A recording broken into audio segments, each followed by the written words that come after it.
COB, for all your financial needs, making your dreams a reality, helping to achieve prosperity. COB, for all your financial needs. City of Bridgetown, Cooperative Credit Union, measuring success, one member at a time. Telephone 430-5900.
Burning with hope and fueled by the drive to give their most powerful performances, the BNOCL is proud to bring the Fuel for Life in support of our nation's secondary school athletes.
A very pleasant good morning to our viewers, and we welcome you to day 2 of the action here at the Usain Bolt Sports Complex, the Starcom Network Shane Brathwaite zone of the Dasani-Powerade BSSAC 2023. I am Michael Jules, your co-host, and joining me is Mr. Ian Webster, and we'll be giving you ball by ball, I should say, Ian, step by step, throw by throw, jump by jump coverage of the final day of competition here at the Dasani-Powerade BSSAC 2023. Good morning to you, Ian. Good morning to you as well, Michael. A pleasant good morning to our viewers. We are happy to have you in company this morning where we continue to bring you this coverage. We've seen lots of exciting action yesterday Of course, we had the 15s in the senior divisions and the 100 meters as well in the senior divisions. We saw the 400s as well, senior divisions. We'll see that flipped around today, Michael. And we will look at the junior athletes a lot closer in those particular events. Of course. And for those of you who might have missed the points going at the end of day one, we'll just recap those points for you, see where we are going to be starting today. In the girls category, Springer Memorial heads the table with 363.5 points. Harrison College, 265.5. The Lodge School, third, 221.5. Frederick Smith is in fourth, 121.5. Dighton Griffith, they are lying in fifth position on 91 points, and Parkinson Memorial on 46 points. That's the girls' points. In the boys' standing, Harrison College out front, 366 points. In second is the Lodge School on 260. St. Leonard's boys, they're third, 231. Frederick Smith in fourth on 122. Parkinson, 104 in fifth position. And Dighton Griffith, they are on 94 points. So that's the points standing. And I know some of you have written those scores and you're going to do your own statistics. So Ian, today we have, of course, field events, and these field events will just be high and long jump. We have the under 20 boys high jump in progress. That event actually started at 9 a.m. So we're in the dying stages of that high jump. We'll also see the under 13 boys. They'll be up next in the high jump. The under 15 girls will be doing the long jump, as well as the under 15 boys. The under 17 girls will do the high jump in the afternoon session, as well as the under 13 girls. As you said, things will be flipped. We have the intermediate hurdles going today. First thing off will be the under 17 girls 300-meter hurdles, followed by the under 20 girls 400-meter hurdles. Then the under 17 boys will go 400-meter hurdles. The under 20 boys will go 400-meter hurdles as well. Then we'll see that 1500 meters. The juniors, and Ian, just to remind our viewers that unlike yesterday when we had an under 17 and an under 20 1500 meters, for these younger age categories, they're combined. Yes. So we'll find the junior girls and the junior boys 1500 meters. Correct. Then we're going to the 100 meters for the under 13s and the under 15s. The 800 meters, this time it will be switched around.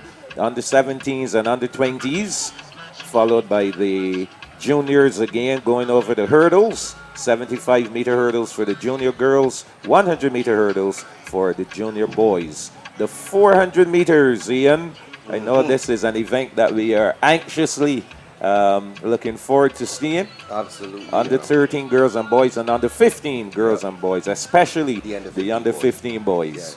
Yes. The 200 meters will follow for the under 17s and under 20s, and then we'll end off with the younger age categories doing the 4x1s, under 13s and under 15s, and then to really cap things off will be the 4x4s.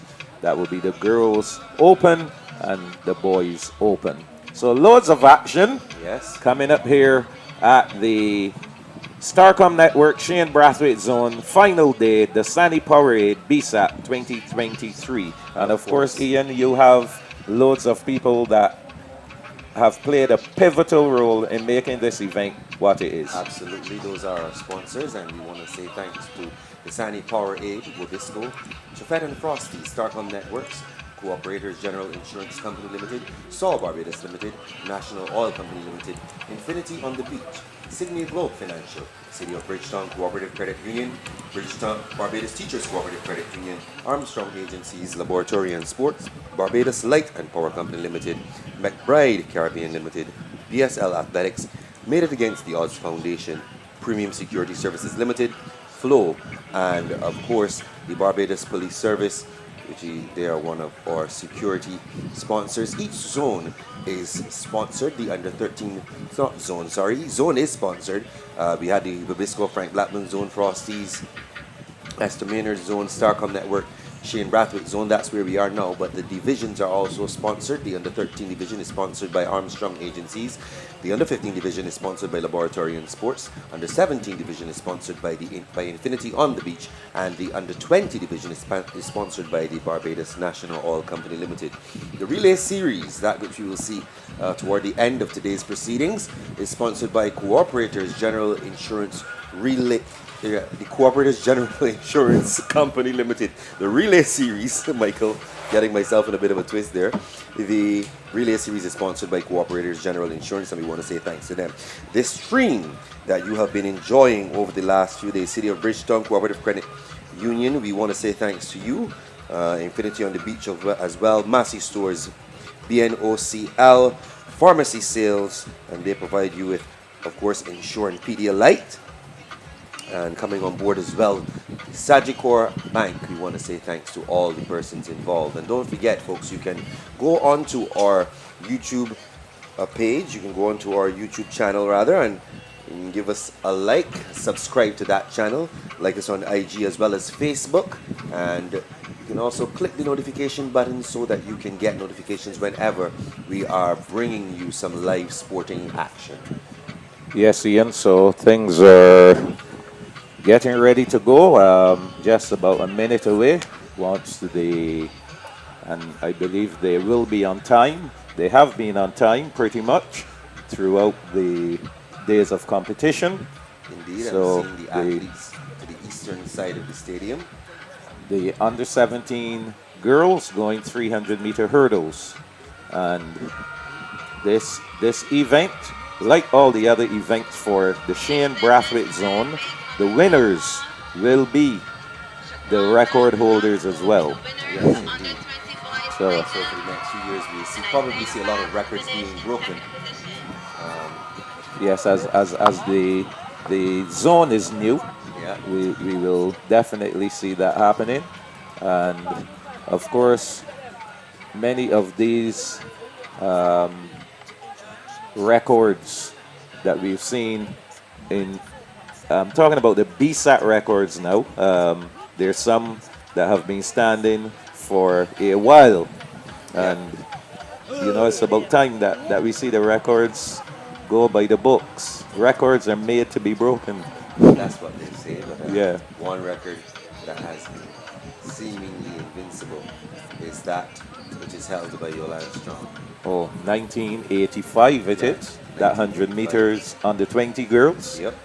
Well, that is the oldest record in the books as far as BSSAC is concerned. For sure. So the under 17 girls getting ready for the 300-meter hurdles. Yesterday we saw the younger ones doing the 200-meter hurdles, and we indicated that it's a developmental tool, that 200-meter hurdles, and of course, next year, those girls will be getting ready to compete here. And as they move up to the under 20 level, they will be now adding a further 100 meters and going the full 400 meters. So we see the girls getting ready in their blocks, making sure everything is good and ready. So, Ian, Springer Memorial leading in the girls, Harrison College leading in the boys. Doing some analysis overnight, I don't believe that anyone will catch those two schools. I don't believe that anyone will catch the leaders, so we're certainly singing from the same hymn sheet. It's going to be a tough day for those that are behind those two schools. Already this morning, as we look at the list of starters here, we are already seeing Springer having two athletes in here, and it's just a matter of where those athletes will place, because they will keep adding on points, and of course they're churning out good quality athletes. They've been winning consistently, especially yesterday at the beginning of the meet. what we saw is Springer Memorial in literally every event having two athletes, and those two athletes in most instances were giving them 18 points at a time, 16 points at a time. So if that continues today, well, without a shadow of a doubt, they will go on to continue to win the girls section of the zone. Harrison College, their outstanding athlete, to my mind, has to be Aiden Moore. He is certainly a class act, and it is going to be exciting to watch that young man develop over the years. He has the type of support around him. You know, his brother and sister, also alumni of Harrison College, and also involved in athletics in a very significant way. So he has that around him to help propel his future. Is only about, you know, he himself, what he himself would want to accomplish. But Harrison College, they do have a gem there in Aiden Moore, and he's going to be a joy to watch. For sure. So, Ian, it seems as though we're ready for the girls. The under-17 girls 300-meter hurdles, just one-time final in lane number 1 from Dighton Griffith, Olivia Mason. Lane 2, McKenna Clark of the Lodge School. In lane 3, Shawnee Davis of Harrison College. In lane 4, Natara Clark of Springer Memorial. Lane 5, Sierra Marshall of the Lodge School. Lane 6, Afia Greenwich of Harrison College. Lane 7, Glenisha Brathwaite of Dighton Griffith. And in lane 8, Tanaya Lashley of Springer Memorial. That's the field for the under-17 girls 300-meter hurdles final. First event on the track, day 2 of the Starcom Network Shane Brathwaite Zone.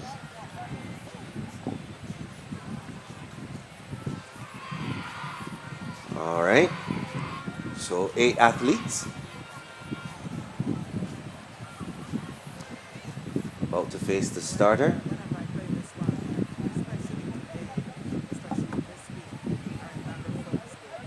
Nice wind continues to blow across the stadium. Not a strong breeze, which is good. One. You can see those feather banners are hardly moving there in the background. Yeah. So they're off and running. Mason, Clark, Davis, Clark, Marshall, Greenwich, Brathwaite, and Lashley. In lane 4 and moving well is Natara Clark of Springer Memorial. So she's who we will keep our eye on. Also moving nicely from Harrison College, Afia Greenwich. Just about halfway in the race now, and we'll see who goes over the hurdle first. And it's looking like Lashley of Springer Memorial as well. She is doing the early running here as they approach the final 100 meters. Lashley on the outside, and the voices are being raised as Springer Memorial's Tanaya Lashley is going to lead the charge for Springer Memorial. Once again, Harrison College in there for second. That's Davis, Shanae Davis, and Sierra Marshall of the Lodge School, picking up a third spot. 6 points for them. So, same script, it seems. Yeah. Springer Memorial, Harrison College, 1-2. 1-2 in that one. 48.68 seconds. The time for Tanaya Lashley of Springer Memorial.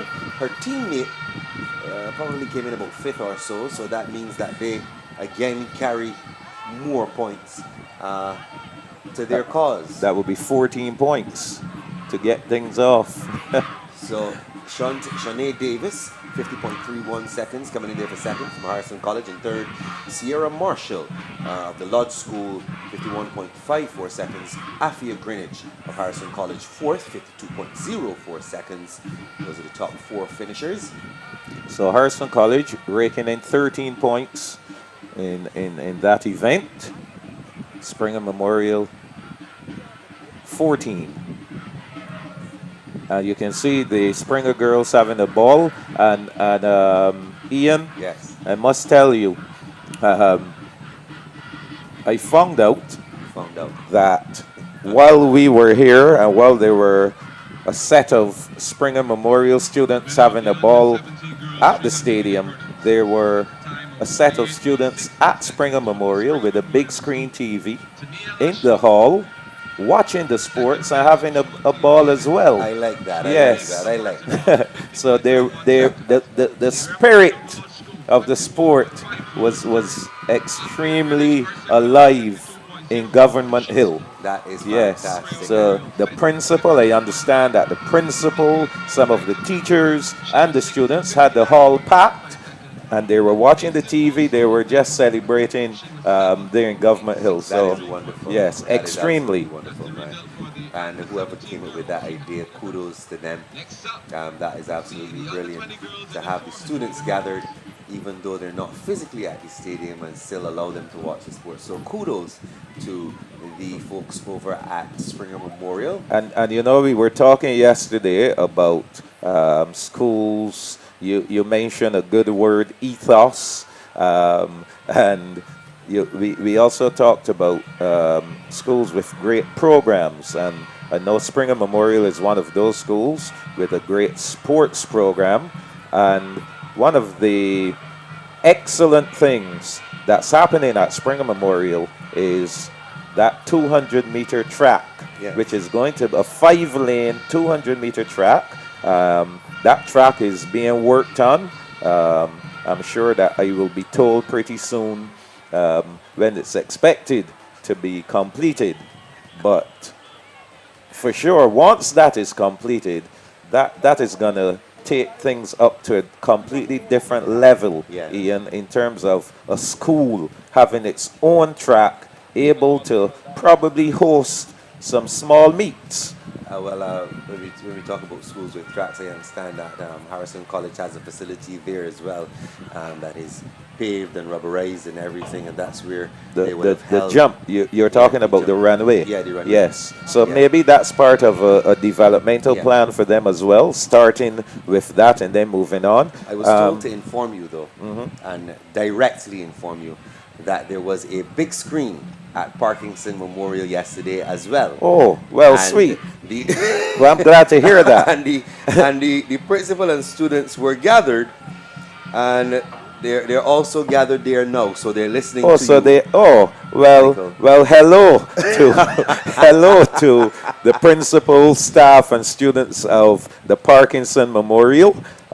Is good. I understand that you are on the revamping and revitalizing and bringing Revivers. sports. They're called the The revivers, The yes, revivers. you're coming back, and that's really good because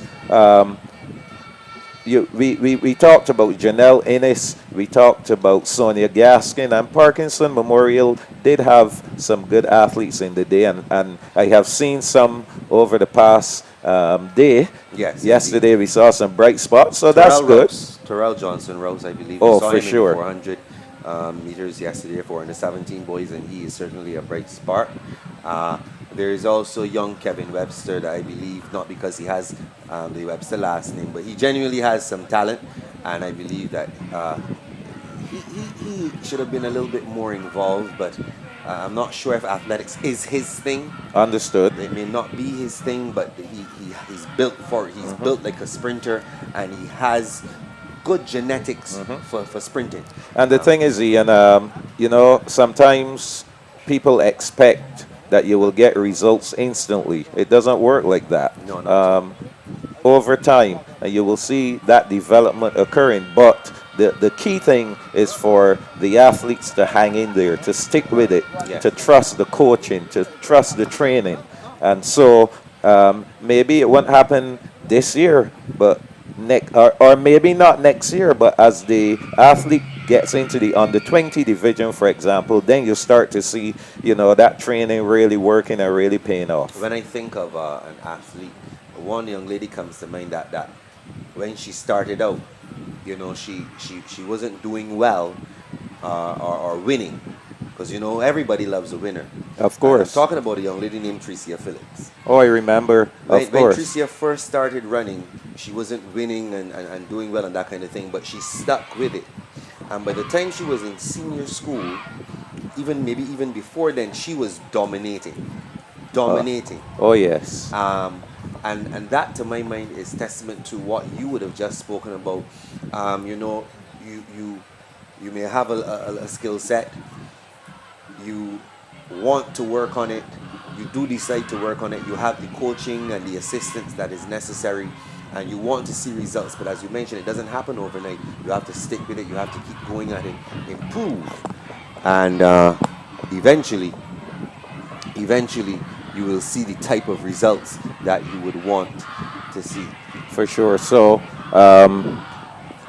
again, good morning to the principal, staff, and students at the Parkinson Memorial. It's good to have you following and cheering on the athletes from your school, similarly to Springer Memorial, who I'm sure they are rejoicing already in the fact that they will be bringing home the Starcom Network Shane Brathwaite Zone Girls Championships. So, again, as we look here in the stands, we can see the Frederick Smith Secondary School students. Harrison College is in there as well. I believe they're having a chant off. Yes, they had that this morning. I was hearing the announcer encouraging them to respond to each other as they was walking in, and that's a part of what helps to make BSAC what it is. Of course, Over of course. the years, The we've chants seen and so many chants. We've seen so many unique rhythms we've heard. In your day, what were some of the chants in your day? To be honest with you, Ellerslie wasn't necessarily a chanting school because when I was at BSAC, we weren't necessarily doing well. The Blabber Boys came after. My time. Okay, I So, see. We were all right. We were like toward the lower middle of the table. I see. So we didn't have a lot of chants and stuff like that. Well, there surely were chants up in my time. Let's hear some of those. Let me hear your singing voice. Go ahead. I can't sing as nowhere near as well as you can.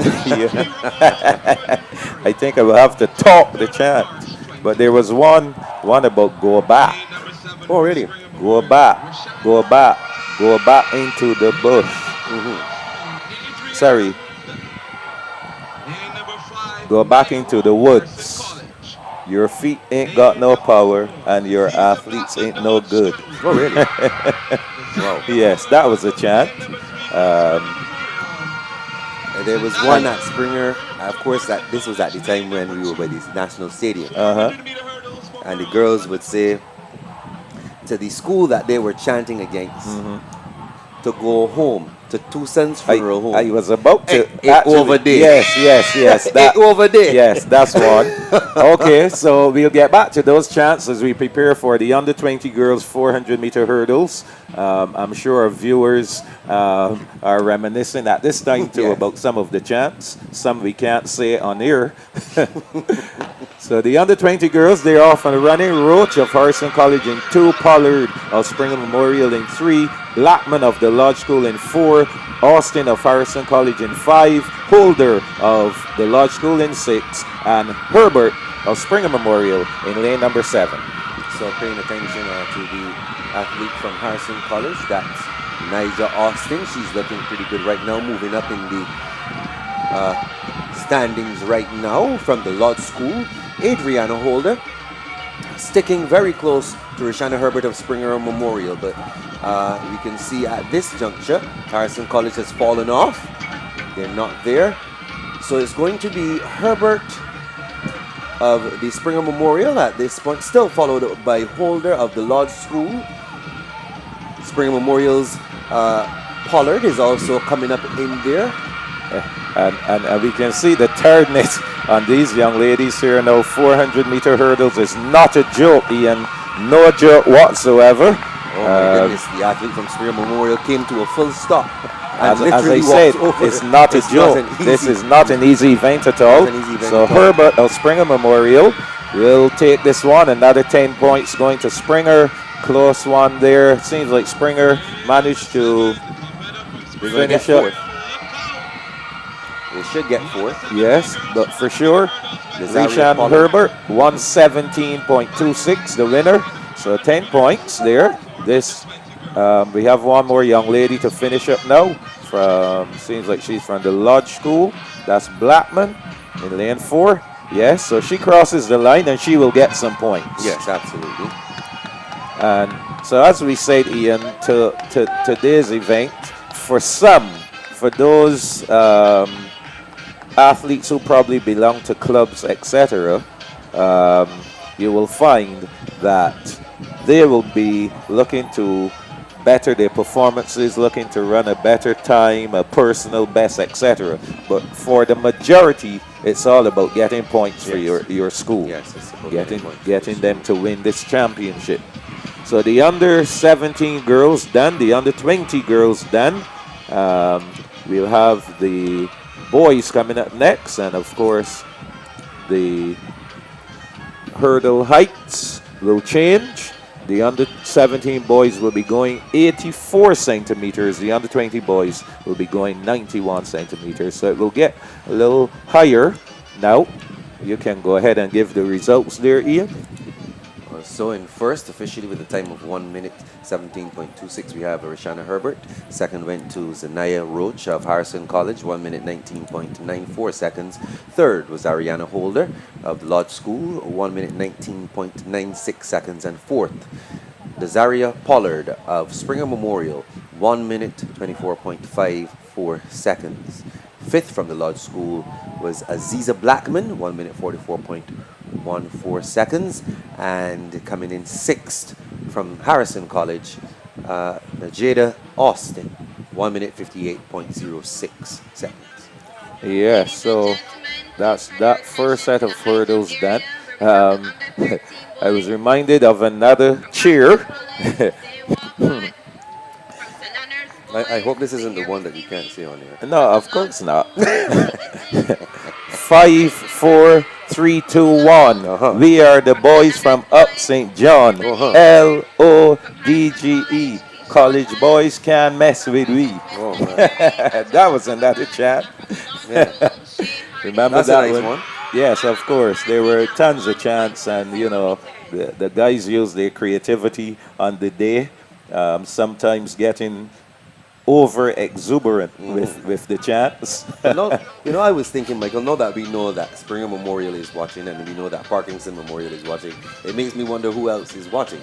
I am sure we will hear. I'm sure those who are watching and hearing us, they will somehow get a message to us to let us know that they are indeed tuned in. Absolutely. So let me take the opportunity to say good morning, because you said good morning to the students at Parkinson. I didn't say good morning. Well, you so let should. Me. Yes. I should. So let me take this opportunity to say good morning to all of the students and staff over at the Parkinson Memorial Secondary School. And of course, let me do the same for Springer Memorial. For sure. And we hope that you continue to enjoy this broadcast and all of the good sporting action that is being put on here by these athletes. And Ian, you know, we are seeing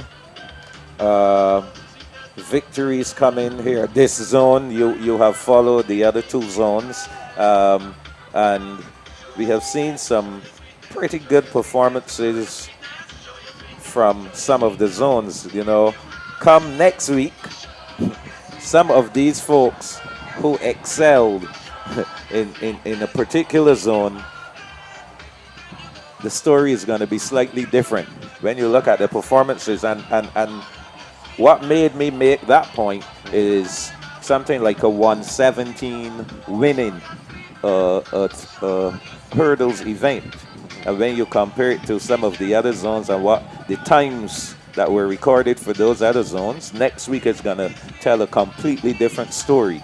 Yes, and actually I was having a conversation just last night, and I think that this is a good time for us to explain the differences in terms of format. The format has changed. There was a time, for example, when Springer Memorial would have been winning like 16 championships back to back. The format was different then. Can you remember what that format was like? Yes, that I don't think that format was zones at all. No, it was just everybody coming to the stadium for the finals, basically. So you competed, the schools sent their people to the stadium, and you just came and had a championship. The zone format, Right. I think it provides schools that perennially might be further down the pack in terms of their performances. So I wouldn't call any particular school, but I know there was a year when a school got 30 points at the BSAC championship. 30 points. And those 30 points came from one athlete. The athlete won 3 events. They got no other points. There was no other person in the school who was able to secure any points whatsoever, even to make it to a final that particular year. And, you know, what the zone system does is to provide the opportunity for a school who would be, let's say, finishing in 18th, 19th, 20th position with the chance to finish maybe 4th. Right. So, for example, St. George Secondary, I think St. George finished 4th in the zone. Did they? I think they both girls and boys finished 4th. I can't remember off the top of my Exactly. head, So it but gives it's those third up. schools the opportunity to finish maybe in the top 3, the top 4. But at the end of the day, still, the best performances will advance. So you will find, although school may finish 4th in that zone, when all of them get together, they might be further down the path. Yes. And so, thank you, Mr. Michael Jules, for giving us some insight into the format of BSAC. It has changed over the years, and some people were wondering why it has changed. What is the zonal system about? Well, you just heard from Michael Jules. He is a man full of knowledge, but we have on the line the under-17 boys, Yes. 400 meters hurdles. A full house here for this one, Ian. So looking at the start list, Thierry Griffith of the Lodge School, he'll be in lane 1. In lane 2, Marlon King of Dighton Griffith. Lane 3, Jordan Adams of Harrison College. In lane 4, LeBron Horn Small of Dighton Griffith. Lane 5, Josiah Carmichael of St. Leonard's Boys. In 6, Malik Amy of the Lodge School. 7, Ephraim Gill of Harrison College. And lane 8, Jordan Hunt of the St. Leonard's Boys. So they're under starters' orders.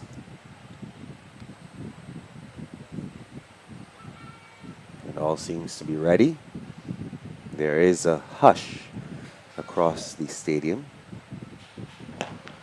And they're off and running for the under-17 boys, 400 meters hurdles. Let's see who hurdles first. It looks pretty even to me right about now. In between the hurdles, though, and moving quickly and running well, a young man from Dighton Griffith. That looks to be LeBron Horn Small. So we'll pay some attention to him on the outside, though. Ephraim Gill of Harrison College moving quite well, making up the stagger and passing the athlete on the outside, Jordan Hunt from St. Leonard's Boys. So in the lead now, Ephraim Gill of Harrison College. He's leading and extending his lead by some distance here. Just about 100 meters or so left in this one. And it's going to, Wow. he takes a tumble, but he has that much lead that he's able to recover quickly. Wow. Oh my goodness, well done to that young man. You did mention earlier, Michael, that this is not an easy event. Not easy at all. And that is proving to be so for Ephraim Gill. He's going to get a challenge from the inside from Lodge's Thierry Griffith. Will he make it? Oh, he manages to hold on. Jordan Hunt. No, Ephraim Gill, I beg your pardon, of Harrison College holds on from Thierry Griffith of the Lodge School. And it seems as though Jordan Adams of Harrison College in lane 3 finished up in 3rd. So that will give Harrison College some more points. 16 points once confirmed. Yes, Ian, the 400-meter hurdles. If I had to choose 2 of the most taxing events on the track, I would have to say the 3,000-meter steeplechase and the 400-meter hurdles. Have you ever done a steeplechase? I did, actually. I did a steeplechase. The story is so amusing.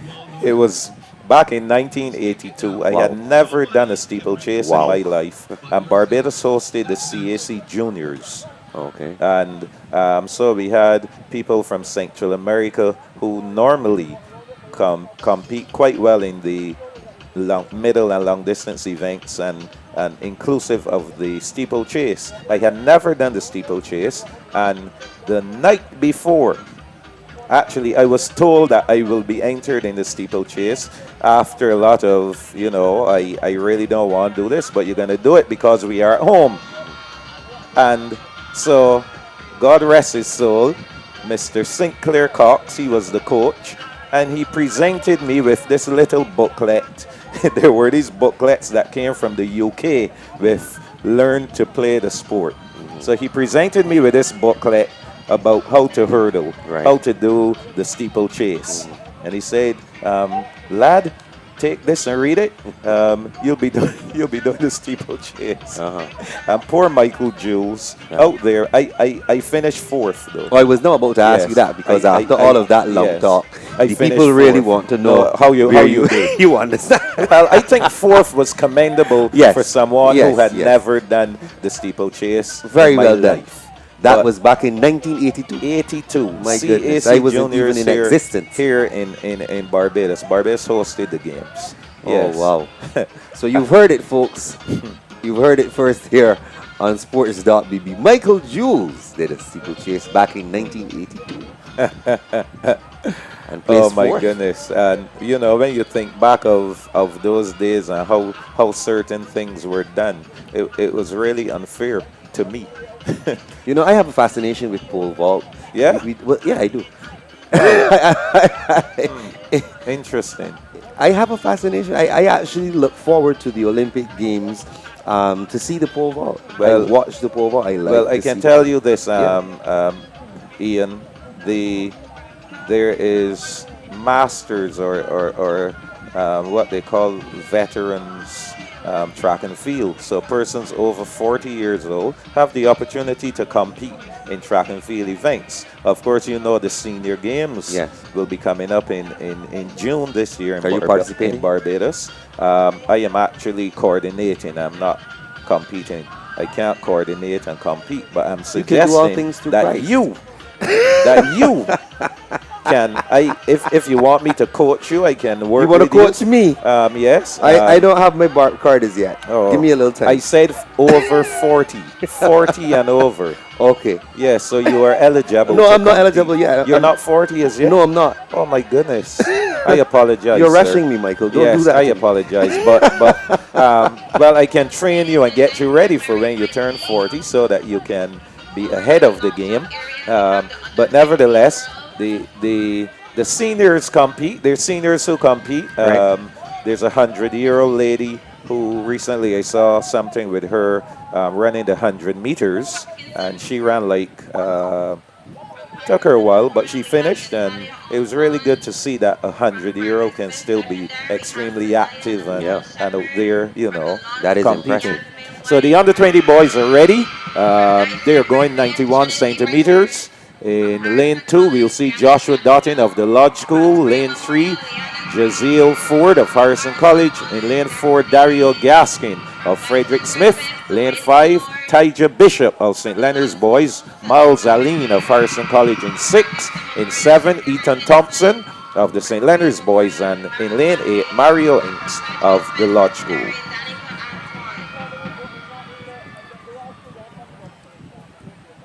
So it's over to the starter now.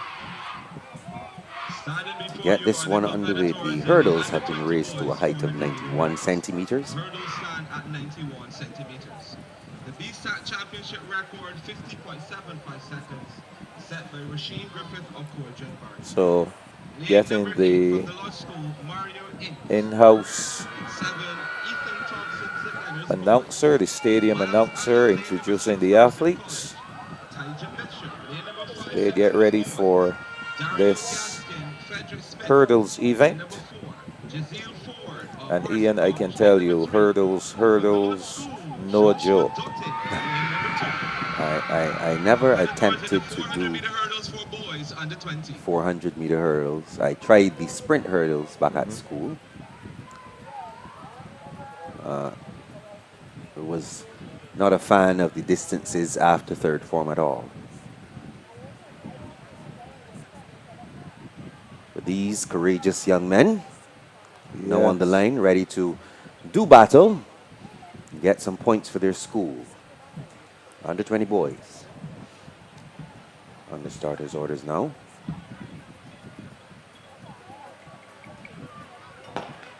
And they're off and running. So Nice 10 even hurdles. start. Going out pretty hard in lane 7 from St. Leonard's Boys. Ethan Thompson already making up the stagger on the athlete Mario Inks from the Lodge School. Out front, Ethan Thompson of St. Leonard's Boys. He's come here today on a mission, it looks like to me, Michael. Yes, and Ian, for viewers' knowledge, you will know who is the leader once you get to that flight of hurdles. The person who goes over first, that is the one leading, not necessarily the person who might seem to be ahead of the field. Paying close attention though to the inside. Ethan Thompson has dropped off, and from the Lodge School, Joshua Dotting has taken over, and he's now leading the pack. Yes. He looks strong. He looks good as he now goes over the final flight. Oh, yes. And he is going to take this one for the Lodge School. The Lodge School's Joshua Dotting winning this one, followed by Harrison College. And I make it in there for third, possibly Thompson. Miles Aline. That's an impressive run from Dottin of the Lodge School. I think we saw him yesterday in action as well. Yes. Miles very good. Aline of Harrison College, second in 58.38 seconds. The winner, of course, Joshua Dottin, 55.83 seconds. And you know, you always look at athletes once the race is finished to see their demeanor. If some of them, they just drop to the ground, some slouch, some walk away. And I'm impressed with this lad, Joshua Dottin, running a 55.83 and walking away. You know what that tells me? That he can That do there's more. some more in the There's some tank. more in the Yes, tank. there's some more in the tank. So very impressed with Joshua Dottin, not because he's a Lodge boy. I was trying to avoid that since you went there. But a very impressive run from that lad. Miles Aline of Harrison College, 58.38. He will pick up 8 points for Harrison College. Thompson, 58.74 in third. And St. Leonard's Boys will earn 6 points thanks to him. So those hurdles out the way, Ian, as we Turn our attention to the 1500 meters. Oh, yes. For junior boys and junior girls. they will be up next. So Ian, Yes, please. of course we know that some of these athletes have qualified for the Carifta Games, the Yes. annual event which will be held in Nassau, Bahamas this time around. The 50th anniversary of the Carifta Games. That should be Carifta something special. being started in Barbados back in 1972, the first edition. And you know, it's a real shame that Barbados could not be hosting that 50th edition of Yes, the it games. is truly unfortunate, and we'll talk about that a little bit more after we come back from a commercial break. We're going to pay some bills and come right back with some more action from the Dasani-Powerade Barbados Secondary Schools Athletics Championships here, of course, at the Usain Bolt Stadium. We'll be back after these messages.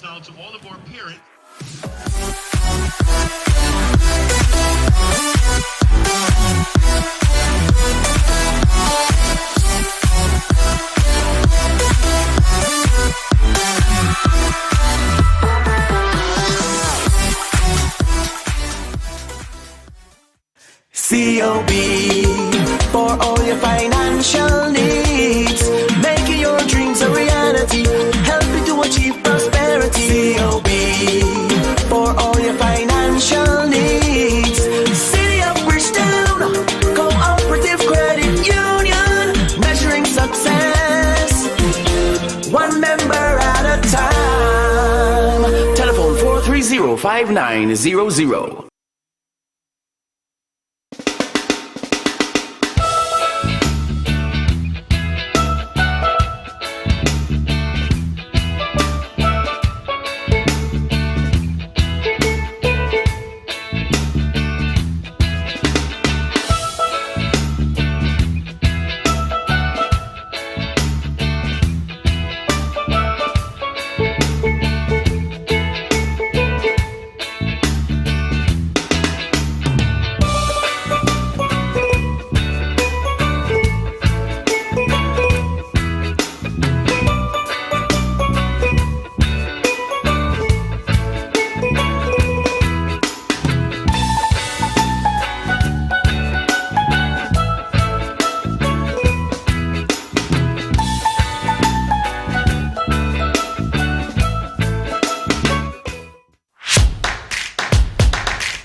Burning with hope and fueled by the drive to give their most powerful performances, the BNOCL is proud to bring the fuel for life in support of our nation's secondary school athletes.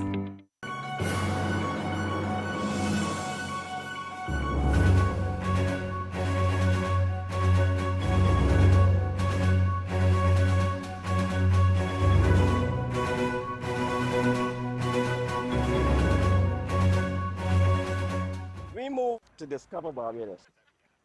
Barbados has so many beautiful places to see. All it takes is a little time and good company. Come on, Barbados. Let's move.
Welcome back to Sports.bb's live coverage of the Dasani-Powerade Barbados Secondary Schools Athletics Championships. We are inside the Starcom Network Shane Brathwaite zone. I'm Ian Webster, and alongside me this morning is Michael Jules as we bring you live coverage of the action here at the Usain Bolt Sports Complex. Yes, Ian, and what we're seeing here is the under-13 boys high jump competition.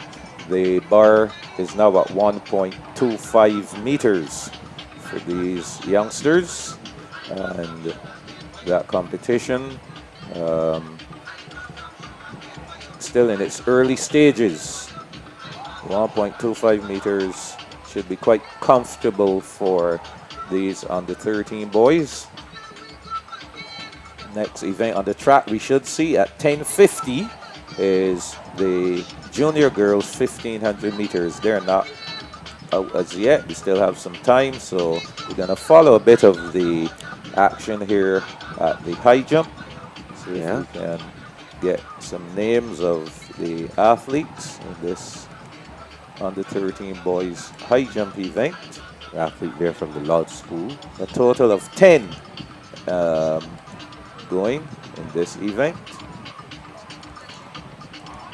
So 1.25, the BSSAC record 1.64 meters, and that was established in 2017 by Josh Newton of the Princess Margaret Secondary School. So 10 athletes going here. Fabian Allen of Parkinson, Zane Walcott of Harrison College, Zahiri Seeley of St. Leonard's Boys, Jacoby Gittins of the Lodge School, Jacoby Lovell of Dighton Griffith, Tymon Agard of St. Leonard's Boys, Keyshawn Hunt of Harrison College, Jayla Cumberbatch of Frederick Smith, and Shea Harding of the Lodge School. Those are the lads contesting this under 13 boys high jump event. For those who might not be familiar with the high jump, the rules, basic rules, you take off with 1 foot. So you can't run up to the bar, stop, and go over with both feet. So there's a plant leg, there's a takeoff leg, and you must clear the bar. You're given 3 attempts, however, at each height. So sometimes you'll find that high jump competition can go on if it's really keenly contested. Everyone has 3 chances. So theoretically, 30. You can have up to 30 tries at one height, Ian. 30 tries. If all these guys failed on the first attempt at 125, that's 10 tries gone. They all fail at the second attempt, 20 tries gone. And then each one will then have a further attempt. So it is possible that for every height, you could have 30 jumps. Wow. Yeah, so that tells you how long we could possibly be out there for that high jump event. It does. One of my fondest BSAC memories is watching Damon Thompson.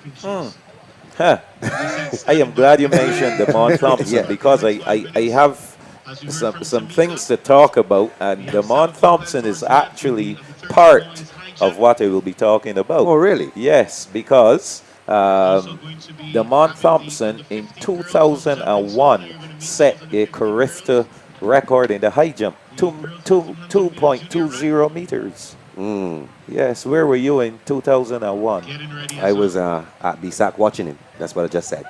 Okay, but you didn't go to the Carifta No, I didn't go games? to the Carifta games. No, I didn't go to the Carifta games. Okay, but we'll talk about that. I Seems watched like- it on television. Okay, the girls are on the line and getting ready to go, so we're gonna switch over to the track for the 1500 meters junior girls. We now have access to the records. Good. So I can definitely tell you the record for this event, 4 minutes 55.89 seconds. And that was established by Shade Seeley of the Lodge School back in 2005. So Shade had a wide range. She went from 4 to 15, 400, 800, 1500. Shade, by the way, is now a second lieutenant in the Barbados Defense Force. Oh, wow. That's good. Yes. She was the recipient of a track scholarship, had a fantastic career at Illinois State. At that time, she was being coached by Elvis Ford, Barbadian that we talked about yesterday. Yes. And she did extremely well. She ended up going into the Illinois State Hall of Fame. Yes, their track and field Hall of Fame. And, you know, for you to get into a university's Hall of Fame, you had to be an exceptional athlete. Indeed. Yes, so kudos to Shade, still holding the record. I should say to the second lieutenant. Yes. So we have the athletes there getting their last minute briefing from Mr. Benny Rowe. In this one, you can expect to see from the Frederick Smith School, Kayla Daniel. Representing Harrison College will be Ali Banfield. This is the right one? Yes. So I should start again. Let me start over again. There are 12 athletes going in this one. Tabia Cox of Springer Memorial is in there. Kayla Daniel of Frederick Smith Secondary. Ali Banfield of Harrison College. Shamika Kelman of Parkinson Memorial School. Zia Kane of the Lodge School. Victoria Bourne of Dighton Griffith. You'll also see in here as well Layla McIntyre of Harrison College, Shania Eiffel of Parkinson Memorial, Mackenzie Clark of Frederick Smith Secondary School, Zakira Beckles of the Lodge School, Zajara Lane of Springer Memorial, and Anya Corbing of Dighton Griffith. Those are the athletes that will be competing in the junior girls 1500 meter run. Still not quite ready as yet. Benny Rowe, had an interesting conversation with him the other day. He loves his calypso.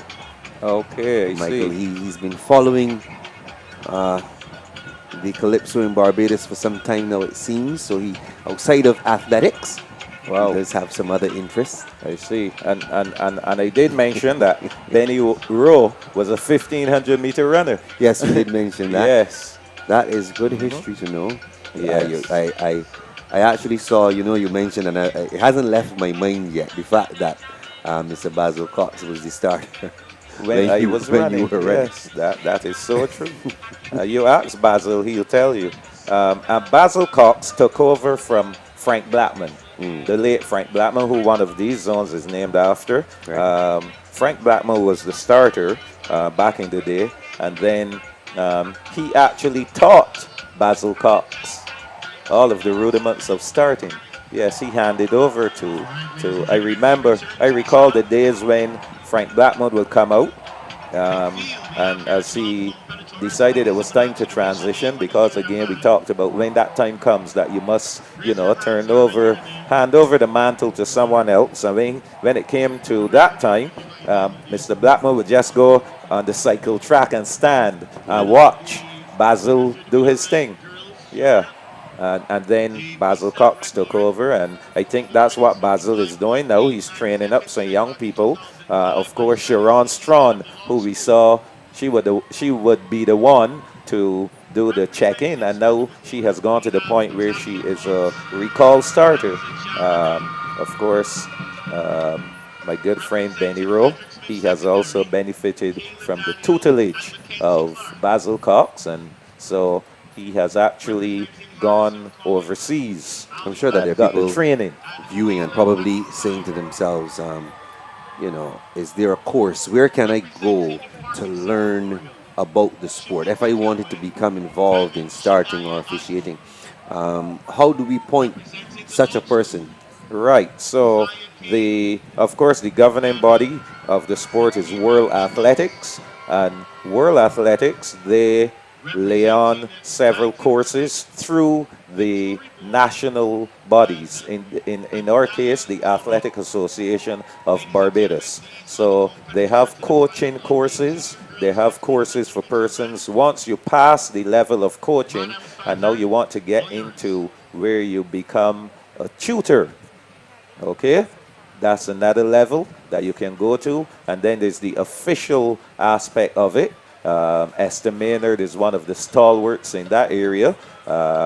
Again, someone who one of these zones is named after. We'll get back to that, Ian, as we see the start of the 1,500 meters for the junior girls, and they're chasing 4 minutes 55.89 seconds. A field of 12 athletes going here in this one. 3 3/4 laps around the track. Going to the we'll front. try to Diminutive young lady from Frederick Smith.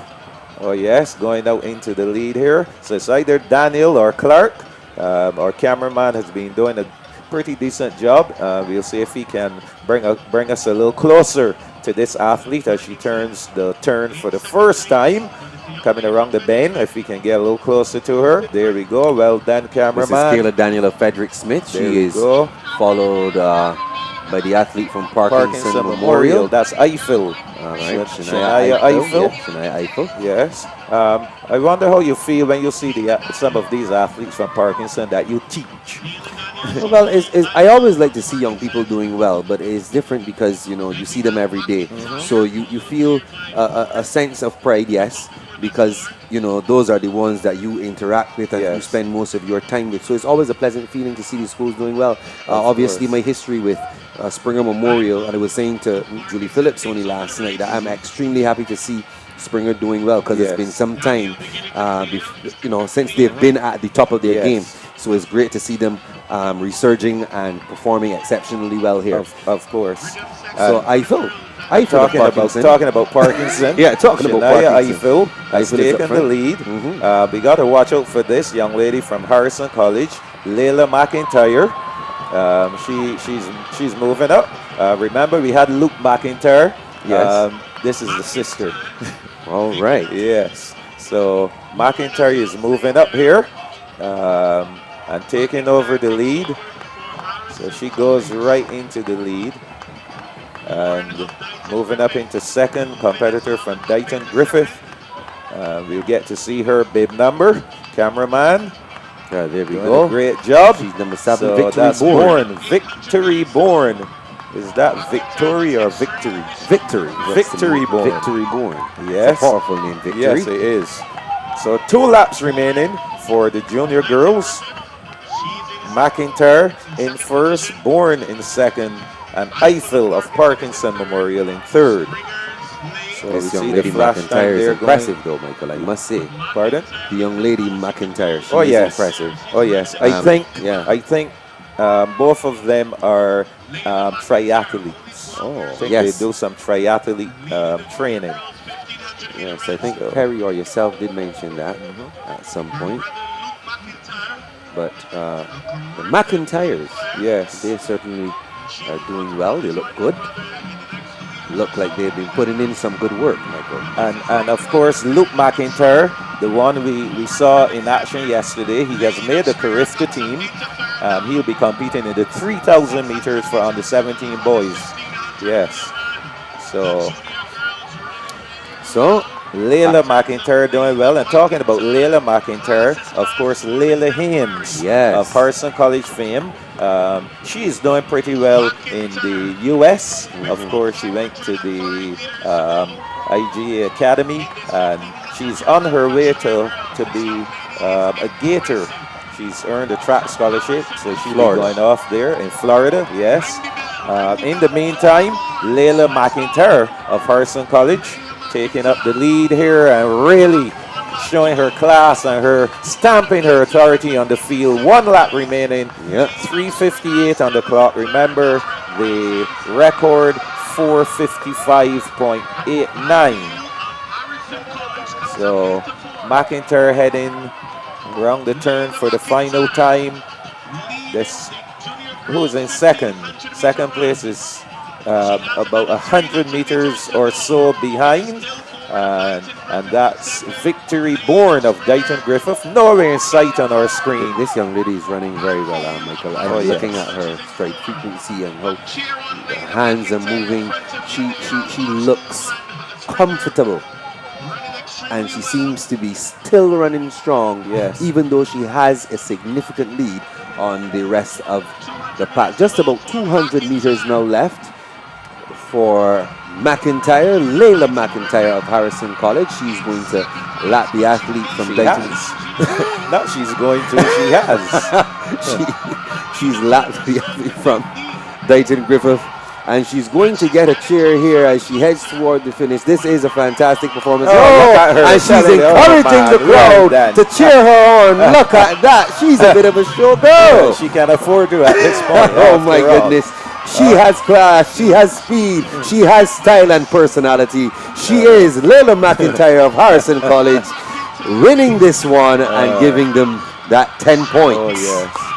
This young lady will have to go another 400 meters. She's not done as yet. This is our second place finisher coming up. Victory Bourne of Dighton Griffith. A good performance from her. And the last from Springer Memorial coming into third. If we can get a little closer, we'll be able to tell you exactly who this runner is.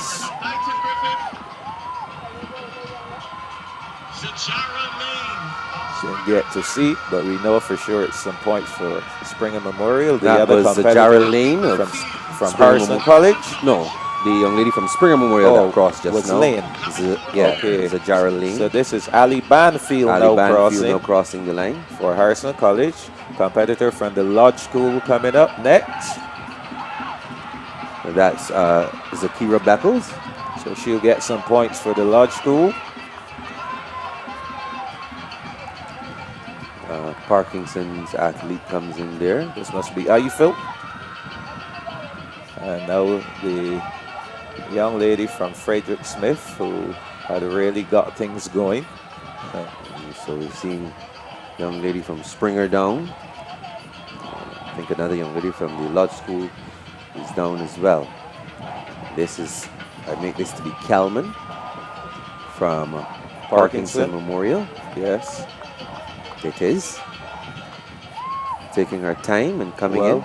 Well, the thing is, if she knows that she's in the top 8, she will finish the race because every point counts. And there she goes, finishing up strong. Yep. Getting some encouragement from the spectators. We have a bit of a sick bay there at the finish line, Michael. Yeah. Athletes just collapsing, getting some assistance now. So that's the junior girls, 1,500 meters, just about done. You know, Michael, you know what we saw there on the finish line just now? I want to talk a little bit about that. When an athlete falls, collapses, so to speak, and you know, the first aider comes and tells them to walk it out. Inhale, breathe. What is that about? That's not always possible. I know it's not It's always not possible. always possible I know at it's all. not always possible. But that's what they say. Yeah. And you see the And, athletes and who what we are struggling. seeing here, well, not here, what we are seeing here is chanting and support. But what we just saw there, now there's a rule in track and field. So that young lady who was supported, there's a rule which says once an athlete receives that kind of support, really and truly, that's it for them. Right. They're not supposed to receive any kind of support like that on the track. So the person must, if they fall and they get back up and keep going, that's fine. But once they get the support, if you get the medical team coming and lifting them up, that's it. But sometimes, for example, let's say in a situation like the Olympic Games, I remember there was a historic moment where Redmond. you know what That's I'm his talking name. about. Yes, I know Where- exactly what you're talking about. where they came When and his they father and they- came. yes, His and- father came and onto the helped him, track yeah. and ran with him.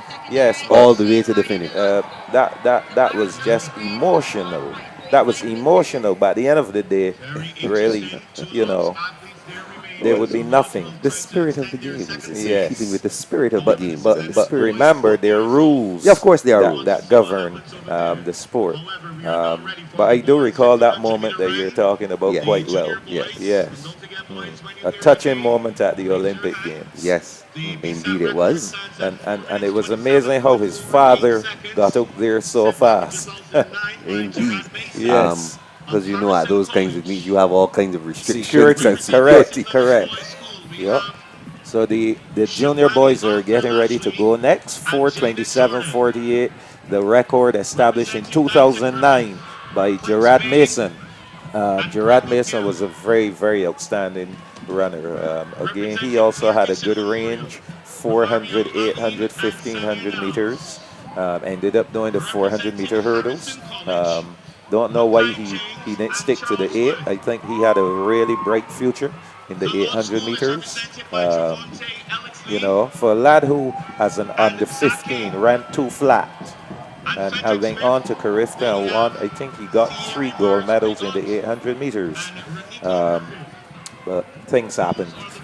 Yeah, they do. So 4:27.48, that's the time that these junior boys will be looking to better as the BSAC record. The winner, however, will hold the Shane Brathwaite zone record. We'll see going in this one, Zach King representing the Lodge School, Renico Griffith representing Frederick Smith Secondary School, Prince Bain will represent Dighton Griffith, Mario Aline represents Parkinson Memorial. They're going to nail me for that. Mario Aline of Parkinson Memorial. Thierry Morris Pigot at Frederick Smith Secondary School. This looks like Zinzili Williams of Harrison College. Jadon Jordan of St. Leonard's Boys. Brendan Gill of Dighton Griffith. Trevon Exeli of the Lodge School. Samir Nels of Parkinson Memorial. Charles Wood of Harrison College. And That's it. There's Shamani Arthur Lashley in there as well. And Charles Wood. Okay, so that's it. So the guy from Harrison College, Zenzele Williams, that lad there with bib number 759. I remember him from Knapsack. Youngster, he's one we should be looking out for in this one. Has some class. Let's see. The Lodge School is in there. Leading at the moment is Frederick Smith. Behind him, that's either Morris Pigot or Griffith. Of Zach course, King, as number they 1. come around, we'll get a little closer. He's in second. Okay. So we know who's in second, who's in first. We're working that out still. Do you know that joke? That's a baseball joke. No, I've never heard of that joke.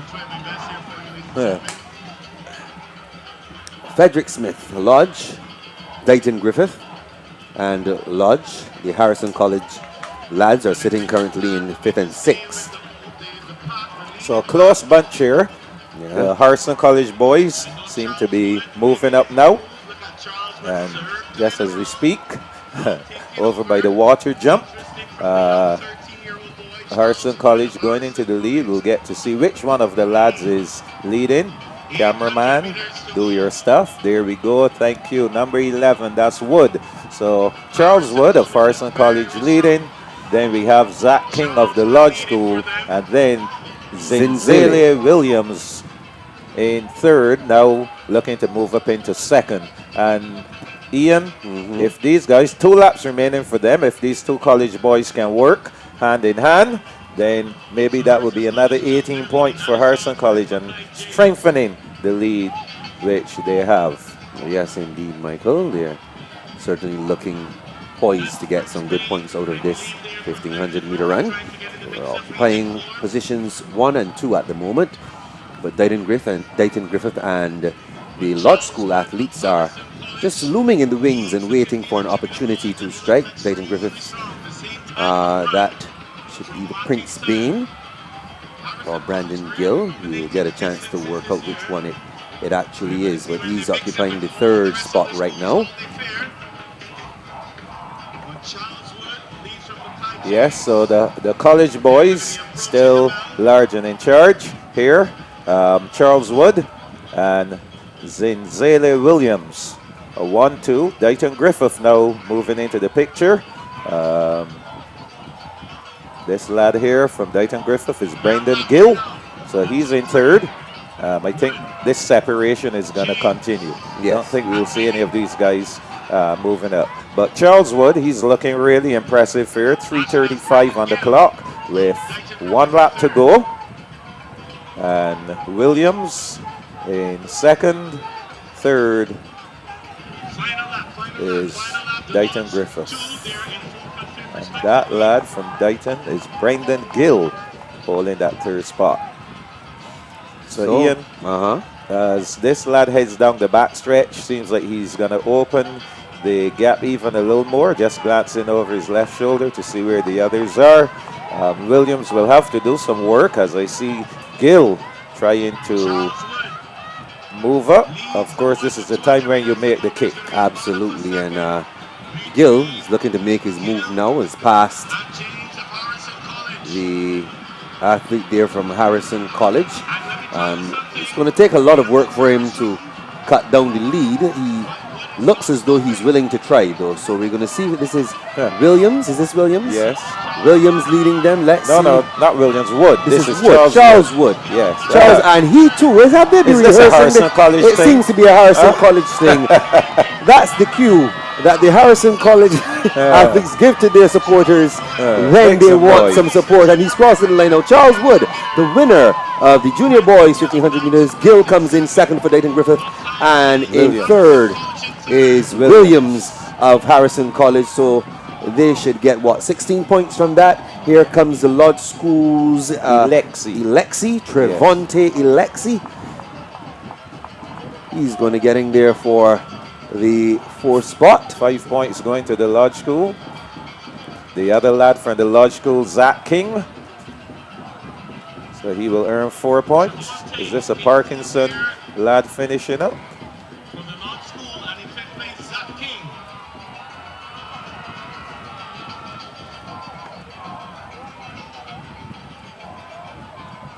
That's Frederick Smith. Okay. Parkinson is coming around now. And this is a St. Leonard's boy. Yeah, St. Finishing up. That's Jadon Jordan of St. Leonard's boys.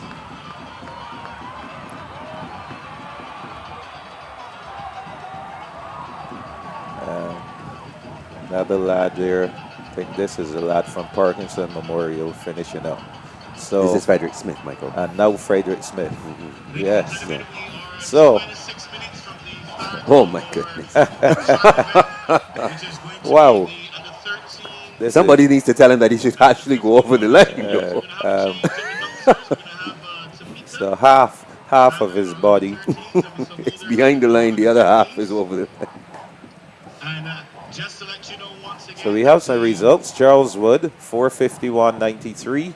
Brendan Gill of Dayton Griffith, 456.03. Third, Zinzele Williams of Harrison College. So 18 points going to, sorry, 16 points going to Harrison College there in the junior boys 1500 meters. And that's looking like just continuous driving of the nail into the coffin for Harrison College. Talking about coffin, again, you're too young to know about the coffin being brought out at the inter-school sports then. Oh, I don't know about that. Yes, so Lodge School was famous for bringing the coffin out the final day of the sports. Had a little ritual that they went through. I have some photos of that. And in the coffin was an effigy of a Harrison College guy with his full school uniform, Harrison College tie. Man, it was a spectacle, Ian. Wow. Yes, those were some good days. I can imagine Matt Fingal encouraging that kind of thing. He's a very theatrical kind of guy. I love Matt. Well, that Fingal was doing his job as a coach. That was actually something that the boys did. Oh, the boys did? Yes. Yeah, we had quite mature boys, boys who were able to manage and there wasn't any fighting or anything like that in those days. It was the rivalry that was expected. Right. Yes. And so the coffin would be taken on the shoulders of the Lodge boys from the stadium down to town. Lord have mercy. And then the effigy would be thrown into the wharf. Wow. Yes, it was. That's a lot of theatrics. Oh, man. But I must tell our viewers that Sagicor Bank Barbados is about to do something big for you. Stay tuned to Sports.bb's stream and like Sagicor Bank as well as Sports.bb on Instagram to ensure you don't miss out. So Sagicor Bank Barbados is about to do something big. Make sure you go on to our page, go on to Sagicor Bank's page as well, and make sure that you give those pages a like on Instagram so that you can be informed whenever we are having that special surprise. You'll also get some notifications, so it's a good time to let you know as well to subscribe to our YouTube channel so that you can get notifications whenever Sports.bb is going live. We will have some exciting packages for you in the future. We are bringing you BSSAC, but we also want to look at doing some other sports, so you can stay tuned for that. Great. So the action will continue with the 100 meters. That series, under 13 girls and boys, the under 15 girls and boys. Looking forward to some young sprinters emerging. As you said, the under 20 girls, that record still stands for this is the Sol Barbados 100 meter series that we're going to be seeing very shortly. That record you spoke about. Strawn, Yolande Strawn. Yes. So, but today we're going to be seeing the juniors. Yes. The juniors, the under 13s and under 15s will have their turn today. Yesterday we saw the under 17 and under 20 divisions. So today will be the turn of the under 13s and under 15s. The series, of course, is sponsored by Sol Barbados. Ian, while we get ready for that 100 meters, again, those young ladies will not be, the under 13s and the under 15s will not be using blocks. But yesterday, I had a good conversation with Rich Mark Cave, who told me that I know he was part of the BUT executive, and they took a team to the CUT games in Jamaica, and he commented to me that the athletes there, the under 13s, from under 13 up, had to use starting blocks, that they use starting blocks on the track. So it's something that is mandatory, really, for their under 13s from that under 13 level. And where is this happening? Jamaica. In Jamaica. Yes, and I think there isn't really anything wrong with Can that be a situation of being engraved into the culture? Yes. Aspects being yes. Engraved into the culture. Nothing's wrong with learning how to use the blocks from that stage. Yeah, sure. So He did mention that to me that when they got there, that the Barbadian athletes had to use the blocks. I think that is really just a cultural difference. Like I mentioned, the fact that the athletics, track and field is somehow woven into Jamaican culture. For us, it's more seasonal, you know. So when we think about track and field, most persons in Barbados, we tend to look at term 2. If you're in education, you will look at term 2, and that is sports term. That's what we would call it. And that's the only point really when the national focus or there is mass focus on track and field. Yes. Outside of that, there's not a situation where you get large numbers focusing in or zeroing in on track and field, but it may be different in a place like Jamaica. But we'll get back to that Of course, after. we must get back to those comments. Yes. Ian, as the under 13 girls get ready. There are 2 time finals coming up. In this one, we'll see in lane number 7, Ariel Barker-Yard of Harrison College. In lane 6, Aaliyah Goodrich of Springer Memorial. In lane number 5, Dazaria Brathwaite of the Lodge School. In lane 4, Shania Johns of Frederick Smith. In lane 3, Shakira Clark of Dighton Griffith. And in lane 2, Cordia Gittins of Parkinson Memorial. The record is held by Jalea Denny, formerly of Christchurch Foundation, a time of 12.70 seconds, set on the 28th of March 2014. That's the BSAC record. The athletes have been asked to stand. So again, we will have to await the result of both sections. We try to do our own little analysis here. Absolutely. So we can be a little ahead of that photo finish electronic timing results. So Mr. Cox there in our shot. The athletes under the starters' orders now. And there is what happened there. I saw a situation, the young lady out in lane 7.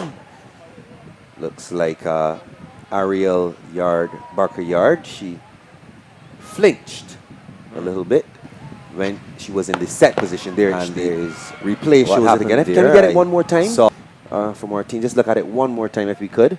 If we could get it one more time, just look at it. You'll see her flinch right there. Yes, clear.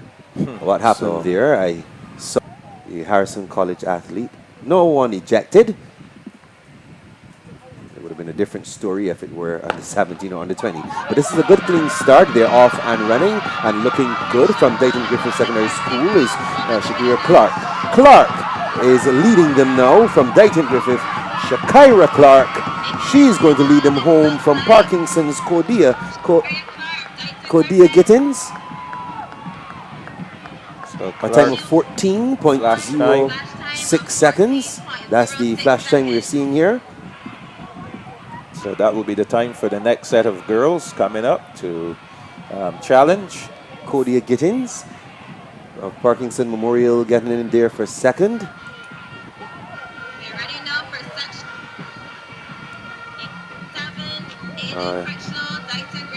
We will definitely get those results, but for sure we can tell you that Clark of Dighton Griffith posted a 14.06.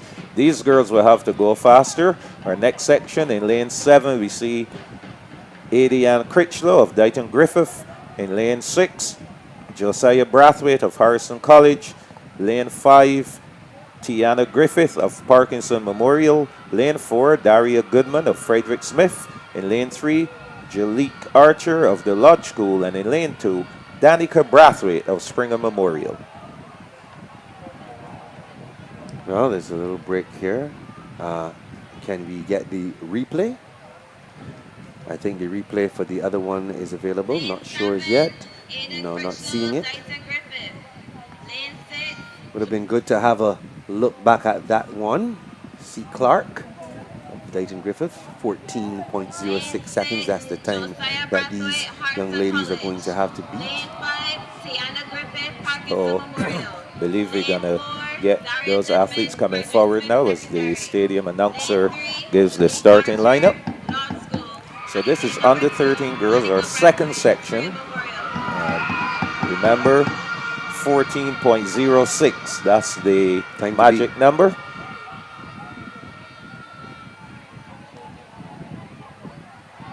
Basil Cox asking for silence so the athletes can hear the starter.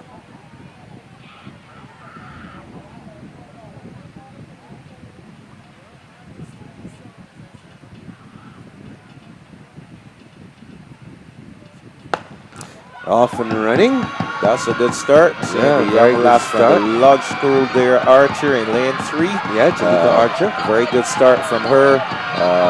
Of course, a lot of work will be needed in the form of these runners. But 13.96, the flash time here, faster than Clark's 14.06. So Jalika Archer of the Lodge School rounded to 13.95. She will be the champion here in the under 13 girls 100 meters. Not only will she be the champion, Ian, but she will hold the under 13 girls Shane Brathwaite record. Yes. At 13.95. So congratulations. And as you to said, her. it will be expected now that we have these records established that over the years they will continue to improve. They have something to work towards now.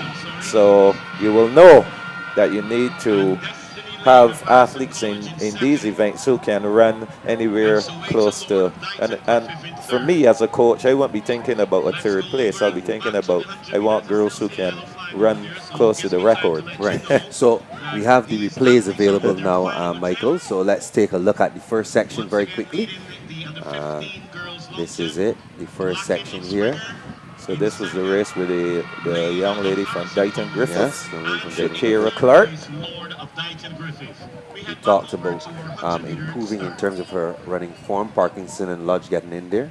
Or was it The Harrison second College? section here with Archer of the Lodge School. She had a magnificent start. In that replay, I think the athlete from Parkinson ran into the lane of the athlete from Harrison College. Well, if we get the chance to watch it again, that's lane 5. Look at it. Look at it. Look at it.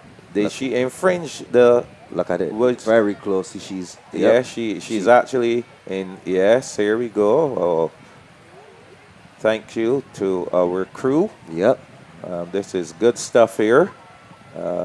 So here she's running in lane 6, stepping into the competitor from Harrison College, Brathwaite's lane. Yeah. Still in 6.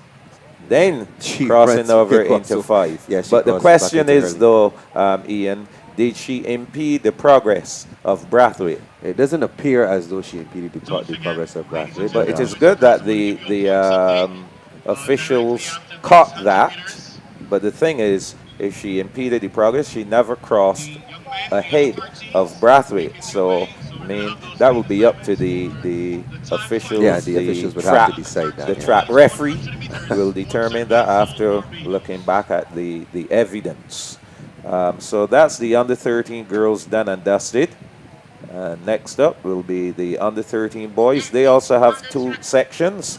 I think you mentioned that you competed against this guy here, Andrew Hines. Yes, I who did. holds the record of 11:71. Yeah. And he set that mark in 1996. Yes, way back. Yeah, And of course, Andrew Hines went on to represent Barbados. I think he went on to the Olympics. Yes, he did go on to the Olympic Games. So we have to say Andrew Hines, OLY. Yes. So that's a post-nominal place after all those who competed at the Olympic Games. His I father. have a good friend of ours, Michael.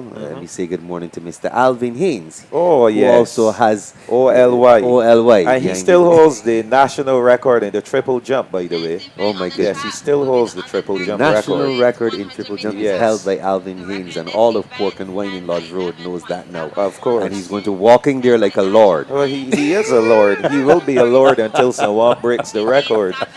All right, Iko. Yes. So good morning to the entire crew. Of course. And I was saying that Andrew Hines, not only did he go to the Olympics, but his father also went to the Hadley Hines, who was a teacher I at was CP. thinking as well, Michael. He had a sister that also ran. Yes, yes. Was it a Shakira Hines? I can't remember her name, but I think she held a record at one point. She as went well. to Combermere.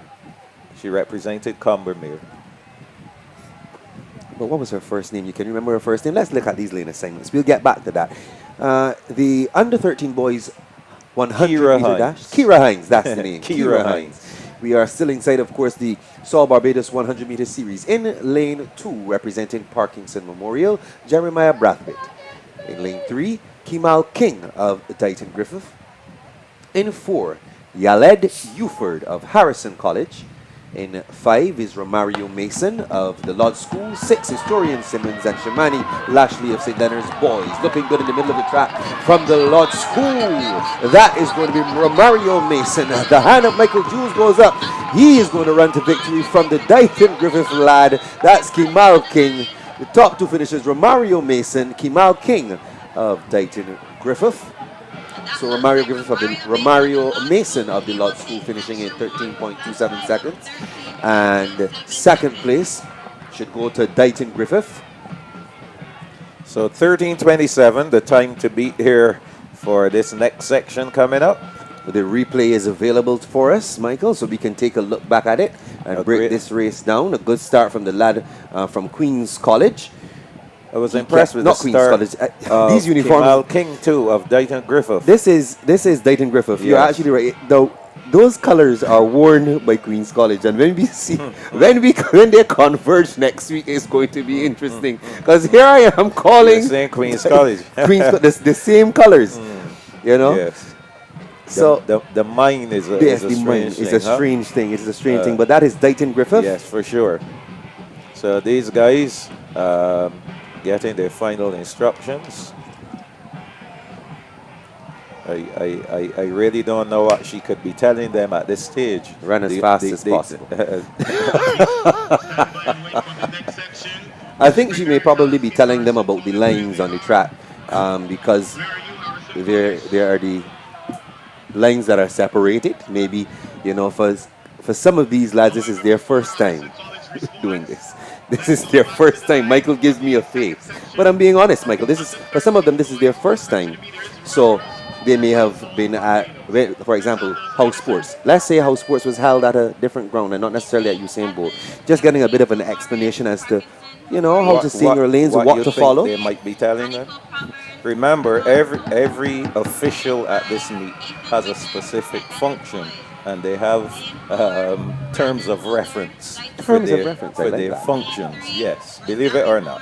So in lane 7 here in our second section, yes, please. Kato Morris of Parkinson Memorial.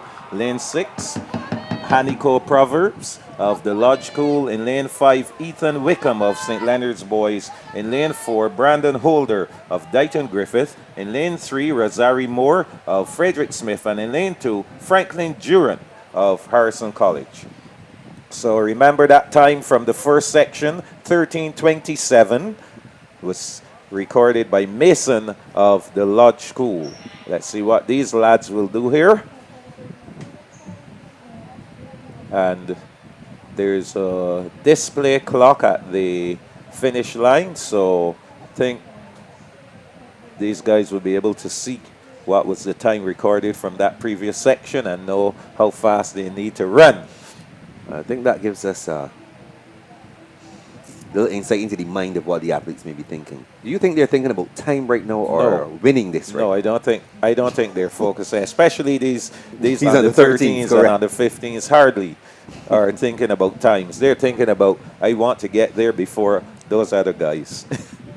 Yeah, and then depending on how it goes, somebody may have to explain to them, well, because even though you crossed the line first, you didn't have not the overall winner. You're not the overall so they're off and running. Good start from the lad from Lodge School. Proverbs being challenged by Morris of Parkinson. But right now it looks like Proverbs. Look out for Durant of Harrison College there. But the winner will be Proverbs of the Lodge School. 13:48, a slower time than his teammate Mason. So Mason will end up being the winner and the record holder. 13.27 for Mason of the Lodge. That's the under 13 boys done and dusted as we make way for the under 15 girls. And I see a flag up here again. So maybe if we get the chance to see the replay, we'll figure out why the flag, the official is standing in I can lane already, I can see what happened. Lane number 5. Yep. We'll have a look. Let's If we can. let's look at the replay.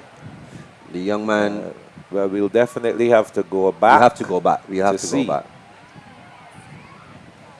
Well, I think so they're going to get that crew sorted. We'll try to see if they can take us back. Yeah. If they can't, Because I think the infringement happened fairly early in the race.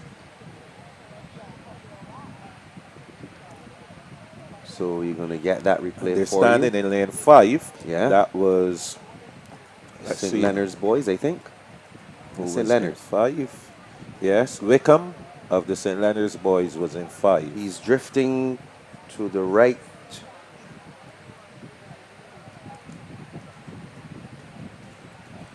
So, Oh yes, he ran into lane. He ran into the lane 4. well, the That's what thing he did. is, he ran into lane 4. the thing is, no one was in 4. Yes, that's what happened. The young man ran into lane 4. So if our camera crew can give us that replay, we saw it here on our end, but our viewers didn't get the opportunity to see it. So let's play it for Watch them. it a little slow. Slow it down, nice and easy. So there we Watch go at the the young start. man from St. Leonard's. He's trailing right now.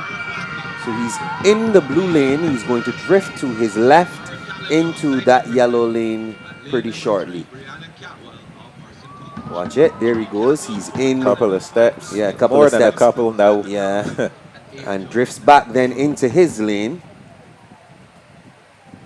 And that is why the yellow flag is up and the official is standing in lane number 5. So again, Ian, there was no one in the lane, and he did not cover any less ground by going over there.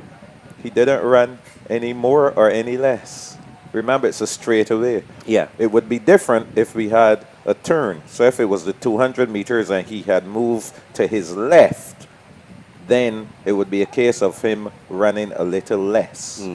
Okay? Yeah. Same thing applies for the 400 meters if you step. Because there's a curve involved. Yes, exactly. So in this case, really, he didn't impede anyone because no one was in lane 4.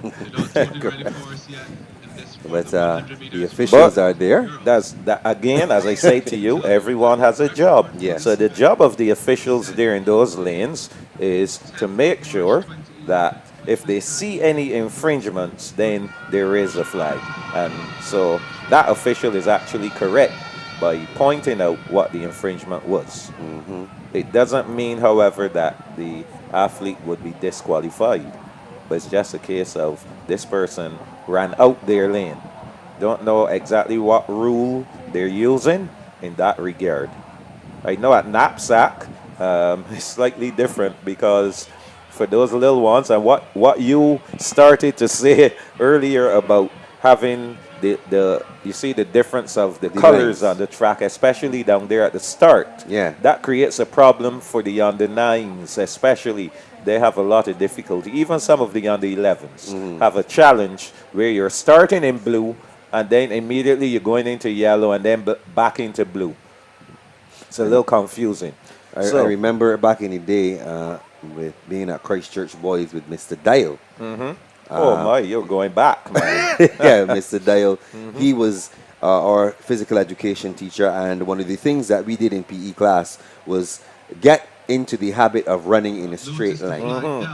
We would go over to the Watton playing field. Yes. And he would work with us over there and teaching us that rudiment of staying in your lane. Staying in your lane. So we're here with our first section for the under 15 girls. In lane 3 is Brianna Catwell of Harrison College. 4 is Damari Callender of Dighton Griffith. Kimara Blackgate of Springer Memorial in 5. Kimara Gibson of Parkinson in 6.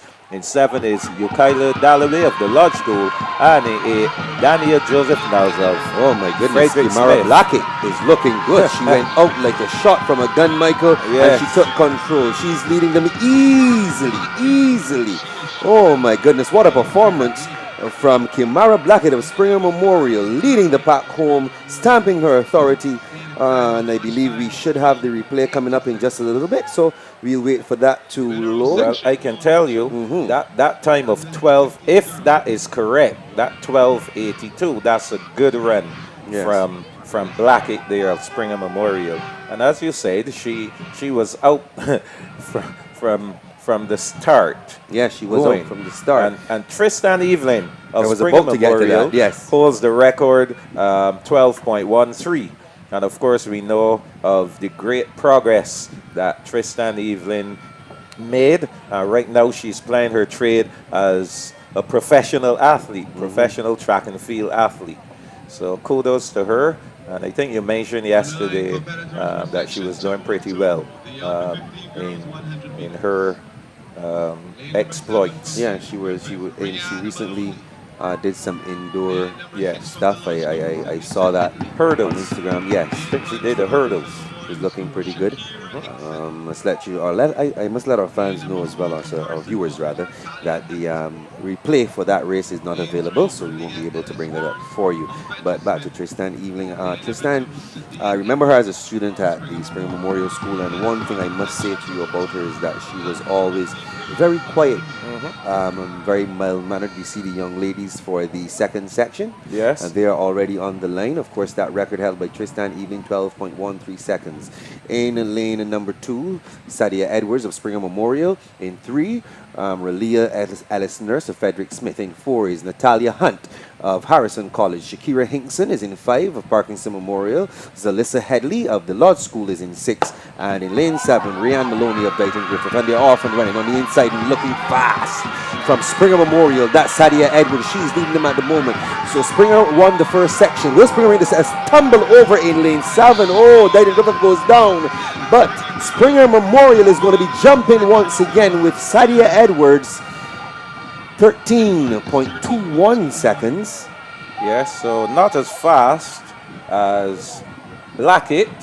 However, Springer Memorial, a lot to cheer about. And absolutely. I was just told again that Springer Memorial, the students are watching in the auditorium. I just want to say good morning to the principal, the staff, and all the students there at the Springer Memorial School watching. And I know that you girls are having a fantastic time up there in Government Hill. It's been a while since you had a motorcade to celebrate. That is true. And well done to the Springer Memorial posse. You're doing a fantastic job. Keep it up and keep up the cheering up there. And of course, I say to you, Ian, that Springer making some good strides, not just in track and field. On the 3rd of April, Springer Memorial, right there at the school, will be the establishment of the number 23 cadet company, the only all-girls cadet company in Barbados. So that's going to be a really historic moment. I just understood that Tristan also broke the indoor national record twice this year. So kudos to her. So excellent job from Tristan.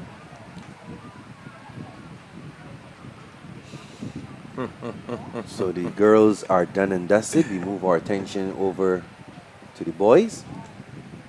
Okay, and we will have a full house here for these lads. So we see one under 15 boy using starting blocks.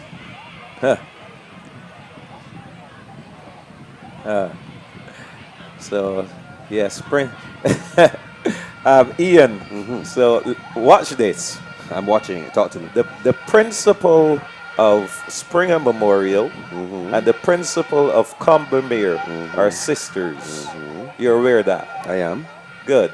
And you know that they're going to have a battle because Springer is looking to win the girls' championship. Right. Combermere, I have heard, is looking to do the double. Okay. So I could imagine the two sisters on the phone call talking to each other. And what do you imagine they'd be saying, Michael? I am taking the trophy to Government Hill. And the next one is saying, okay, well, I think I already found a place in Waterford, the University of Waterford, for that trophy.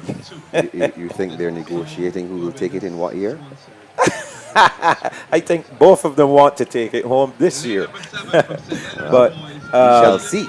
so good rivalry there again as we get ready for the under 15 boys 100 meters. The record here 11.16 seconds, and that was set by Tamal Atwell of the Lodge School back in 2011. Our starting lineup: Nathan Scott of Dighton Griffith in 8. In 7, Jaden Rowe of the St. Leonard's Boys. Trinico Nurse of Dighton Griffith in 6. In lane 5, Tasha Foster of Frederick Smith. Nathan Cumberbatch of the Lodge School in 4. Jakai Brewster of the Lodge School in 3. In lane 2, actually, I think we need to refresh. You will hardly find a case where there are 2 lads from the same school in a time final. So let's refresh here. We're going to the under 15 boys. Let's see if we can get. Aha, we have it correct now, just as we thought. So only 1 lad from Lodge, that's Nathan Cumberbatch in lane 4. So they're off and running. In the middle of the track is the young man from Lodge with the blocks, Nathan Cumberbatch, and he looks like a class athlete. He's going to get a challenge from the young man from Parkinson. He's trying to pull alongside him. Can't get it done. It's Nathan Cumberbatch. Parkinson's Cody Small should have gotten in there for second. It's going to be a close thing for third. It was tight at the finish line. Michael, 12.21. Was that the flash time that I saw there just now? 12, warming down. 12.19. Nathan Cumberbatch of Commermere. Now, Michael, if I wasn't under 15. Of the Lodge School. The Lodge School. I apologize. I know why you say Commermere. I apologize profusely. You're still thinking about that rivalry between Commermere and Spring. I do understand. I forgive you for that. But just you are killing me. Just note that the young man it's from the Lodge School. Oh my goodness! And Michael is adamant about it. His mother would be most upset with you. Most you. upset? Yes. Is she an alumnus of the Lodge School? No, she's not. But I know she has been following Nathan from the time he was at Knapsack performing. Okay. I know that for sure. His mother is a very ardent roller skater. Oh. Yeah, she's one of the people responsible for the resurgence of that's roller been skating. that's been on It's the a big resurgence thing. in there. Yeah, yes. But for sure, the replay is available now. Okay. Michael, I was about to tell you, right? Yes, tell me. And I had an experience just now. We're looking at the replay. This young man, oh, look at him. And, there's so much there to to work with with. blocks. Yeah, he started with blocks. But there's some work that can be done with him. Oh, look at this young man run. The lad here in lane 7, though, Rowe of St. Leonard's Boys, he was finishing like a train. Yeah, he finished well. Cody Small was reeling in Cumberbatch as well. But I was saying to you, Michael, if I were an under 15 boy and I am accustomed to just a flat start, no blocks, and I see and I get on the line and I see this guy with blocks, immediately it's like a psychological advantage that this guy has, because we don't use these things. And sometimes in the sprints, especially, I've heard a lot of banter about things like, for example, somebody flinching while purposely just to offset the others. Yes. And these are some of the psychological games that are played out, especially in the sprints. So I'll tell you a joke. And actually, it's not a joke, but it's reality. Fingal would tell us. Matt Fingal told us, when you go there to warm up, you know how you would see nowadays guys are warming up and chatting with each other and all that. Fingal would tell us, don't talk to anyone when you're warming up. So guys would come up to you in the warm-up area and start asking you questions like, what's your best time? How far? And you would just ignore them and walk away. And that too was psychological. So the record is held by Tamal Atwell, time of 11.16 seconds. In this one, the second section, we have in lane 2 Nathan Scott of Dighton Griffith. In lane 3, Kishawn Burnett of Parkinson Memorial. In 4, Joshua Waldron of Frederick Smith Secondary. In 5 is Jacoby Brown Smith of Harrison College. And in 6, Jakai Brewster of the Lodge School. With blocks. With blocks. False start there. False start. Guy from Harrison College, Yes. Brown Smith. Yes, definitely out the blocks early. There you see it. You saw the anticipation. Yes. I wonder how much of that had to do with those blocks next. And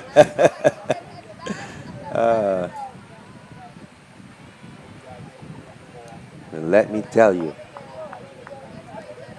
And what is noteworthy, Ian, the principal of Springer Memorial, the principal of Combermere, who will be rivaling each other for this championship, they're both alumni of Springer Memorial. Okay.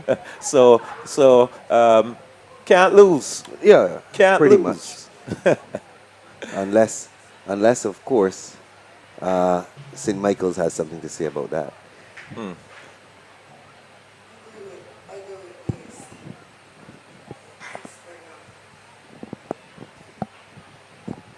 Okay. I'm not sure what's So we're going to try again for a good start. Yes, we are. No false starts.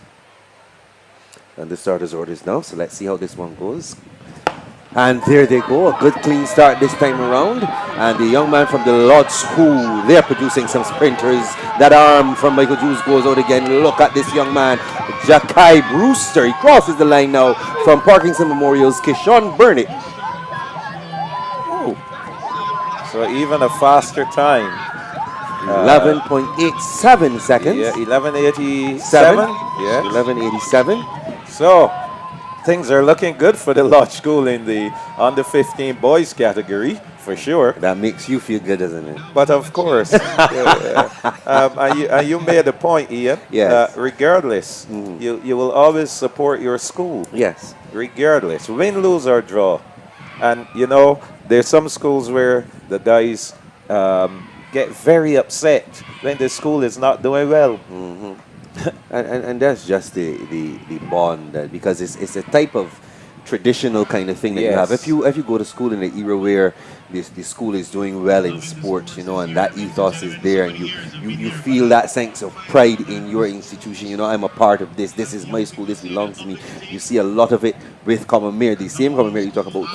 When it comes to school spirit in Barbados, I don't think there's another school quite like the Combermerians. They are, I mean, significantly above and beyond everybody else in terms of their support for their school. Combermerians love Combermere. The replay is available, so we can take a look at it here now as we see the Lodge students in the stands. So Lodge looking good in the under 15 division. They're young men already using blocks. So the replay is available. Let's take a look at it then.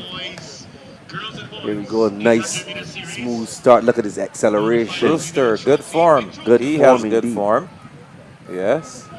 And the athlete from Parkinson. Burnett, Kishawn Burnett, yes. Yeah. Has some promise too. He finished in second position. Something to work with. Yes, kudos to him. And I see these guys are not wasting any time at all. Already have the girls out, Ian. Oh, wow. Yeah, the 800 meters. We should see the under 17 girls. This is the 800 meter run. Yes, they're out already. So we're doing quite well. 11:48, 11:47 on the clock. The time in Barbados. So the under 17 girls 800 meters. The record here 2 minutes 15.90. And that record was established in 1997 by Letitia Jokes, who was then a student of the Louis Lynch Secondary School. Oh, yeah. Of course, unfortunately, we lost Letitia Jokes. Had a budding career, did extremely well, represented Barbados at Carifta, CAC Juniors, etc. Was the recipient of a track scholarship as well. Yes. Good. good, powerful runner, Letitia Jokes. And so 9 girls are going here, Ian, for this 800 meters. Zaria Roseman of Harrison College, Savannah Paris of the Lodge School, Don J. Scott of Springer Memorial. We saw her before. Alicia Harris of Frederick Smith, Renicia Brooks of Parkinson. I think she was in the top 3. She finished second in the 15 yesterday, I believe. Yes. Savannah Brown of Harrison College, Kenidra Morgan, Frederick Smith, Jariah Williams of the Lodge School, and Tanaya Lashley of Springer Memorial. We saw Tanaya Lashley a little bit earlier, I believe, in the hurdles. Hurdles. So she's back. So she is one to watch. And also one to watch as well, Renicia Brooks. My good friend Ronald Boyce, who is tuned in all the way from Missouri, a Combamerian. So very excited to hear your comments regarding Combamere, but it's a fact. Yeah. And so they're off and running. At the 300-meter mark, you'll see them head for the inside lane. Renicia Brooks of Parkinson Memorial already moving to the front. So her strategy is obviously to set the pace here. And so she's settling into a nice rhythm. Just behind her, the athlete from Frederick Smith, followed by Dighton Griffith. So 2 athletes from Frederick Smith in there. The lasses from Springer Memorial, currently sitting in 5th and 6th. And it's a tight bunch as they head toward the turn for the straightaway for the first time. Renicia Brooks of Parkinson Memorial leading the field at this point.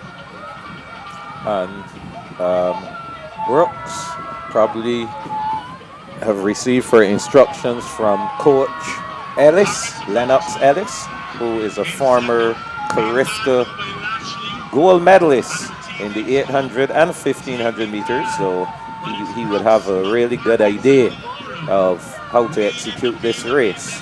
Moving up though in the positions. That's Lashley and Scott of Springer Memorial. And we spoke about their exploits on the track yesterday, and we saw how they worked well as a team to get those big points.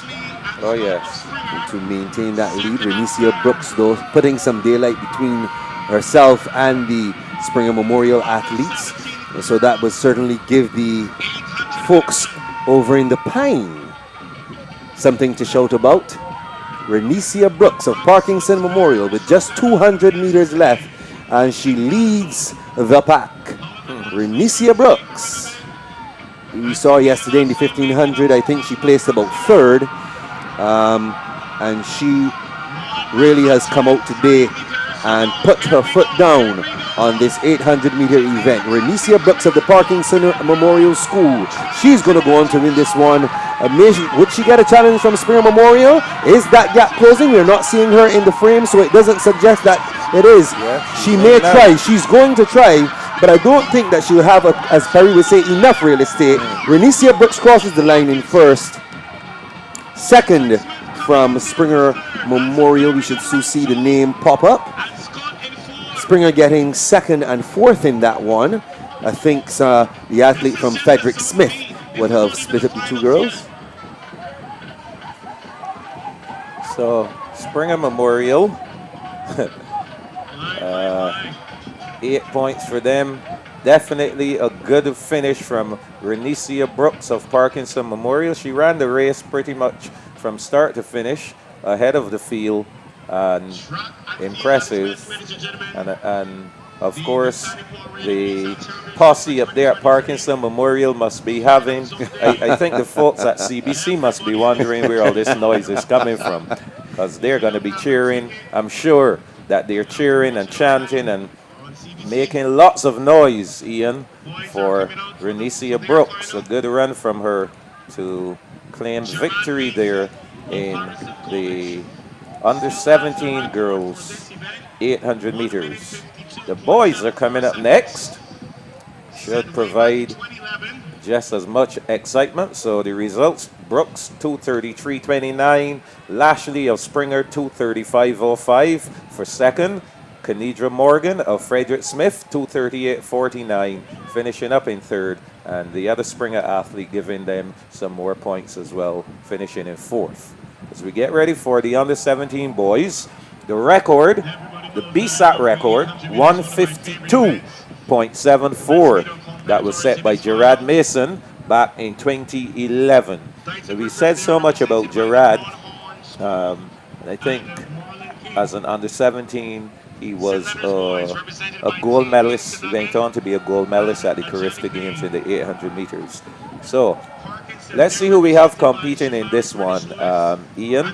So we have Nathaniel Nurse of Parkinson Memorial, Jaquan Medford of the Lodge School, Mateo Clark, Harrison College, Moorland King of Dayton Griffith, Tariq Spencer of Frederick Smith Secondary School, Ajani Payne of St. Leonard's Boys, Jean-Marc Prescott of Harrison College, Kieron Haynes of the Lodge School, Jashawn Carrington, Frederick Smith Secondary School, Shamari Greenwich Lewis of Parkinson Memorial, and Tavion Cadogan of St. Leonard's Boys. Those are the athletes. One more, LeBron Horn Small. Why does it feel like I've called that name already this morning?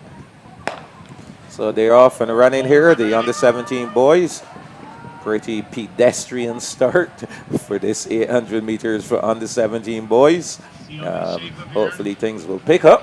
152.74 the record. Believe this group will be looking for positions and points rather than chasing that 152. So going into the lead, seeing the Lodge School, we'll tell you now the lead has changed. It's an athlete from St. Leonard's Boys. Of course, our cameraman, as they come around, will do the honors. So we can tell you exactly who is large and in charge here. 46 seconds on the clock as they pass 300 meters. Going into the lead here, cameraman. That is the Lodge School's. Trying to get it close up. Can't get it at this point. Close up at Seeing all. a Parkinson runner in the mix as well. That's Greenwich Lewis or Nurse. It's Nathaniel Nurse, that is. Okay, so here we go. The leader is Haynes. Yep, that's Haynes of the Lodge School. He's the leader. And then we have the two lads from St. Leonard's now moving up into second as they head down the backstretch for the final time. Still leading is Haynes of the Lodge School. Nathaniel Nurse of Parkinson Memorial in second. 1:33 on the clock. Young man from Harrison College in there as well. Is that Mateo Clark by any chance, Michael? I believe it is. Yes. So this is going to be a kick to the finish here. The young man from Lodge already looking to kick. And I'm watching Nathaniel Nurse. He seems to have something left in the tank. Will they kick to the finish? Look out for Clark of Here we Harrison go. College. Here we go. Young man from Lodge. No, they know he's not going to allow them to catch him at all. He's not. Haynes is gone. Haynes is gone. It's going to be the Lodge School's Kieron Haynes crossing the line now. It's going to be a thick thing here. The finish line camera will have to decide who's second and third. But I can tell you Clark Parkinson and Harrison College. Yes. Yeah. Clark got the edge there in that one. Moorland Clark? Mateo Clark. Mateo Clark of Harrison College would have gotten in there for second and make it third. Nathaniel Nurse of Parkinson Memorial. So keenly contested race there. The lad from the Lodge School, Kieron Haynes, dominating the event. Tight battle there for second and third between Clark of Harrison College and Nurse of Parkinson Memorial. So the under 20 girls will be up next, and pretty soon we should see them making their way out to the start line. Ian, yes, there are some athletes that we will see over the next week in the finals who will be packing their bags and making their way to Nassau, Bahamas to represent Barbados at the Carifta Games. And of course, we have mentioned so many athletes who, most record holders, who went the route of competing here at BSAC, made the Carifta team, and then moved on. So, you know, it's a good thing that we can follow these athletes. I will mention them shortly, those who will be wearing the national colors and representing us at the Carifta Games over the Easter weekend. And it's a good opportunity for those athletes to show their talent, and for sure there will be scouts at the Carifta Games. They're always there looking to see who they can grab to make their programs even more successful. So we're seeing the under-20 girls are on there on the line for the 800-meter run. We have 6 athletes in this one. The record is held by Sonia Gaskin, formerly of Parkinson Memorial, a time of 2 minutes, 10.83 seconds set on the 23rd of March 2012. Going in here, we will have the Lodge School's Amber Sadat Seeley. We also have Haley Banfield of Harrison College, Shanna Daw of Frederick Smith Secondary School, Shante Seal of Springer Memorial, Jada Ashby of the Lodge School, and Renisha Stewart of Springer Memorial. So Springer Memorial 2, Lodge 2, Harrison College 1, Frederick Smith 1. They're off and running already. The girls from Government Hill are running to the front. There's only one girl from the Lodge School here, actually. So that Seeley did not start. So that's just one from the Lodge School in here. But as we can see, Springer Memorial looking to claim another 18 points here in this event.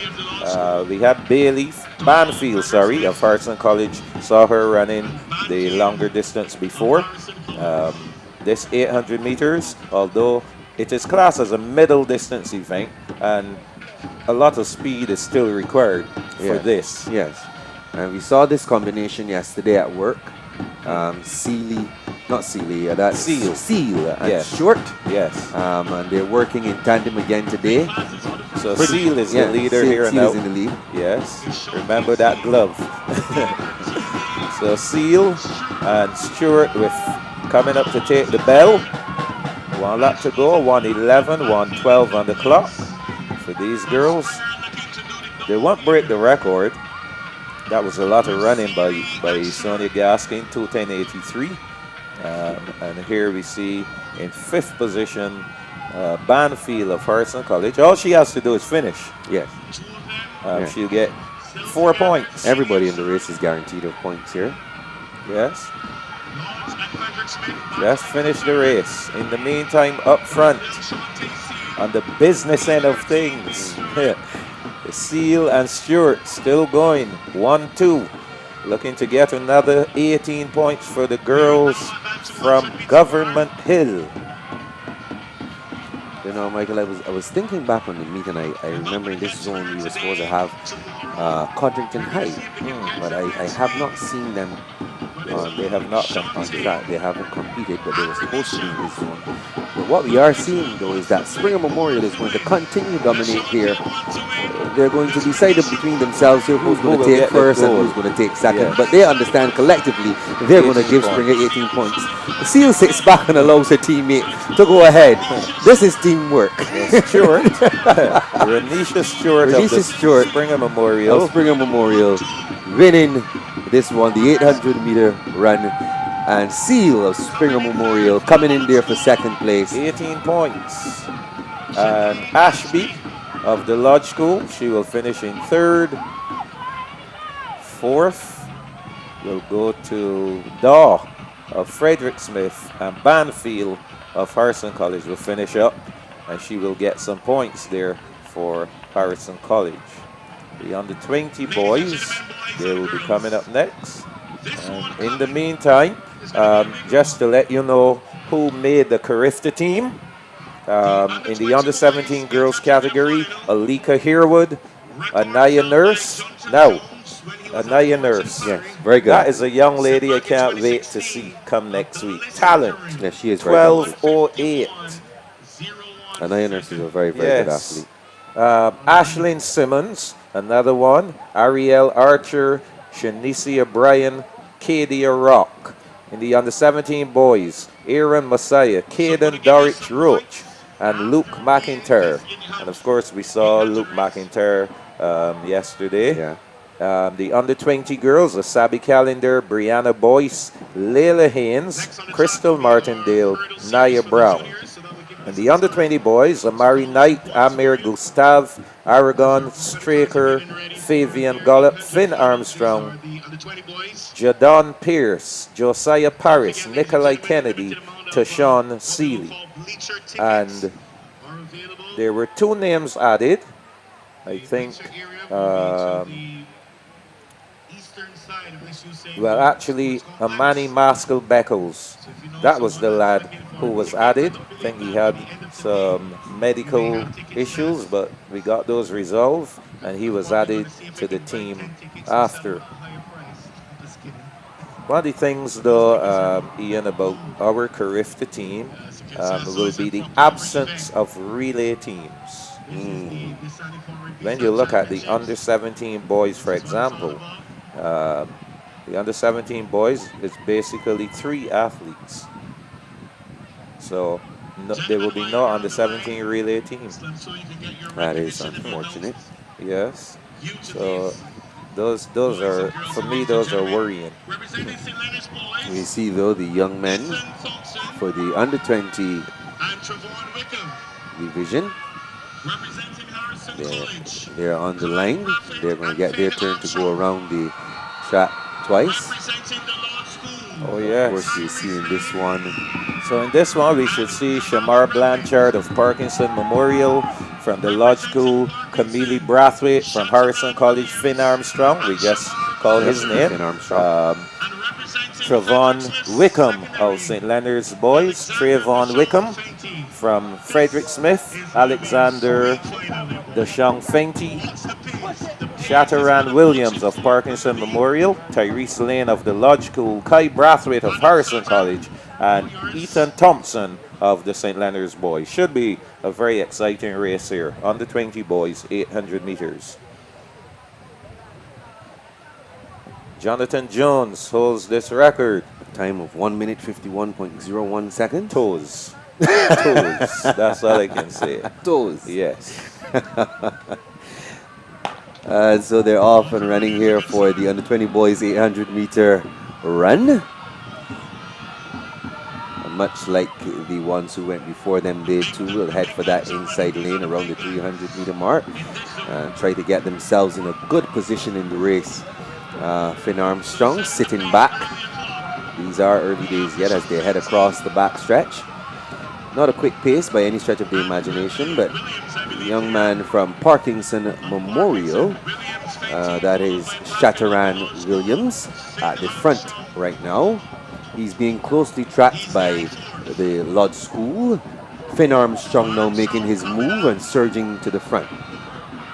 So it's Frederick Smith, Harrison College, the Lodge School, Harrison College once again, and Parkinson Memorial in that order, as we try to get a little closer view of the athletes. We can tell you that Finn Armstrong is currently leading the pack, and his teammate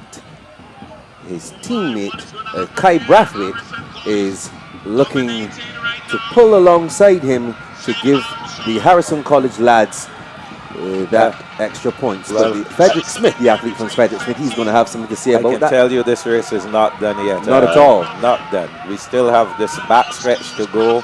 We still have about 250 meters to go, and look out. Yes, from the Lodge School, that's Brathwaite. They're really pressing Finn Armstrong here. Of course, it will be now the sprint. Who has the better sprint of these two? So Camille Brathwaite of the Lodge School trying to come around. Finn Armstrong holding on. I know Finn has the endurance. Let's see if he has that turnover, the quick turnover. Camille Brathwaite is challenging him. And Finn Armstrong is not giving up. So it's Armstrong and Brathwaite and Armstrong. Finn Armstrong showing his class here. Oh, yeah. Oh, my. Yes, and again we see the raised hands. Yes. Just that he couldn't do it earlier. Surely they've rehearsed this at Harrison College. It's time 2 minutes 05.52 seconds. Finn Armstrong of Harrison College winning that one. Camille Brathwaite of the Lodge School. He is going to be in there for second. That was a great finish. The times were very, very good finish indeed. Wow. So Harrison College must be beaming. The athletes in the stands, the spectators having a great time supporting. All right, so Camille Brathwaite's time just being flashed there on the screen. 2:05:52, 2:05:73. And Frederick Smith, Isaiah Babb, 2 minutes, 10.73 seconds. Harrison College's Kai Brathwaite is in there for fourth, 2 minutes, 12.73. Ian, we haven't given our viewers any points recently. I think it's time that we do that. So I agree with you. Let's go for it. Go here and pull up some points so you guys can have an idea of how your teams are doing. So here we go. Ian, you can go ahead and call the girls. I'll call the boys. Currently in sixth with 72 points, Parkinson Memorial School. In fifth with 112 is Dighton Griffith Secondary. Currently in fourth with 147.5 points, Frederick Smith. In third is the Lodge School with 266.5 points. In second sits Harrison College, 319.5 points. And leading the girls now with 454.5 points, Springer Memorial. It's a wrap. Wow. Yes, well, it's a wrap. Yes, for sure. And just before we take our commercial break, the boys' scores: Dighton Griffith 119, Parkinson 129, Frederick Smith 145, St. Leonard's Boys 262, the Lodge School 353, and Harrison College 419. So that's the position here as we take our commercial break, and we'll be right back with action at the Dasani-Powerade BSSAC, the Starcom Network, Shane Brathwaite Zone. COB, for all your financial needs, making your dreams a reality, helping to achieve prosperity. COB, for all your financial needs. City of Bridgetown, Cooperative Credit Union, measuring success, one member at a time. Telephone 430-5900. My goal is to finish my morning run and help Natalie with her test. Ensure Max Protein provides 30 grams of high-quality protein to help keep muscles strong, satisfy hunger, along with other key nutrients my body needs. Take your routine to the max with Ensure Max Protein.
Burning with hope and fueled by the drive to give their most powerful performances, the BNOCL is proud to bring the fuel for life in support of our nation's secondary school athletes.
Brathwaite zone. Ian, so far we've had a really exciting day here at the Usain Bolt Sports Complex. Coming up will be the sprint hurdles for the junior girls. They'll be going 75 meters, and the boys will be going 100 meters. And of course, looking forward to what they will offer us. And just to remind our viewers that this is our final day of competition in the zones. We had the Esther Maynard zone, we had the Frank Blackman zone, and after this, we will have the big finale next week, Thursday and Friday. Actually, on Wednesday will be just the semi-finals of the 400 meters, all age categories, but then we come back on Thursday and Friday where everyone will be vying for that big title, the BSSAC champion girls and champion boys. And based on what you've seen so far, are you in a position right now to predict winners? I can tell you that as far as winners are concerned among the girls, I'm looking very closely at St. Michael's, Combermere, and Springer Memorial. Those are the winners, so to speak, of the of the zones. So I'm expecting very strong performances from St. Michael. I think that they have a well-balanced team. They have a lot of depth in their team. When we looked at how their points were acquired, spread over across the events and everything, we were able to see that they've been consistently acquiring points in the field, the throws, the jumps. St. Michael's has a very, very good team. So if there is a team to watch for me, it is going to be very, very difficult for me to ignore the exploits of the St. Michael's School. Christchurch Foundation is going to be in there as well. I am not sure that they'll actually go on to win this year. Combermere, they look good. They look very, very good. And particularly among the boys now, let's talk about the boys. I'm watching Harrison College. Harrison College really looks a good team. So those would be my picks. St. Michael's in the girls. In the boys, I would go with Harrison College. Okay, good. So I'm going to do my analysis. and I think by Thursday morning, I'll give you the top 3 girls and the top 3 By boys. Thursday morning. Thursday morning. I want our viewers to remember that. Thursday Michael morning. Jules said that on Thursday morning of next week, he's going to give you the results of his analysis. Yes, top 3 girls, top 3 boys. I'm anticipating that he will come back and have a similar tale to what I would have expressed. But remember, you were here all the days. Yes, I have. This is my second day. I was very busy otherwise, so I didn't get to take in much of the action. Nevertheless, I believe in statistics, and of course some prior knowledge, etc. will do the trick. So we'll see. I know the viewers also have their picks and their thoughts on who will be in the top 3. So feel free to share with us. Feel free to share with us who you think will be the top 3 and the girls, the top 3 and the boys. We just had a visitor, a spectator actually, who just popped in and said Springer and Hartson College. Yes, somebody did do that. Springer and Hartson It was quite weird, but somebody popped into our immediate area and goes Harrison College and Springer. Yeah. So you can definitely do that. And we were talking earlier, Ian, about the Carifta games and the progress. And I said, I really feel bad that Barbados was not in a position to host the 50th edition of the Carifta games. It has been 20 years since Barbados hosted the Carifta games. Wow. Yes, 20 It would have been years. nice to have the 50th, but of course we all know the circumstances. What are the circumstances? I don't know. The National Stadium is not available, Mr. Jules. You know this. I know that, but you're saying the circumstances. But those are the circumstances. I am saying to you that a country that started such a prestigious games. Do you know what a president of the IAAF said about the Carifta games? Please do tell us. He said, "This is the best junior athletic championship in the world." Oh, wow. And they're athletic championships that are held across the continents. And for him to make such a comment and to attend, yes. And I'm saying, for a country where the Carifta Games started, it should not be 20 years since. The last time we hosted Carifta was in 2001. And going back to when you talked about the I think that's the first time. Now you mention it. 2001, I was in Barbados, yes, and I think that's where I saw Usain Bolt for the first time. I could be wrong. I think you might be talking about the because he ran against Milan Louis. Pan Am Juniors, maybe. Maybe. Yes. But I remember he ran against. There were 3 people that I really was paying attention to in that race. One was Darrell Brown from Trinidad. Correct.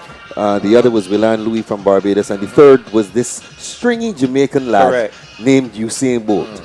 And Bolt actually went on to win quite easily. Yes, but I know for sure in 2001, Damon Thompson, he set a Carifta record in the under 20 high jump, 2.20 meters. I think that same year he broke the BSSAC record as well. Yes, and Veronica Campbell won the Austin Seeley Award that same year.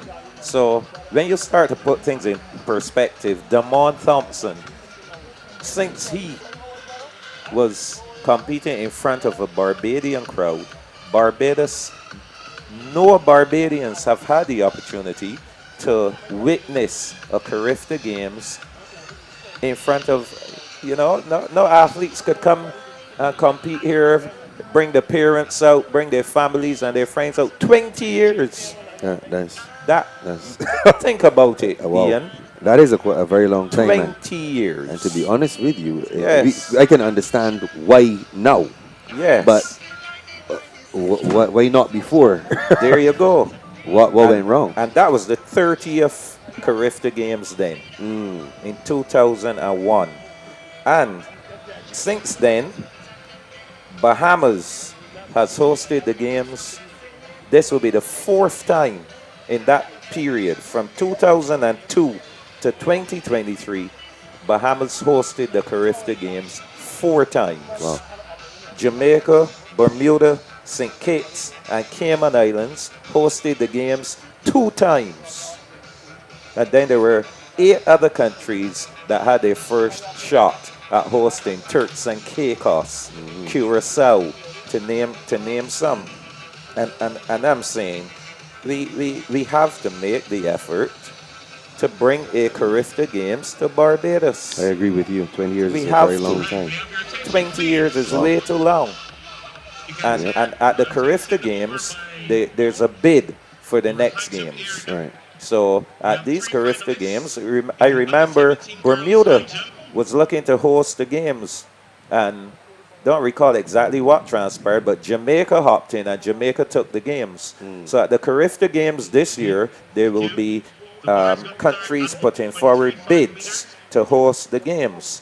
I know definitely Barbados won't be putting one because, as you said, the circumstances. Yes. But seriously speaking, I think we definitely need to look at putting things in place, getting our stadium in order. Even here, when you look at what's going to happen next week, there will be a limited number of people who can come to the Usain Bolt Sports Complex. Yeah. You know, and we have to think about that. We have to think about the parents who may want to take the day off. I heard a parent this morning actually said to me, so where can I get tickets? There are no tickets, because you have to put a cap on the number of persons who can fit into the Usain Bolt Sports Complex. Right. And then the mere fact, too, that we can't even get to watch a javelin being thrown across the field. Right.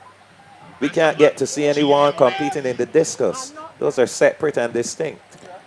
And those are some of the circumstances. When I said the circumstances, for example, this is AstroTurf, so I'm aware that we can't do javelin here. So those types of situations make it difficult for us to host a Carifta Games, but it certainly is something that needs to be looked at, and I hope that somebody who is listening to this broadcast somewhere across the island and has the ear of maybe somebody who can be influential to get first of all those we've been hearing lots of talk about the mini stadia that will be built across the island, and I would like to get your perspective on that. But certainly of importance to us right now is certainly getting that stadium to host major competitions. That is correct. Yes, and people love to come to Barbados, Ian. As soon as people hear Barbados is hosting anything, conferences, festivals, you name it, people love to come here. So the 75-meter hurdles for the junior girls, that's the next event on the track. The girls are ready. They'll be chasing 11.35 seconds. The record set in 2020 by Sky Spencer Lane of the St. Michael's School. In lane 1, Shania Boyce of Springer Memorial. Lane 2, Nima Cumberbatch of the Lodge School. Lane 3, Chantel Ellis, Dighton Griffith. Lane 4, Yasmin White, the Lodge School. Lane 5, Shakira Hinkson, Parkinson. Lane 6, Saira Murray of Frederick Smith. In lane 7, Samara Armstrong of Dighton Griffith. And in lane 8, Shamira Scantleberry of Springer Memorial. So they're under the starters' orders. And there they go, a nice clean start. They go over the first hurdle. Looking good on the outside from Springer Memorial. That's Shamira Scantleberry. She's going well, leading the pack at the moment. In second, it also looks like Springer Memorial on the outside. That's Shanna Boy. Springer Memorial 1, Springer Memorial 2. The Lodge School's Nima Cumberbatch should getting there for third. The top 3 finishers, I'm seeing a flash time here, Michael, of 13.42 seconds. We'll see if that holds up or if it's rounded down or up. But Springer Memorial once again collecting the points as they've been doing for the entire meet. Yep, 18 points, 13.43 seconds. The time for Shamira Scantleberry, that's what we're seeing. That's her first place finish time, the winner. Shania Boyce, also of Springer Memorial. She's second. We'll get her time for you in just a little bit. Oh, yes. Springer Memorial. I know you guys are watching. Congratulations. Springer Memorial is doing the dog. Yeah, I can anticipate that sometime Oh, later on in yes. the day you'll be hearing the children declare that the trophy is on the hill. That's one of the chants that they use at Springer. The trophy Pandy Hill. The So, trophy Pandy Hill. uh, You know you ever heard it before? no, I don't know that chant. That's that has to be a recent, very recent thing. I Okay, don't know that one at all. that's all right.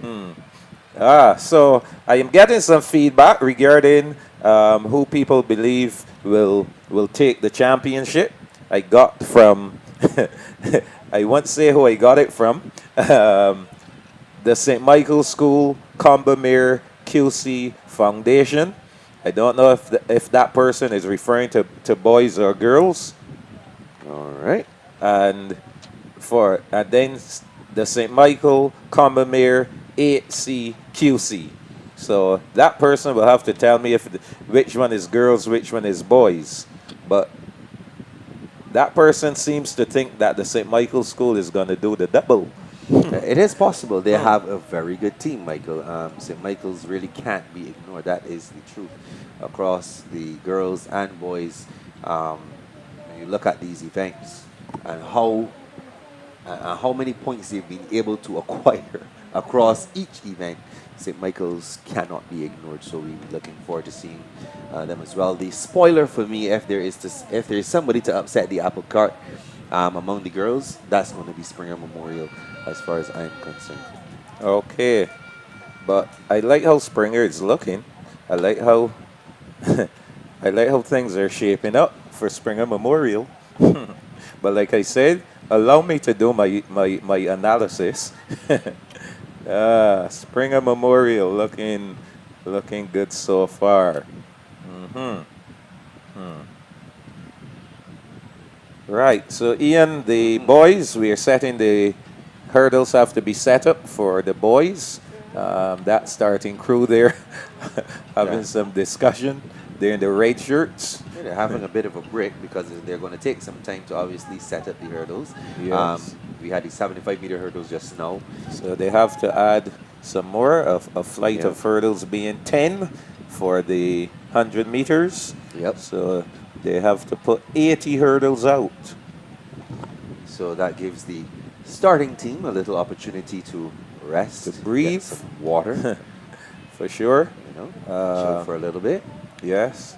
Did you ever hear about a guy called Michael Abu Worrell? I have heard about Abu. He was apparently a 400-meter runner. He also ran the 8, I understand. No. No, he didn't run the 8. He was 4. 2 and 4. 2 and 4? Oh, okay. So Yes. that's what I heard about him, that he was a very good 400-meter runner. I can tell you that he was probably a coach at Combermere at some point as well. That's as much as I know about him. Well, Michael Abu Worrell was one of the, actually, I thought he would have been Barbados' first Olympic medal winner.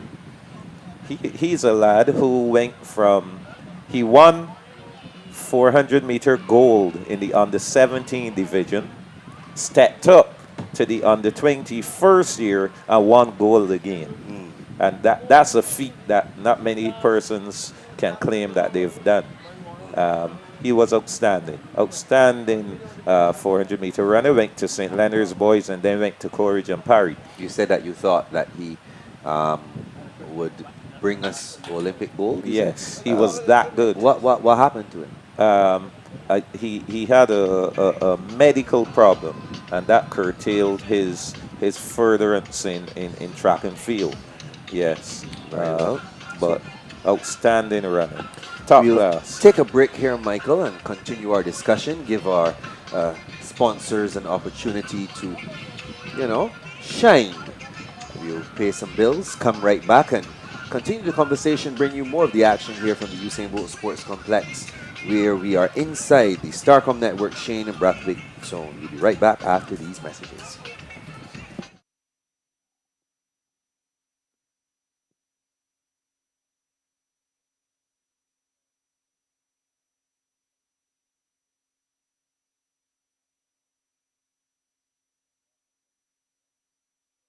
COB, for all your financial needs.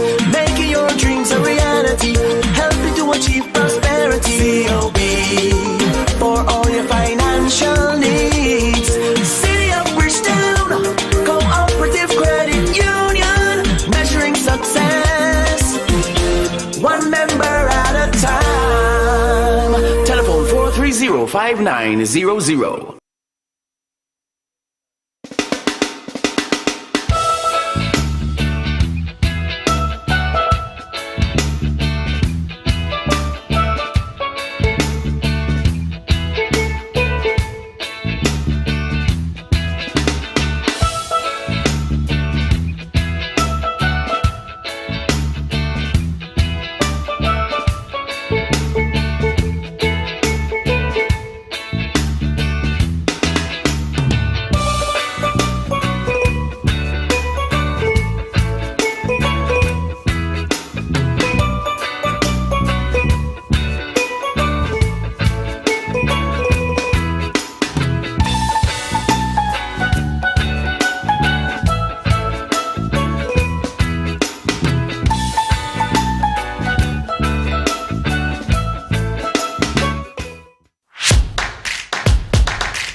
More than likely, you may get.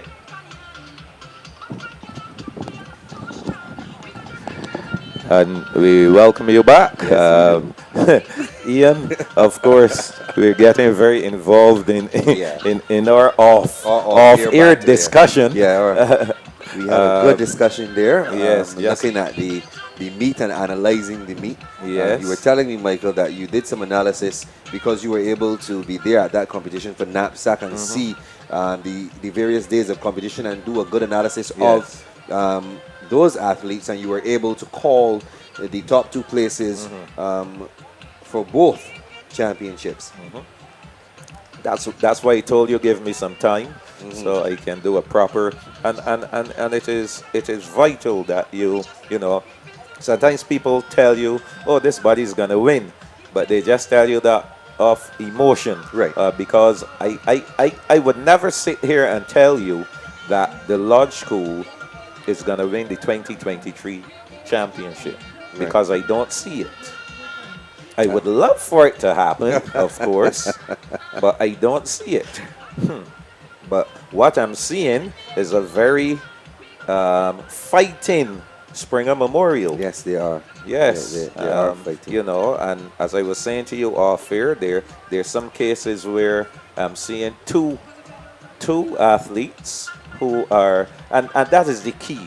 If you can get two athletes in finals and start picking up points, even though you may lose them in another area. So when you look at like the hurdles events, for example, Springer has two athletes in the final in most of the hurdle events.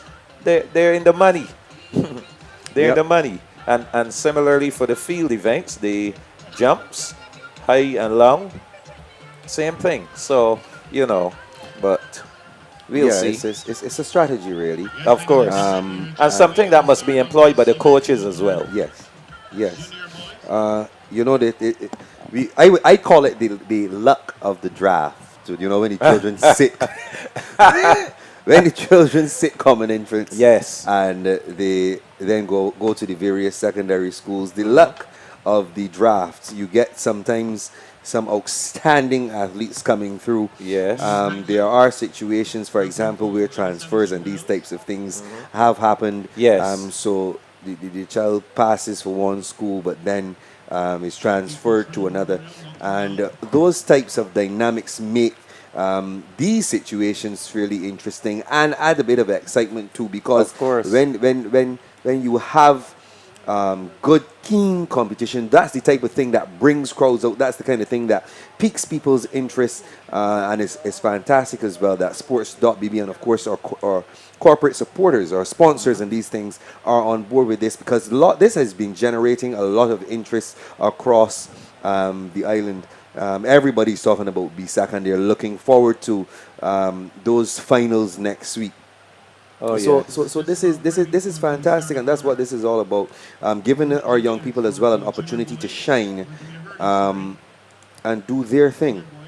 You know, it's for about sure. the points. We'll move from here, as you mentioned earlier, to go on to the Carifta Games, and of course that's when these same athletes that we are seeing here, some of them at least, go on to represent us in the Carifta Games and fly the Barbadian flag high. What we're seeing now on the line here, the young men doing their run through the junior boys 100 the meter hurdles. These young men will have to clear the hurdles that are now set at 84 centimeters. And You were saying something, Michael? yes, just looking at the starting lineup from what we're seeing here, just to make sure we match this against what's on the track. The Lodge School, St. Leonard's, Lodge again, St. Leonard's again. Then we have Parkinson, Dayton, Griffith, and 2 Harrison College lads. Is that what you're seeing? Indeed. Okay, so Pierce of the St. Leonard's boys, Jadon Pierce, 13.99. That's the record for this event. And Pierce is actually going to the Carifta Games. He's made the Carifta team. Congratulations to him. He is now moved to the St. Michael's School. Yeah. Yes. So he'll add some depth to their program. Oh, yeah, certainly will. And he'll have a say next week as well. Once all goes well. You know, this is sport. We don't wish bad on anyone. We don't Not at all. Not at all. But this is sport and things like injuries. So barring some unforeseen circumstance, we hope that he's able to compete next week, because that's what we want to see. We want to see our athletes being able to give their best. But injury is a part of the sport as well. Those things happen. We saw it was a young man. Was it the same young Maskell, I believe, that had an injury recently from the Lodge School? I think Yes, Maskell Beckles. Maskell Beckles, yes. He seemed to be nursing an injury. And we saw where I think he was pulled from the 4 yesterday. Was it the 4 that he was pulled out of? But he didn't compete. Don't really know the circumstances, but Well, he's one of our Carifta qualifiers, and, you know, we need him in the best shape possible for that meet. That was a good time to say thanks to our sponsors and remind you, of course, of who they are. They stream our sports.bb live stream is brought to you with the kind compliments of City of Bridgetown, Cooperative Credit Union, Barbados National Oil Company Limited, Infinity on the Beach, and Pharmacy Sales via Insure. So if you enjoy Insure products, of course you can check out Pharmacy Sales and they would sort you out. You should also bear in mind that you can subscribe to our YouTube channel, give us a like on Instagram, on Facebook, and you'll get those notifications whenever we have live action. I must let you know that you can win as well with sports.bb. I'm going to give you those details. So what you can do is that you can go and you can like Sagicor Bank. Sagicor Bank, this is all about them. They are going to do something big for you. Sagicor Bank is about to do something big for you. Yes, I mean you. So stay tuned to sports.bb stream and like sagicor.bank and sports.bb on Instagram to ensure that you don't miss out. So something big is coming, and I got to let you know, of course, about the sponsors of this meet. Dasani-Powerade, the title sponsor, Wabisco, Chafette and Frosties, Starcom Network, Cooperators General Insurance Company Limited, Sol Barbados Limited, Barbados National Oil Company Limited, Infinity on the Beach Hotel, Signia Globe Financial, City of Bridgetown Cooperative Credit Union, Barbados Teachers Cooperative Credit Union, Armstrong Agencies, Laboratory and Sports, Barbados Light and Power Company Limited, McBride Company Limited, BSL Athletics, Made It Against the Odds Foundation, Premium Security Services Limited, Flow, and the Barbados Police Service. Okay, that was a mouthful there, Ian. Yes, we have to make sure we take care of the sponsors. Of course we must. So the junior boys 100-meter hurdles getting ready to go. In lane number 8, Kai Merritt of Harrison College. In lane 7, Jacoby Brown Smith of Harrison College. Lane 6, Nathan Scott of Dighton Griffith. In lane number 5, Nathan Jones of Parkinson. In lane 4, Jaden Rowe of St. Leonard's. In lane 3, Corey Phillips of the Lodge School. Lane 2, Marquise Carmichael of St. Leonard's Boys. And in lane 1, Johnny Franklin of the Lodge School. 10 hurdles. Oh, yes. So for each of these guys. The starters' orders now down. Make sure each of them has that knee on the ground. So this one will soon be underway. And they're off and running then, but no, they're called back. We await the officials to see exactly out the door. Right. Now it's called the Athletic Association of Barbados. And once we move from that amateur status, it meant that more and more athletes had the opportunity to go out there to make money in their sport. As far as the Diamond League and those kinds of things are concerned, it affords an athlete who just finished college and still has some life in him or her to make a little dollar from participating. You would recall, though, that the professional athletes, such as the NBA players, you remember the Dream Team? Yeah. That basketball team? So those guys were able to go to the Olympic Games when that status changed from where professional athletes could compete at the Olympic Games, even to where the Williams girls competed at the Olympics. So things have really changed in that regard. It would be interesting if that were to happen in boxing. I am a fan of boxing. It is the case with boxing too. Yes, you're a boxing fan? I am a boxing Wow. fan. Actually, a fan of Anthony Joshua, the heavyweight division. My favorite boxer right now has to be Tyson Fury. You know Tyson Fury? Yes. Yeah. A fan of him. But on the line, we have the under-13 girls in lane 7. Codia Gittins of Parkinson. In 6 is Clark of Dayton Griffith. Daniel of Frederick Smith is in 5. Brathwaite of Lodges in 4. Miller of Springer Memorial in 3. And in 2, Banfield of Harrison College. Those are the athletes competing. Looking good so far. On the more so in the middle of the track, it is looking like the Lodge School athlete, Desaria Brathwaite. Springer Memorial's Tiana Miller on the inside is now pushing through. She has about 200 meters. She's leading them at the moment. So Springer Memorial is up front. Tiana Miller representing. The girls over at Government Hill must be jumping once again as they've been probably doing all morning. Michael, Springer Memorial's Tiana Miller. She is going to lead this under-13 girls 400-meter dash. She is going to win this one, looking quite comfortable indeed. Just about 50 meters or so left. Tiana Miller, Springer Memorial. She is going to get the victory in the under-13 girls 400-meter dash. Crosses the line now. Flash time of 1 minute 05.64 seconds. In second, it's going to be close. I think the young lady from Dayton Griffith was in the mix as well. That's Shakira Clark. She's in there. I'm talking about, there's Esther Maynard. Yes, Esther Maynard. Making their way there. Very the thing pleasant is lady, this- I must say. Pardon? She is a very pleasant lady. Yes. So, so we really need to apologize to our viewers for the technical issue we had just a few moments ago. We really apologize to you, but we are up and running Yes, again, we are. and we'll continue to provide you with our coverage. So, we talked about Esther Maynard and the fact that she works with the technical officials. Yes. You were asking earlier about how far can you get, or the kind of training that you can get. So she's responsible for training technical officials. And as a technical official, there are different areas. You learn how to officiate all the areas involved in track and field.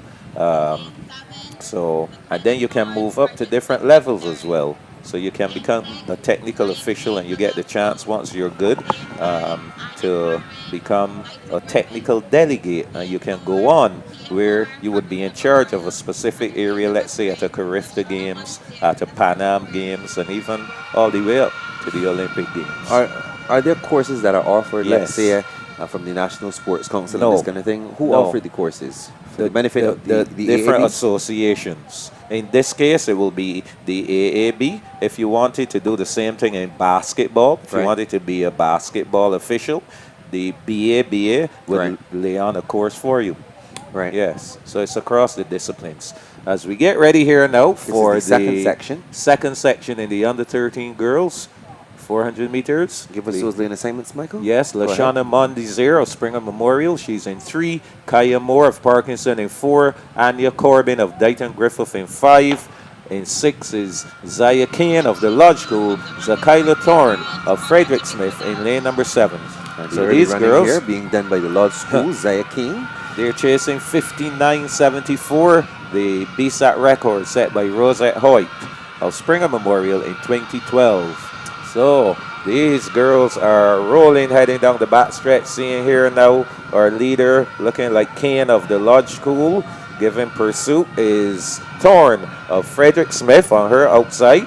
So as they approach just about 200 meters, less than that to go now for the second section in the under 13 girls. Seeing Springer moving up. That's Yes. Lashana Mondizere Yes. on the inside. She's And coming into contention now. In fact, she's leading. As my good buddy would say, God rest his soul, and there are no more turns into the straightaway. Lashana Mondizere of Springer Memorial, she's going to motor her way to the finish line. There'll be no stopping her. She'll have to stop herself. Lashana Mondizere, Springer Memorial, make some noise. And the Lodge School, Zaya Kane, finishing up in second. Third, going to Zakaila Thorne of the Frederick Smith secondary. I want to shout out all the recruits from the Springer Memorial School who are there. I know tomorrow is a big day for them. All the recruits Is it? across Barbados, all the cadet recruits will be having their pass-out parade tomorrow. Oh, that's so wonderful. after tomorrow, they will become full cadets. So I Wonderful. know there are several there at the Springer Memorial. I want to shout out all of them. Looking forward to a good show from you recruits tomorrow at your pass-out parade.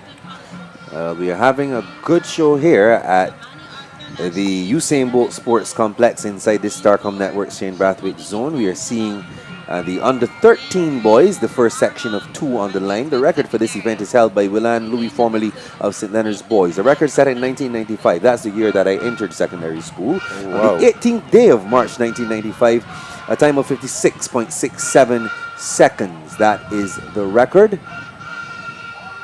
The young men on the line you are seeing in lane 7, Samir Nels Parkinson. In 6, Kishan Hunt, Harrison College. In 5, Shamani Arthur Lashley, St. Leonard's Boys. The athletes being asked to stand. But in 4, Shakobi Giddens of the Lodge School is in there as well. In 3, Shamar Rock of Frederick Smith Secondary School. And on the inside in lane 2, Nathan Smith of Dighton Griffith. Those are the athletes, and there they go. They're off and running. The under 13 boys, 400-meter dash, section 1 of 2 on the outside, doing the early running, going up pretty hard. Samir Nels of Parkinson. Inside of him, on the inside, looking pretty good as well, is Shamani Arthur Lashley of St. Leonard's Boys. Lodge now coming into contention as they head across the back stretch. Young man from the Lodge School looking pretty good. That's Jacoby Gittings. He's running at them now. In fact, he's in the lead. So Jacoby Gittings of the Lodge School has 200 meters are left in this one. Just about 150 now. Gittings of the Lodge School is going to lead them out of the turn and into the straight to the finish. It's going to be Jacoby Gittings of the Lodge School, and by some distance here from Parkinson, Samir Niles is going to be all Gittings of the Lodge School. That hand goes up again next to me. Michael Jules is pleased. The Lodge School posse is pleased. Gittings wins it for Lodge now from Samir Niles of Parkinson Memorial coming into our frame now, and Dighton Griffith is third. That is Shamar Rock. No, that's not. That's Nathan Smith. I beg your pardon, of Dighton Griffith. Nathan Smith, he was running on the inside, should have copped that third place. So the first place finisher of the Lodge School, that is, of course, Jacoby Gittings, a time of 1 minute 01.97 seconds. Michael, you can write that down somewhere because we'll have a section coming after this. These are timed finals. So 101.97. Yes, 101.97.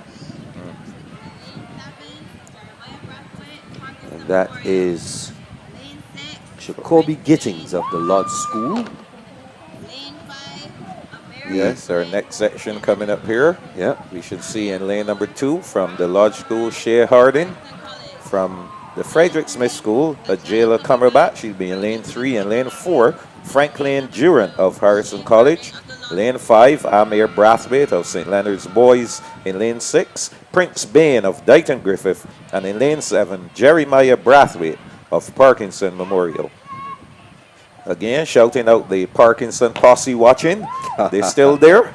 They should be. Okay, we're off and running. So Parkinson, make some noise for Jeremiah Brathwaite out in lane number 7. And now here we see Brathwaite, another Brathwaite from St. Leonard's Boys. He's taking charge of this event so far. Heading down the back stretch. Here comes from Dighton Griffith, Bain, Prince Bain. A lovely name, Prince Bain. 200 meters to go. The Prince is in charge of this one. The others just trying to make up some ground here from the Lodge School. Shea Harding in 2. He's currently in 2nd position. And as they head to no more turns, look at it. Look at what has happened here, Perry, Ian. Prince Bain is now running in lane 1. He started in 6, so this is what I was talking about. Oh boy. So he's going to have some problems. So he finishes. Slower time. Very slow time here for these guys. Definitely. I think the lad from Frederick Smith in 3. Cumberbatch finishing up there in 2nd. So this is a case of what I spoke to you about earlier. So the guy, Prince Bain, started in lane 6 and ended up in lane 1. That means that he definitely ran less because it is measured. That's why you stay in your lane, and not break and go into lane 1. So he definitely will have some issues. Bain of Dighton Griffith. A slow time, 65 seconds for under 13s. Expect that the under 13 boys will run a little faster. Well, the under 15s, that's what we're looking forward to. We start with the girls. For sure. Seeing again 2 sections coming up for the girls. We have Shamira Scantleberry of Springer Memorial in 3, Kezia Walren of Frederick Smith in 4 from Parkinson Memorial. We saw her earlier. Shania Eiffel in lane 6, Zakira Beckles of the Lodge School, and Rishan Blunt of Dighton Griffith in lane number 7. Oh, looking good. From the Lodge School, that's Zakira Beckles. She leads them at this point in time as they head across the back stretch, looking quite comfortable indeed. That she's able to maintain this all the way through. In 2nd at the moment, Dighton Griffith. But coming up on the inside, we're seeing Springer Memorial as well. Frederick Smith also in there. But watch the athlete from Springer Memorial. She's making her move now. And much to the delight of the fans in the stands, Shamira Scantlebury, as they come off the turn then and head for home, it's going to be Springer Memorial, Shamira Scantlebury. I can hear the crowds in Government Hill. Oh, they were up and chanting. They're up and chanting here at the Usain Bolt Stadium. Look at them go. If a cameraman can get a shot over in the stands, it's exciting times here at the Usain Bolt Sports Complex. Springer Memorial once again. Shamira Scantlebury crosses the line now from Frederick Smith, Zekiah Key, Zaya Walton, and in third from the Lodge School, that is going to be Zakira Beckles of the Lodge School. She made it in for third, but the top place finisher, 1 minute 05.92 seconds, Shamira Scantlebury of Springer Memorial, and they are singing in the stands. I'm sure they're singing over in Government Hill as well. They've been there all morning. I think we had no kind of academic, nothing academic occurred at Springer today and yesterday. Nothing at all. I don't agree with you. Maybe they're adding up points. Some maths. So some mathematics. Some Only mathematics. So under 15 girls, the record 57.41 set by Shanita Broom of the Alexandra School back in 2014. Our second section coming up. In this, we will see Amaya Blagrove of Frederick Smith in lane 2. In lane 3, Leanna Green of Springer Memorial. Lane 4, Victoria Bourne of Dighton Griffith. And I understand that Victory Bourne is the daughter of Mr. Bourne, who competes. He's a masters athlete. And he also was a runner himself, and this is his daughter here, Victory Bourne of Dighton Griffith. She'll be in lane 4. Shamika Kelman of Parkinson in 5. Destiny Lane of Harrison College in 6. Kara Small of the Lodge School in 7. And they're off and running there. Pretty slow start to this one, especially on the outside there, seeing the athletes from the Lodge School and Harrison College. Not for Springer though, Leanna Green. She's making up the stagger quickly on this field. She understands the assignment. She's been told go hard, and she is going hard, running at them now on the inside. Springer Memorial's Leanna Green. Oh, she is moving nicely across the back stretch. Approaching now the 200-meter mark. She looks pretty comfortable at this point. In the lead, as we've been saying all morning, Springer Memorial, Leanna Green.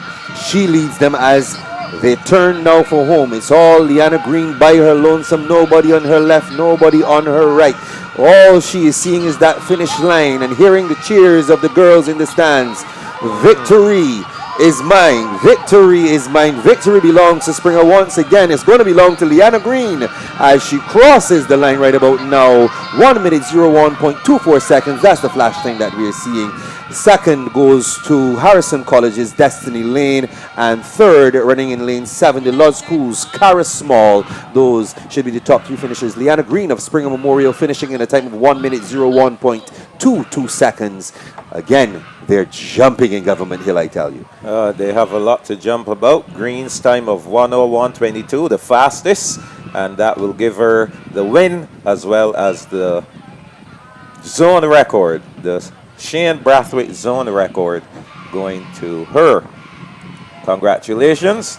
Can hear the chanting from the Springer posse as we get ready for the under 15 boys 400 meters. This one is going to be a scorcher. Not this one, the next one. With Aiden Moore in it. So the record is 49.95, established by Gerard Mason of Harrison College in 2009. 49.95. Again, a lot of toes for an under 15 boy. We'll see how Aiden Moore goes when it's his turn. Do you feel that we can see that BSAT record go today? We understand this young man is looking forward to the event. I don't think he'll get there. You don't think he'll get there today? No. And if I can jump ahead and see the he will get the win. I don't think he'll run that fast. Yes, I understand that Aidan Moore, however, he's ranked number 4 in the under 17 category in the 400 meters. He has the 4th fastest time. Yes. Wow. Yes. So that would tell you the caliber of the lad. Yep. So we'll wait and see how we'll do today. I think he's doing the long jump as well.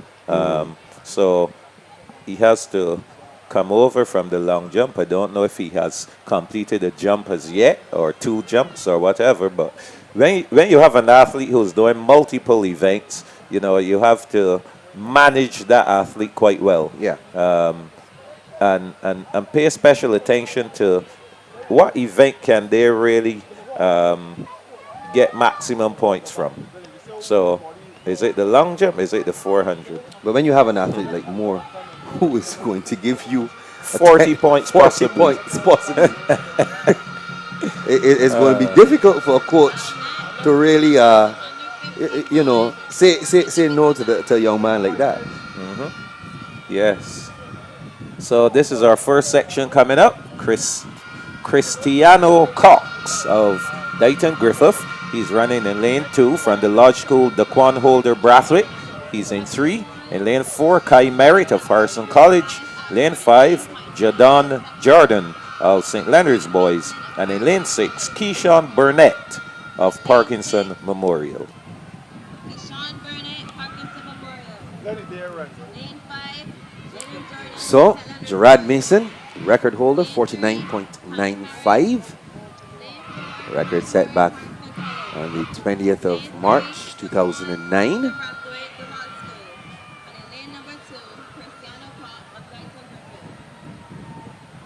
The first section of 2 looks to me like there is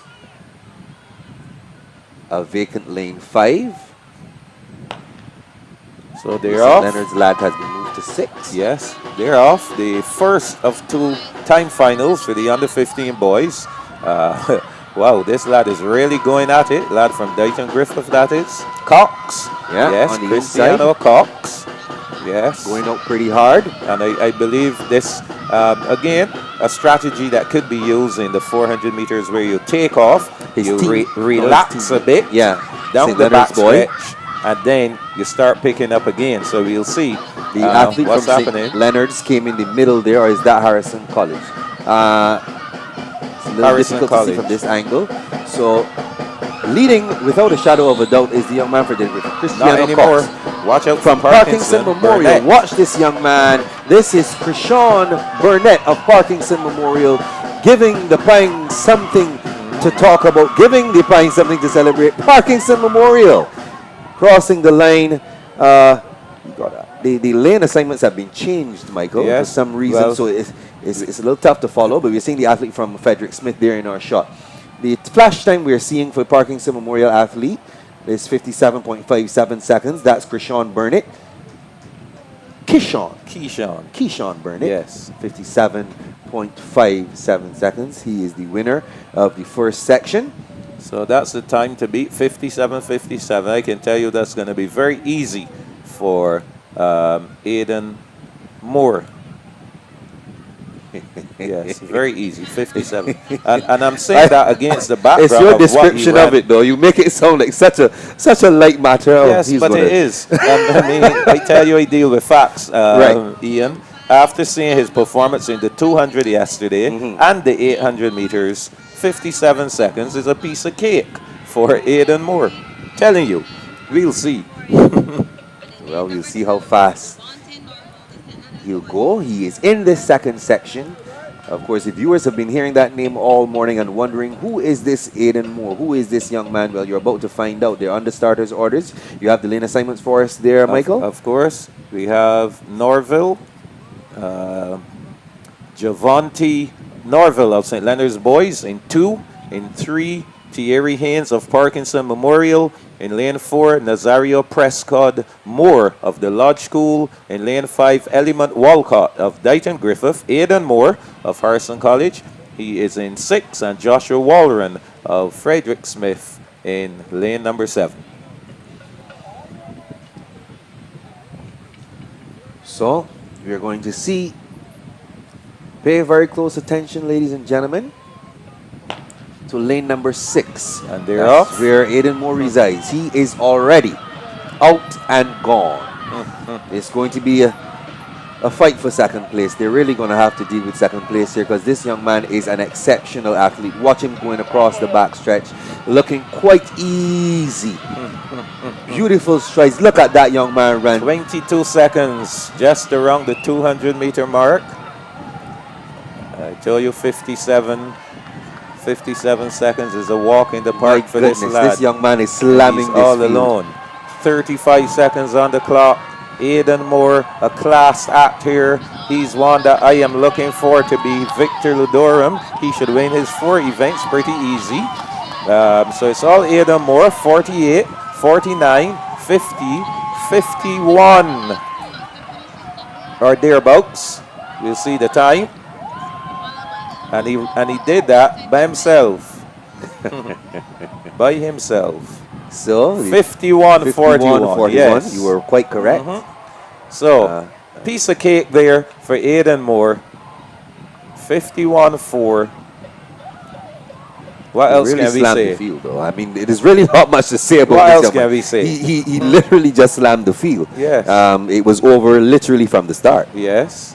And not opposed. The thing is, when you get guys who are running a similar time or close to you, you know, you feed off those athletes and you really get to perform a little better. In this case, where's the competition? Where will we get it from? Anyone in the other zones? Under 15 boys from the other zones? To be very honest with you, as I've seen all the zones and looked at the under 15s, they're not going to be able to trouble Aiden, to be honest with you. He is going to have his way next week in the under 15 division without a shadow of a doubt, barring any unforeseen circumstances. As I said, I have Aiden Moore as my Victor Ludorum. We'll see That how one I that can holds. say it now. You can say that one now. I can say that one now. Aiden Moore. 2, 4, 8, and long jump. Do you know of any other athletes who might be trying out 4 events? No, not off the top of my head. Or 3? Um, Anyone doing a 1, 2, 4? Anyone doing hurdles and something else? That's why we have to do the statistics and the analysis. Yeah. But I know I'm here for the past 2 days, so I can, and I've seen Aiden Moore. Can't recall anybody else that would definitely win. yeah. So that's the guy. 2, 4, 8, and again, he has to be well managed. Well Indeed, he managed does. during the course of those days of competition, because the 400 is going to be on the Wednesday, and then he comes back the Thursday to do the 2 and the 8. I believe that's how they will do it for the finals. Yes. And we were seeing the under 17 girls are already out for the 200 meters. Wow. So And it's we're flying. really flying Flying today. 118. Wow. Yeah. They're really traveling here today in terms of rolling along these events I quickly. think they're looking forward to the weekend too soon. It's been a long 4 days of competition. The officials, the athletes, the starters, and these types of things. Everybody involved in this entire process and production. So I'm gonna put forward a proposal here. You're gonna put forward a proposal? Yeah, I'm Let's hear gonna your put proposal. forward a proposal here right now. Let's hear it. So the proposal is that during the course of between January and March, let's say mid-March, okay, we have meets at the stadium. So every weekend there are meets. Anybody who goes to school has the opportunity to come out and compete. And we create a list. We are looking for the top 24. Top 24. So every week, that list, you see the 24 names. Ian Webster, number 1 this week. Michael Jules comes, he runs. He dethrones Ian Webster. He's now number 1 in the 100 meters, 10.95. But we are taking the top 24. Okay? When we get to the cutoff day, mid-March, all that we have, I'm going to get back to that talk. Remember what I've said so far, Ian? Yeah. Good. No problem at all. Let's deal with these lane assignments, though, very quickly. We are into the under-17 girls 200-meter dash. In 3 is Olivia Mason, Dayton Griffith. In 4 is Sierra Marshall, the Lodge School. In 5, Shanika Barker of Frederick Smith Secondary. In 6 is Jackia Padmore of Springer Memorial. And in lane 7, Serenity Miller of Harrison College. The record for this event is held by Tristan Eveling, formerly of Springer Memorial. 24.13 seconds set on the 28th of March 2014. So we have seen the names of the athletes. Their blocks are set. They're ready now. 200 meters in front of them. You can call these ones, Michael. Over to you, buddy. And they're off. A really good start here. Pretty even now. Over the first 50 meters or so. On the outside, Miller of Harrison College trying to open that gap, try to lengthen that stagger. As they come into the straightaway, Miller, Serenity Miller of Harrison College being challenged by Padmore of Springer Memorial. It's Padmore of Springer Memorial. The Springer posse making some noise. Padmore will take it from Miller. A good run from Padmore. 26.97 seconds is the flash time. We'll see what the official time is. 26.95 for Jakaya Padmore. We'll write that one down. Springer Memorial looking good. Yes, indeed. In second was Serenity Miller, 27.14 seconds. And third, Sierra Marshall of the Lodge School, 28.88 seconds. Fourth went to Shanika Barker of Frederick Smith, 30.25 seconds. So 26.95, that's the time that we'll be looking at. See if these girls in this second section can go any faster. So they're setting their blocks, getting themselves together. So Ian, what's going to happen on those Saturdays and Sundays, those weekends, with so many the opportunities for kids to come out and participate?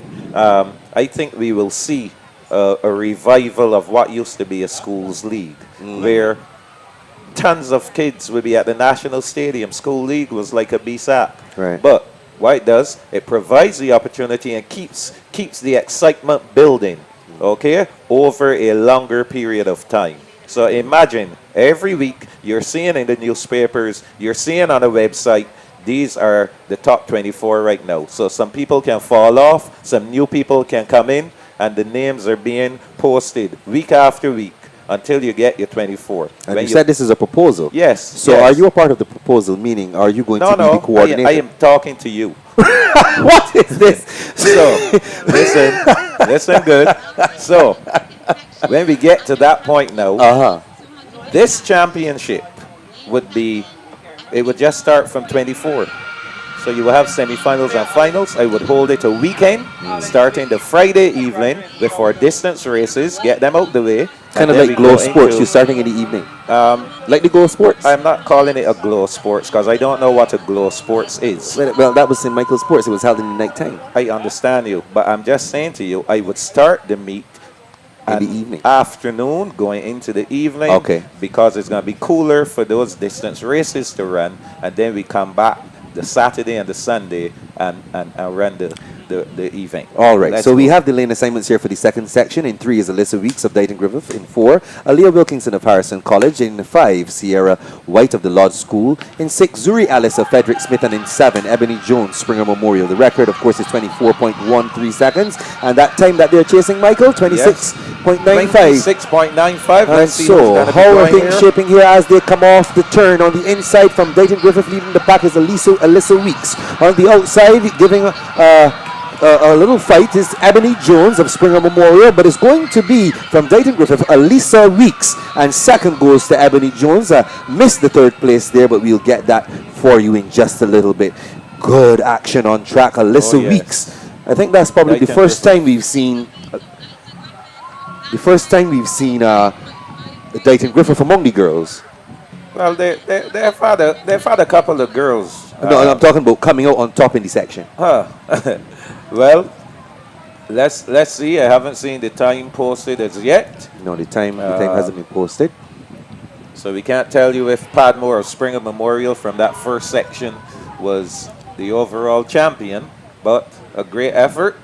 So Alyssa Weeks, her name is up, 25.53 seconds. Well, she will be Second the overall winner. was Ebony Jones, 25.86 seconds. She'll be second.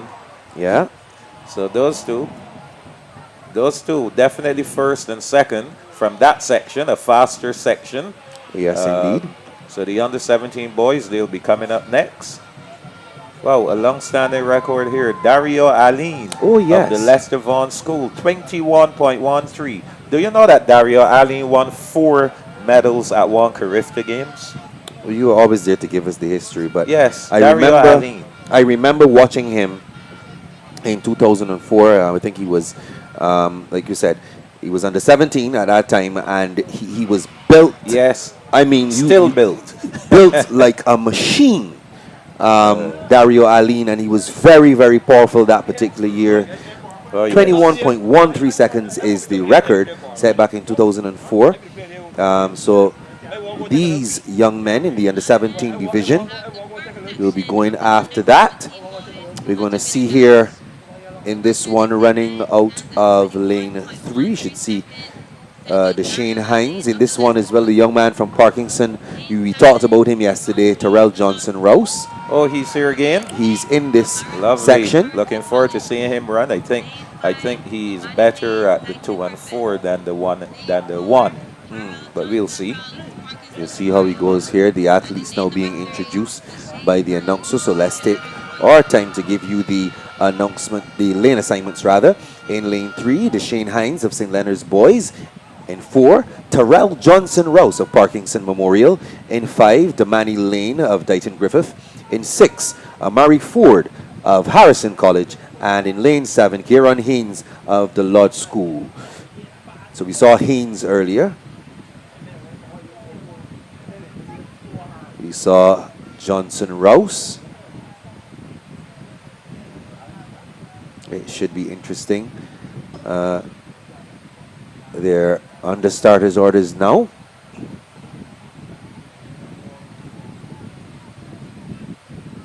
And that hush all across the stadium, you can hear a pin drop. So the spectators definitely cooperating with the starter. I believe that, yes.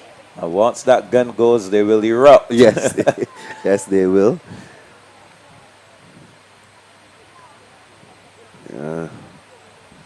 So it seems as though all is ready now. A bit of a setback there with the starting of this one. But all appears to be ready now for the under 17 boys 200 meter dash. And so they're off and running, and pretty even at this point.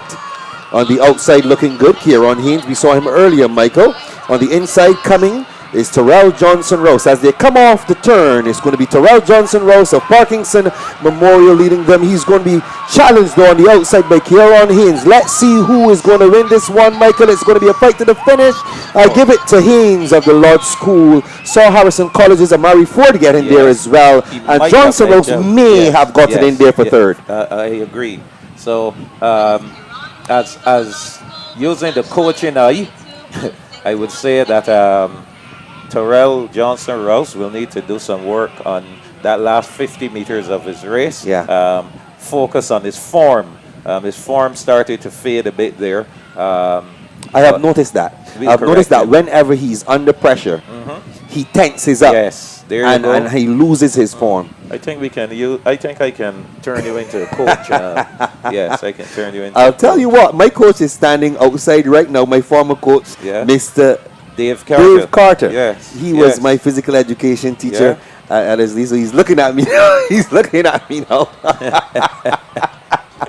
Yes, we acknowledge Mr. Dave Carter, long time coach.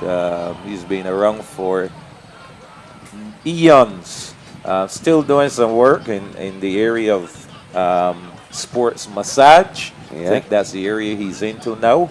And He also had a long career, distinguished career as a physical education teacher, as a coach. Yes. Dealt mostly with the throws. I think people who passed through his hand would be people like the current record holder. He still holds the record in the javelin.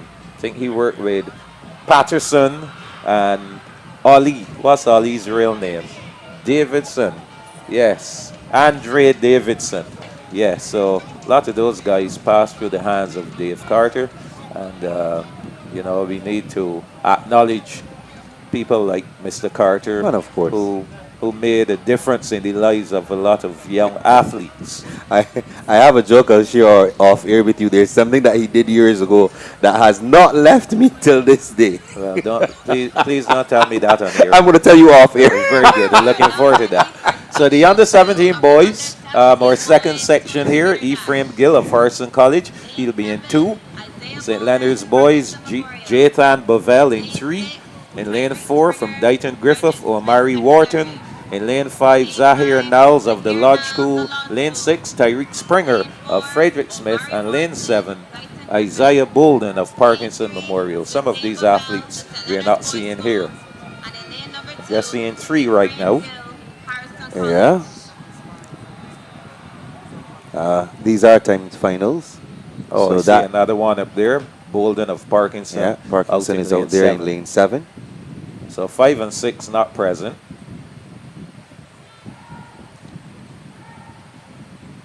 So we have Gill, Bovell, Wharton, and Bolden. 4 young men facing the starter now. And there's a false start. I picked up where it happened, Michael. But if we have the benefit of replay, we will let our viewers at home be the judge. You'll see the movement. Looks to me like it came from in lane 3. Do we have our replay available?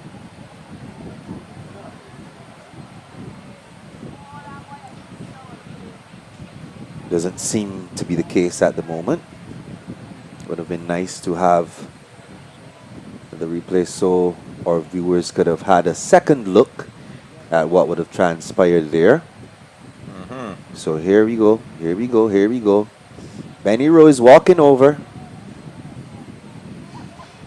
Oh, so what color card do you see? I see a red card. He's going over to the officials actually. So there's a meeting of the officials at this point. I thought I was seeing a red card in his hand. So let's see, is there someone going over? Okay, it's a green card out, which is good. That is good for the race. We don't want to see anybody ejected. And the false start rule is utilized here, which I think by now everybody is aware. Once you false start, you're out. All right. So they're going to regroup, get their minds together, recalibrate, get the focus in, and look to put in a good performance here. We are now ready for the start of the second section of the under-17 boys 200-meter dash. Just reminding you, lanes 5 and 6 are absent. So Lodge not going to this one, Frederick Smith not going to this one. Harrison College on the inside, lane 2. Bovell is in 3. Wharton in 4. Bolden in 5.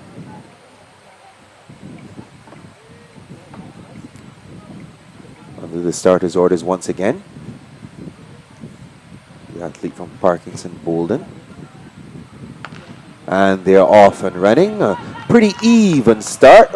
Already making up the stagger from Dighton Griffith. Omari Wharton looking good as they're going to the turn now. Wharton of Dighton Griffith is doing well, but pay attention to the inside. Harrison College is going to ask him a question. That's Ephraim Gill. Ephraim Gill is going to ask some questions here of Omari Wharton. The answer is coming back. It's going to be Ephraim Gill from Wharton, and I make it in there from St. Leonard's boys. Jathan Bovell for that third spot. Flash time of 23.74 seconds is rounded down to 7.2, so 23.72 seconds. The first place finisher, Ephraim Gale of Harrison College. Yes. Did we get the time from the first section? No, actually, I thought you were writing them down, Michael. You are the official scribe. So Omari Wharton of Dighton Griffith, 23.95. He'll finish in second. Bavell third, 24.45. So that's it for the under 17 boys. The girls are out yet. See a youngster there.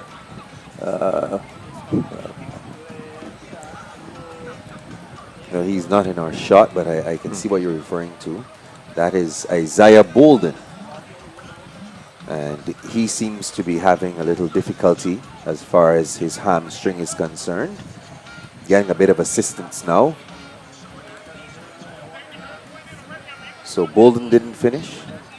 Well, he didn't start.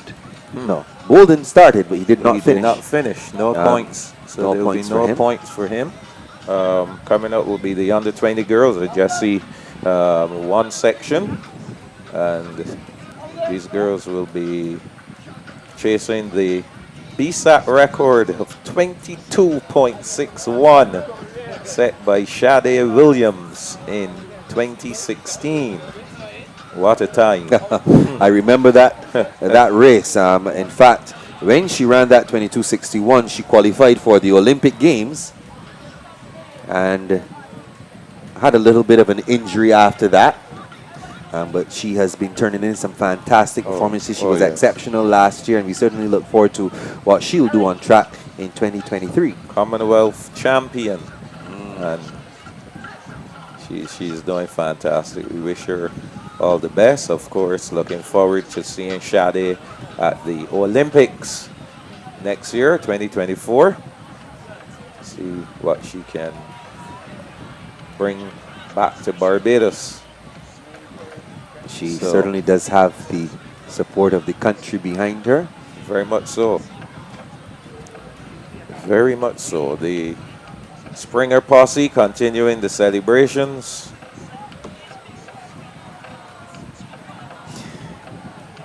Yep. The flags are being waved in the stands. They now have flags. They're bringing out the pieces one by one. Yesterday they had the horns. Could you imagine next week what they'll have? Oh, they'll probably have an orchestra. Oh, yes. Does the Springer Memorial School have an orchestra, by the way? My understanding is the musical groups at the school, because of the COVID pandemic, I understand that it's a lot of the after-school activities that would have pertained to music were affected. So I'm not sure what's happening, but I'm pretty sure that Mr. Jackman and Mr. Jordan, Miss Williams and the team over there will have these girls involved musically very soon. Yes. I can tell you that at Parkinson we've been working on our band. We have some very good music teachers over at Parkinson and folks that come in to assist with the program on the evenings. Saw some good work happening at Harrison College as well. They have a fantastic music program. I saw Dr. Ricky Brathwaite. You know? Yes. Yeah, he's there. He was there going through some work with his trumpeters. So the schools are doing things. Springer Memorial certainly would re-energize their musical efforts. They have been re-energized on the track. So things are looking good for them. Excellent. That's good stuff. Good stuff. Yes. So the under 20 girls, they're coming up next. So what were your thoughts on what I was saying to you about the sports? I think it's a pretty good idea. What I'm concerned about is that you are just making a proposal, but you're not offering yourself to be the person to spearhead and coordinate the activity. But it is a very good idea, and I think that it has a place, and it could be used to prepare the students for BSAC. Okay. Well, and you said earlier that there are people listening. Yes. So my thing is, I put it out there. People have heard, and the thing is, you just need to have a dream when it comes to You know, you have the dream, you put the dream out there. People may buy into your dream, some may not, and then it goes from there. So, you know, I think in doing that, what that will do then, Ian, I'm not taking away from the zone. I'm not bashing the zone system or anything, Right. but in terms of making it a little fairer, where there will not be one zone over the next, in terms of a zone having to compete a couple of weeks ago and then one competing today and then have to come back next week because they only had a short recovery window. Right. Right? Everybody would be pretty equal because they all had the opportunity to compete the same number of times over the same period. Then when you get to your and the meet is going to be shorter. Meet is going to be shorter because all you're looking at is 3 days of competition. So take for example the Carifta Games. Carifta Games is held over a weekend. Yeah. Saturday, Sunday, Monday. 3 days. Okay? And you can do the same thing. I think it's a very good idea, Michael Jules. So I hope that somebody close to the Minister of Sport, the Honorable Charles Griffith, is listening, or maybe somebody from the Prime Minister's office. That always helps. They take that idea and run with it. Well, you know, I just think that we can always use different perspectives, hear different perspectives. You know, see things a little different. If you look at the NCAA, for example, over the years, the NCAA, which is the biggest sports body in the U.S., they changed their system. The system has changed over time to one that's more workable, one that's more amenable to, and you always have to bear the athletes in mind. It's one thing to say the system has changed, but how has it changed? Give us some insight as to how some of that evolution that you've been seeing. So, like, for example, now in track and field, they have gone to where they have divided the U.S. into regions. Right. Okay? And then from the regional meets, you go into your NCAA championship. And same thing, so where you move from many days of competition, whereas NCAA championships is a simple, I think it's either 2 or 3 days. And what they do, they alternate the days. So the females compete one day, the males compete the next day, and vice versa. Yes, so those are some of the changes that have occurred. You know, at the males NCAA competing one day, the level. females competing another day. Yeah. That's interesting. That's an interesting approach. Yes. I'm thinking like about the innovations that we've been seeing as far as sports are concerned in Barbados. I'm talking about inter-house sports. One of the things that I am particularly impressed with, I must tell you, I really like the idea of a Glow Sports, you mean. I love it. To be honest with you, I like the idea, Michael. I love the idea. The only thing that I probably would have done differently is probably put some performers at the end of that. That's the only thing I love that idea. So you like the idea of having sports in the afternoon into the night as opposed to having it during the day. Yeah, man. And nothing is wrong with that. Have a show at the end of it. And it worked. And it worked really well for them too. I don't have a difficulty with that either. Yeah. And let me tell you, I've been an advocate of that for eons. If you go back to my commentary for BSSAC eons ago, I made the suggestion to have the BSSAC finals on a weekend and to start going into the afternoon and so forth. If you watch Champs, and Champs is coming up in Jamaica, by the way, if you watch Champs at 10 o'clock in the night, 9 o'clock, the stands in Jamaica are packed. Yeah, I'll be glued. With I'll be school glued to children. Sports Max for that. You go and check it out. Okay? But the culture is different. Yes, the culture. That is what makes the difference. culture, The culture. So when people begin, if this is put forward to the powers that be, to physical education teachers, etc., they're gonna find all the reasons why it cannot work. But I guarantee you, if you get the buy-in from everyone, why does it work in Jamaica? Why do we have parents out there at 9, 10 o'clock? Why can't we do it here? It's the culture. It's true. And what we have right now is some young ladies on track in lane 1, Bowmanov. Frederick Smith in 2 is Nurse of the Law School. In 3, Kelman. 4, McLean. 5, Bradshaw. 6 is Thomas. 7, Ashby. 8, Wiltshire, representing Springer Memorial. On the outside looking good. And on the inside as well. Springer Memorial going 1 and 2 here. Will Lodge ask a question as they straighten up for home? No. It looks like Springer Memorial 1, Springer Memorial 2. Springer Memorial, they're doing it big here at BSAC 2023. Michael, looking forward again to next week. These Springer Memorial girls are possibly going to cause a bit of disturbance. What did they tell you? Yeah, off air you did tell me that. What did they tell you? I was sweet on St. Michael's because I've seen their performances. but Springer Memorial is looking good. That is the truth. So Tawana McLean of Springer, 25.23, the winner. And her teammate, we should see her name coming up next, Romancia Wiltshire.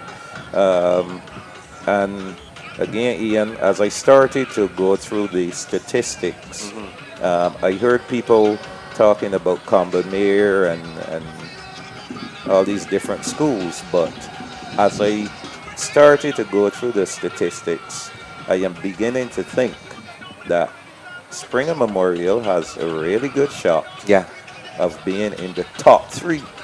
They do. But let's wait and see. Let's wait for the analysis. Well, let's give them the positions and times. In second was Romancia Wiltshire, 25.79 seconds. In third, Azariah Nurse of the Law School, 26.53 seconds. In fourth, Jaquila Ashby. She represents the Law School, 27.65 seconds. In fifth, Alicia Bowman of Frederick Smith, 28.14 seconds. In seventh, Ariana Bradshaw, 28.46. And in eighth, Odisha Thomas of Frederick Smith. That looks like 32.05 seconds. Very difficult to pick up. Those are the positions that are going to get some points. There's Springer collecting 18 on that occasion. So, and Ian, you can see them jumping in the stands as they've been doing all morning.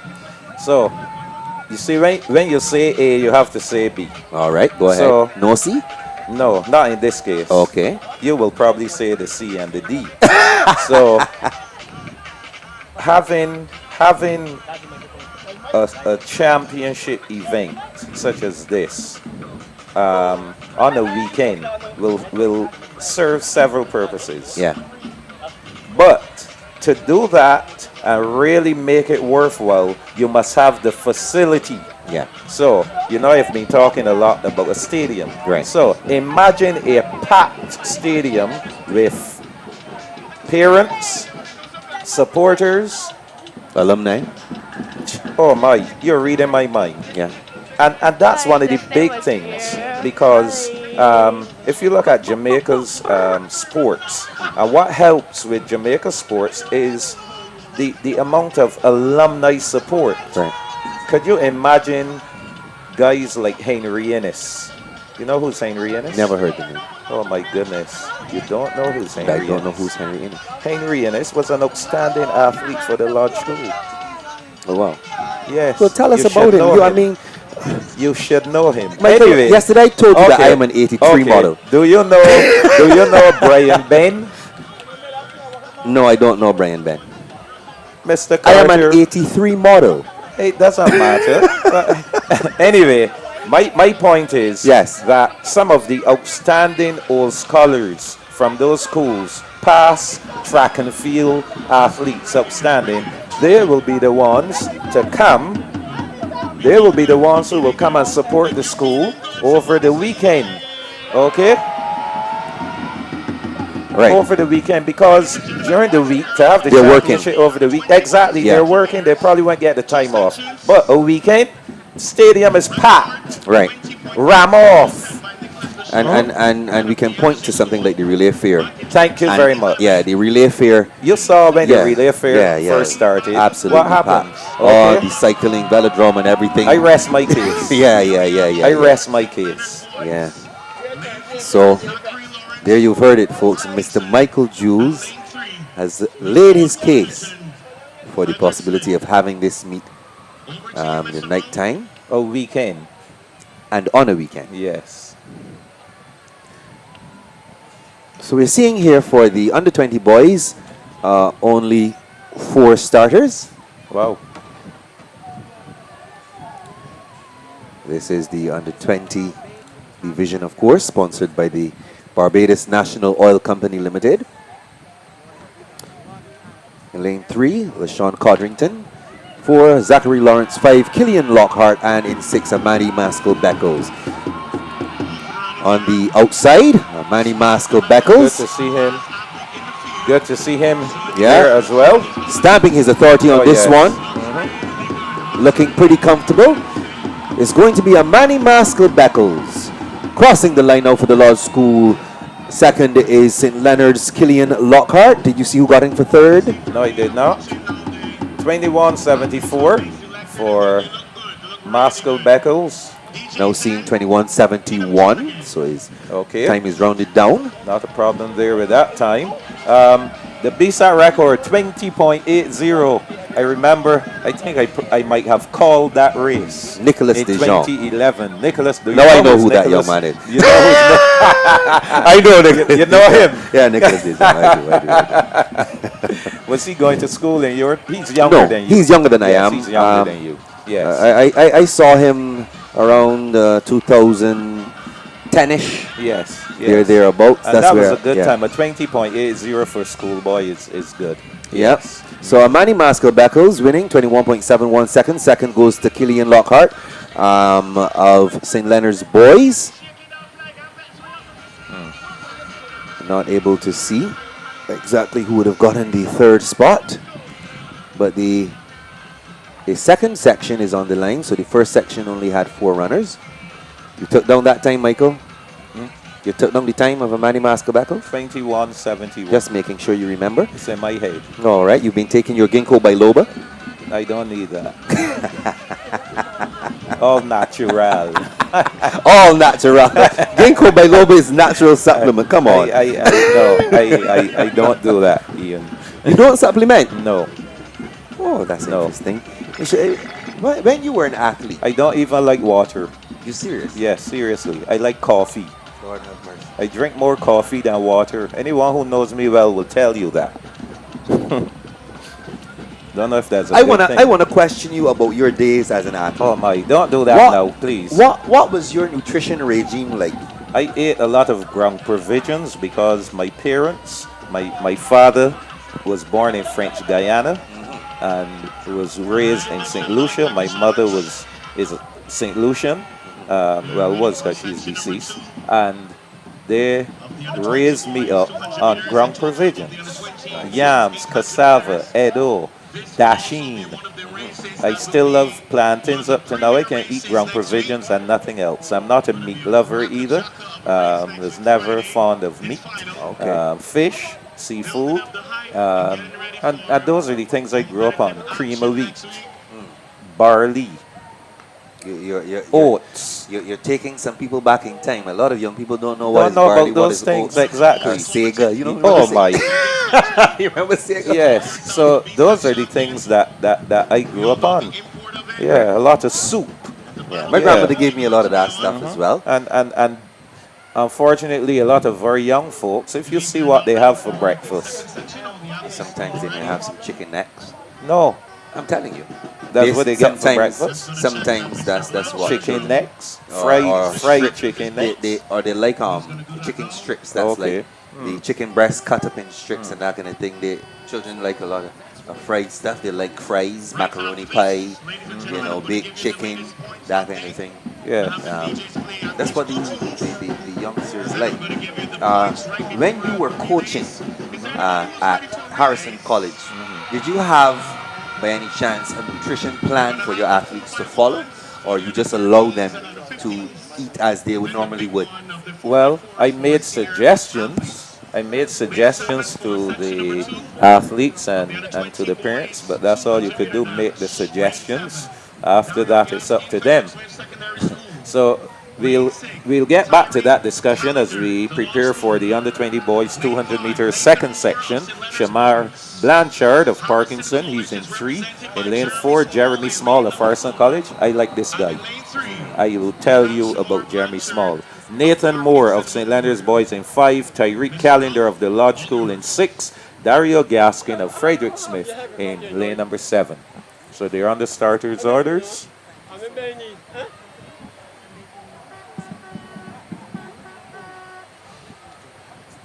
Yeah. So Blanchard of Parkinson Memorial on the inside. Small, Moore, Callender, Gaskin.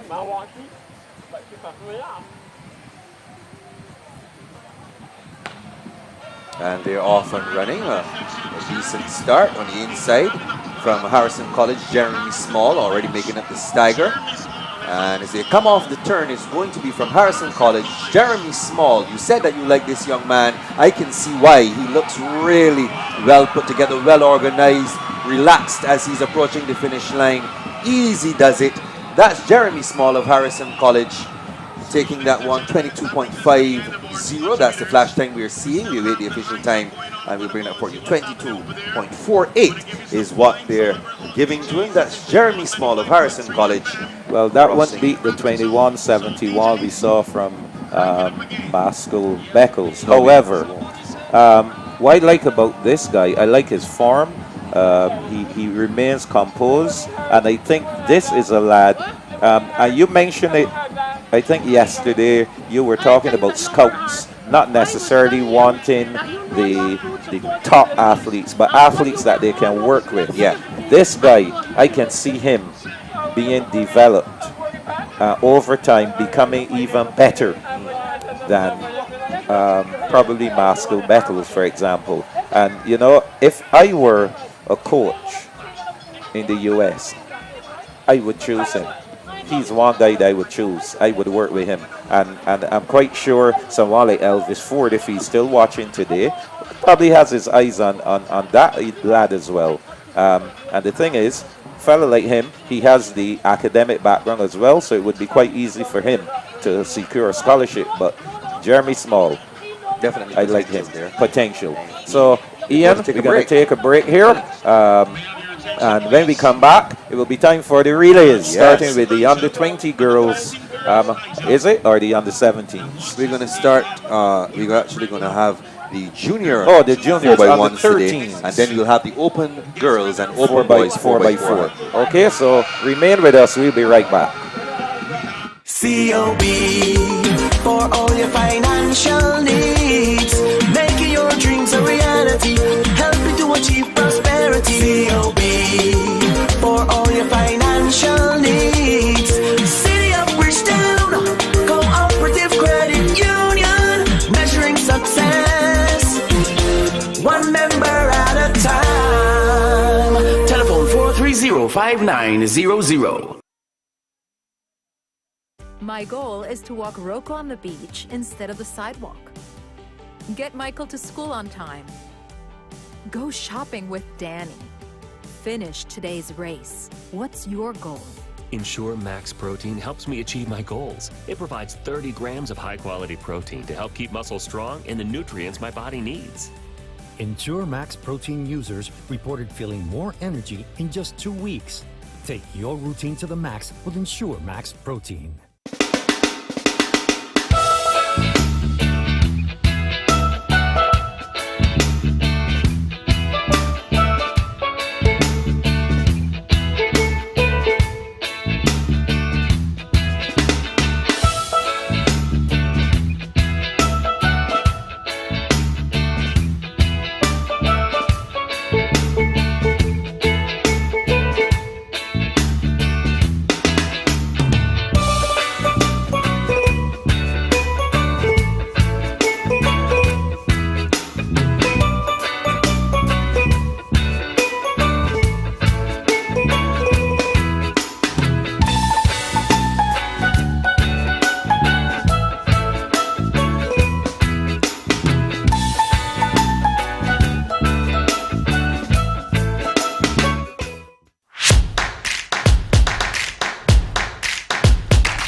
Step. Step. I move to enjoy life. Volleyball is a way to enjoy life. Barbados, let's get moving, Camp and Brown Beach.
BSSAC 2023, the Starcom Network Shane Brathwaite Zone. Let's take this opportunity to acknowledge our title sponsor, Dasani-Powerade, or other sponsors, Wabisco, Chafette and Frosties, Starcom Network, Cooperators General Insurance Company Limited, Sol Barbados Limited, Barbados National Oil Company Limited, Infinity on the Beach Hotel, Signia Globe Financial, the City of Bridgetown Cooperative Credit Union, the Barbados Teachers Cooperative Credit Union, Armstrong Agencies, Laboratory and Sports, Barbados Light and Power Company Limited, McBride Caribbean Limited, BSL Athletics, Made It Against the Odds Foundation, Premium Security Services Limited, Flow, and of course Wabisco, sponsors of the Frank Blackman Zone, Frosties, the sponsors of the Estem Maynard Zone, Armstrong Agencies, the Under-13 Division sponsors, Laboratory and Sports, the Under-15 Division sponsors,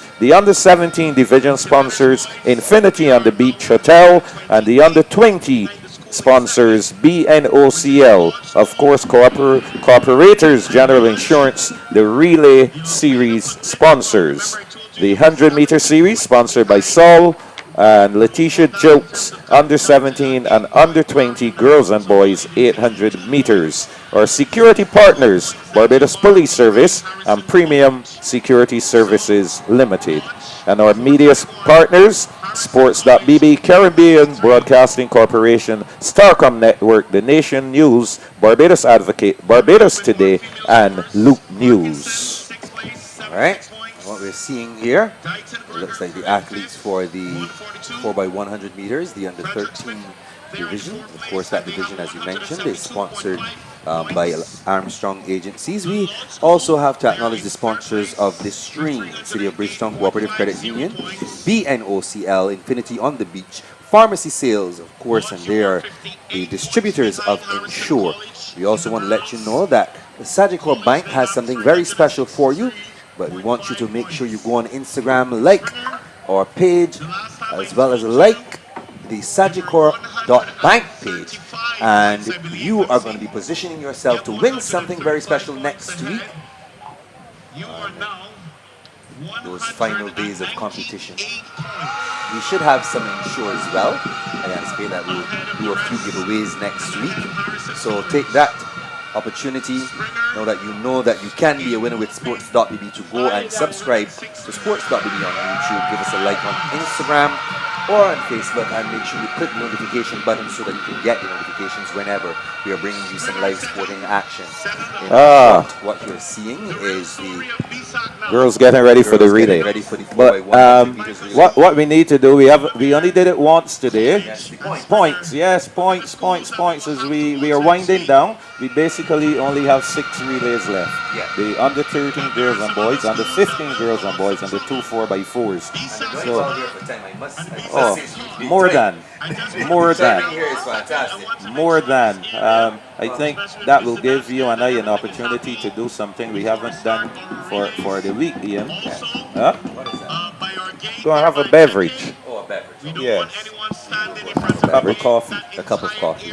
That is our preference. Yes. Yeah. I did tell you that I prefer coffee over water. Well, I wouldn't say that. I actually like what I drink quite a bit of water. I forgot my water bottle home today, but I still have some here. I've been sipping this because I usually go through a large bottle of water in a day. I sip it during the course of the day, you know? So before we get into the relays, we have the points. I'll start with the girls. Go right ahead. Parkinson Memorial on 76 points. Dighton Griffith, 142. Frederick Smith, 172.5. The Lodge School, 308.5. Harrison College, 363.5. And leading the girls with a whopping 561.5 points, Springer Memorial. I know the Springer girls they just erupted when I said that. They're at Government Hill. They still have another hour before they go home. So we can turn our attention to the boys. And in sixth is Dighton Griffith with 141 points. In fifth, Parkinson Memorial, 165. Just 2 points ahead of Parkinson Memorial is Frederick Smith Secondary School with 167 points. In third, currently is St. Leonard's Boys, 303 points. Second, the Lodge School with 431 points. And leading in the boys, Harrison College, 493 points. Watching the battle for fourth place here, Parkinson Memorial versus Frederick Smith, just 2 points ahead of Parkinson Memorial or Frederick Smith, so that's an interesting battle that we can pay attention to. Friends, of course, though, girls Springer Memorial, we already know where that's going. Harrison College, with just a few more events left on today's card, I believe we can safely say that they will go on to take the championship.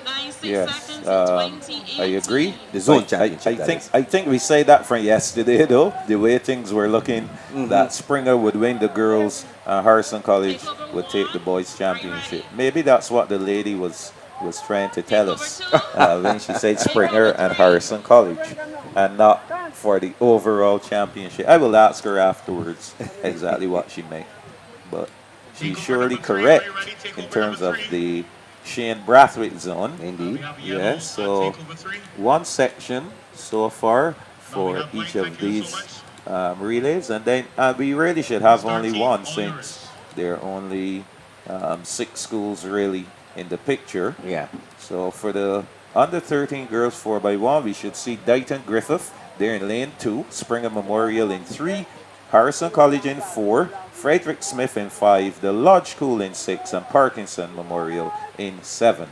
I must let you know that the Parkinson Memorial School, the team is called the Revivers. Okay. So there is a revival going on at Parkinson, huh?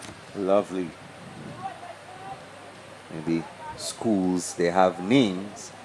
From Christchurch Foundation, I understand they're the Beacons. Okay. Yeah. Okay, great. So, similar to the Tar Heels. What are the Tar Heels? In the U.S., oh my the universities all have these mascots and names. Let's see and recall again. Right? The Gators. You knew what I meant this morning when I said the that, Gators, that the Gators, that's Florida, right? North Carolina, the Tar Heels. Okay. So they have different names synonymous with the schools. Once you call that, that's where Michael Jordan attended? Yeah, I think he went North Carolina. They wear blue and white, a light blue and white. I think that's his alma right? mater. So I know at the knapsack level, like for example, you have the Williams Industries West Terrace Tigers. Right.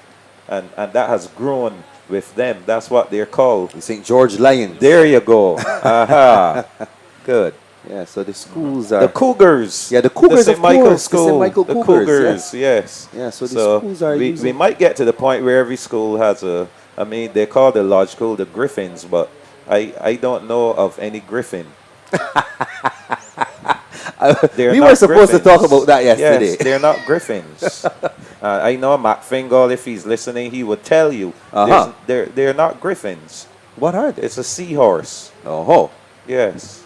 a seahorse. Yes. What is a griffin? Well, I don't know. I don't know either, and I went to the lodge school. Anyway, let's go. So, on the line, the 4x100 meters girls, under 13 girls, Parkinson Lodge, Frederick Smith, Harrison College, Spring Memorial, and Dighton Griffith. Wow, Springer's looking really good on this first leg Yeah. so far. Springer on the inside, handover. In the meantime, Yep, doing some Parkinson work on the there. outside Yes. is leading the proceedings, so that would give them some good motivation. Those who are watching back at the school and paying attention to Springer Memorial, though, Lodge is in there as well. Watch Springer Memorial very closely on the inside. Watch this There they third go. leg. And the athletes from Springer Memorial, they're going to take over this lead. Final handover coming up. Springer Memorial is in the lead, so that means that there's noise in Government Hill, and there's noise here from the fans of Springer Memorial. Springer Memorial doing it once again. Oh, they have shown their class, they have shown their pedigree, they have stamped their authority. It's all over here. Springer Memorial. Springer Memorial from the Lodge School on the inside there coming through. That's probably Dighton Griffith. I make it for third, but Springer Memorial dominant once again. 55-49, the flash time there for Springer Memorial. And Ian, for those who are wondering how schools will advance, this is how you advance. Win the relay, your automatic qualifier. So Springer Memorial have sealed a spot in the final. And the thing is, the more relay teams you have in there, there's some schools who will probably do well up to that point. But then they have to sit down and watch relays and see the points just move away from them. So once you can get relay teams in there, hey, that's good. So officially, Springer Memorial, the winners, 55.49 seconds. In second, the Lodge School, 57.05 seconds. Third goes to Dighton Griffith in 57.67 seconds. Fourth, Parkinson Memorial, 1 minute 29 seconds. Fifth, Harrison College, 1 minute 01.31 seconds. And in sixth, Frederick Smith Secondary, 1 minute 03.05 seconds. You see you shaking your head, Michael. What does that mean? You're shaking your head. I was just looking at the times, really. Oh, the time. Yeah. So you're disappointed by the time. Yes. Well, hopefully, as the young men in our shot have their turn, maybe they the can under 13 boys. lift your spirits. So they'll be running at the BSAC record of 50.97, and that was set in 2012 by the Leicester Vaughan School. So the athletes are here, ready to go, and we can give you those lane assignments shortly. Indeed. As the cameraman gets a good angle. So in there we lane go. 7, Parkinson Memorial. In 6, Dighton Griffith Secondary School. In 5, Frederick Smith Secondary School. 4, Harrison College. In 3, the Lodge School. And in lane 2, St. Leonard's Boys. You know, I'm here laughing, thinking back about that comment you made about the Griffin. What's the Griffin? Yes. Laughing about that. It's a seahorse. It is a seahorse. Oh my goodness. It's always such a pleasure to do this broadcast with you, Michael. You say something. So the under 13 boys are ready. The record for this event is held by the Leicester Vaughan School, a time of 50.97 seconds, set on the 23rd day of March, 2012. Athletes being asked to stand, not quite ready as yet. Springer Memorial putting their foot down on the accelerator in that first. Oh, yes. A little relay. problem, I would say. The worst part of that was probably Recall. We had a start and a recall here.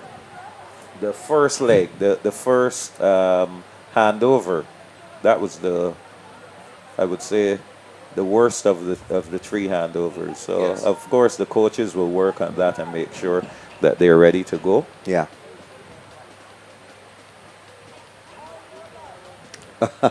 We're now getting confirmation all the coaches are coming into our media I area wonder why today. all these I coaches wonder. are- I wonder what is it really about.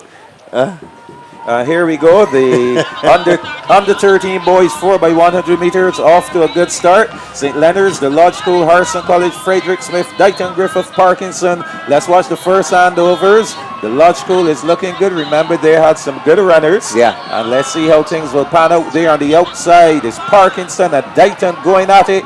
Here comes Harrison College, Lodge School. Next handover. Oh, beautiful. Oh, my goodness. That was a magnificent. top-class Yeah. handover there. Oh my From the goodness. Lodge School. I think Lodge will be the ones to beat. Oh, yes. in this under 13 boys 4x1. Let's watch the final handover. Another swift one. Beautiful handover. Lodge is gone. It's done and dusted. Oh, the yes. Lodge School, they will take this one quite easy. Harrison College and Dighton battling for second and third. It's all over. Lodge School wins it 52.19. Second, Harrison College. Third, Dighton Griffith. Parkinson finishing up.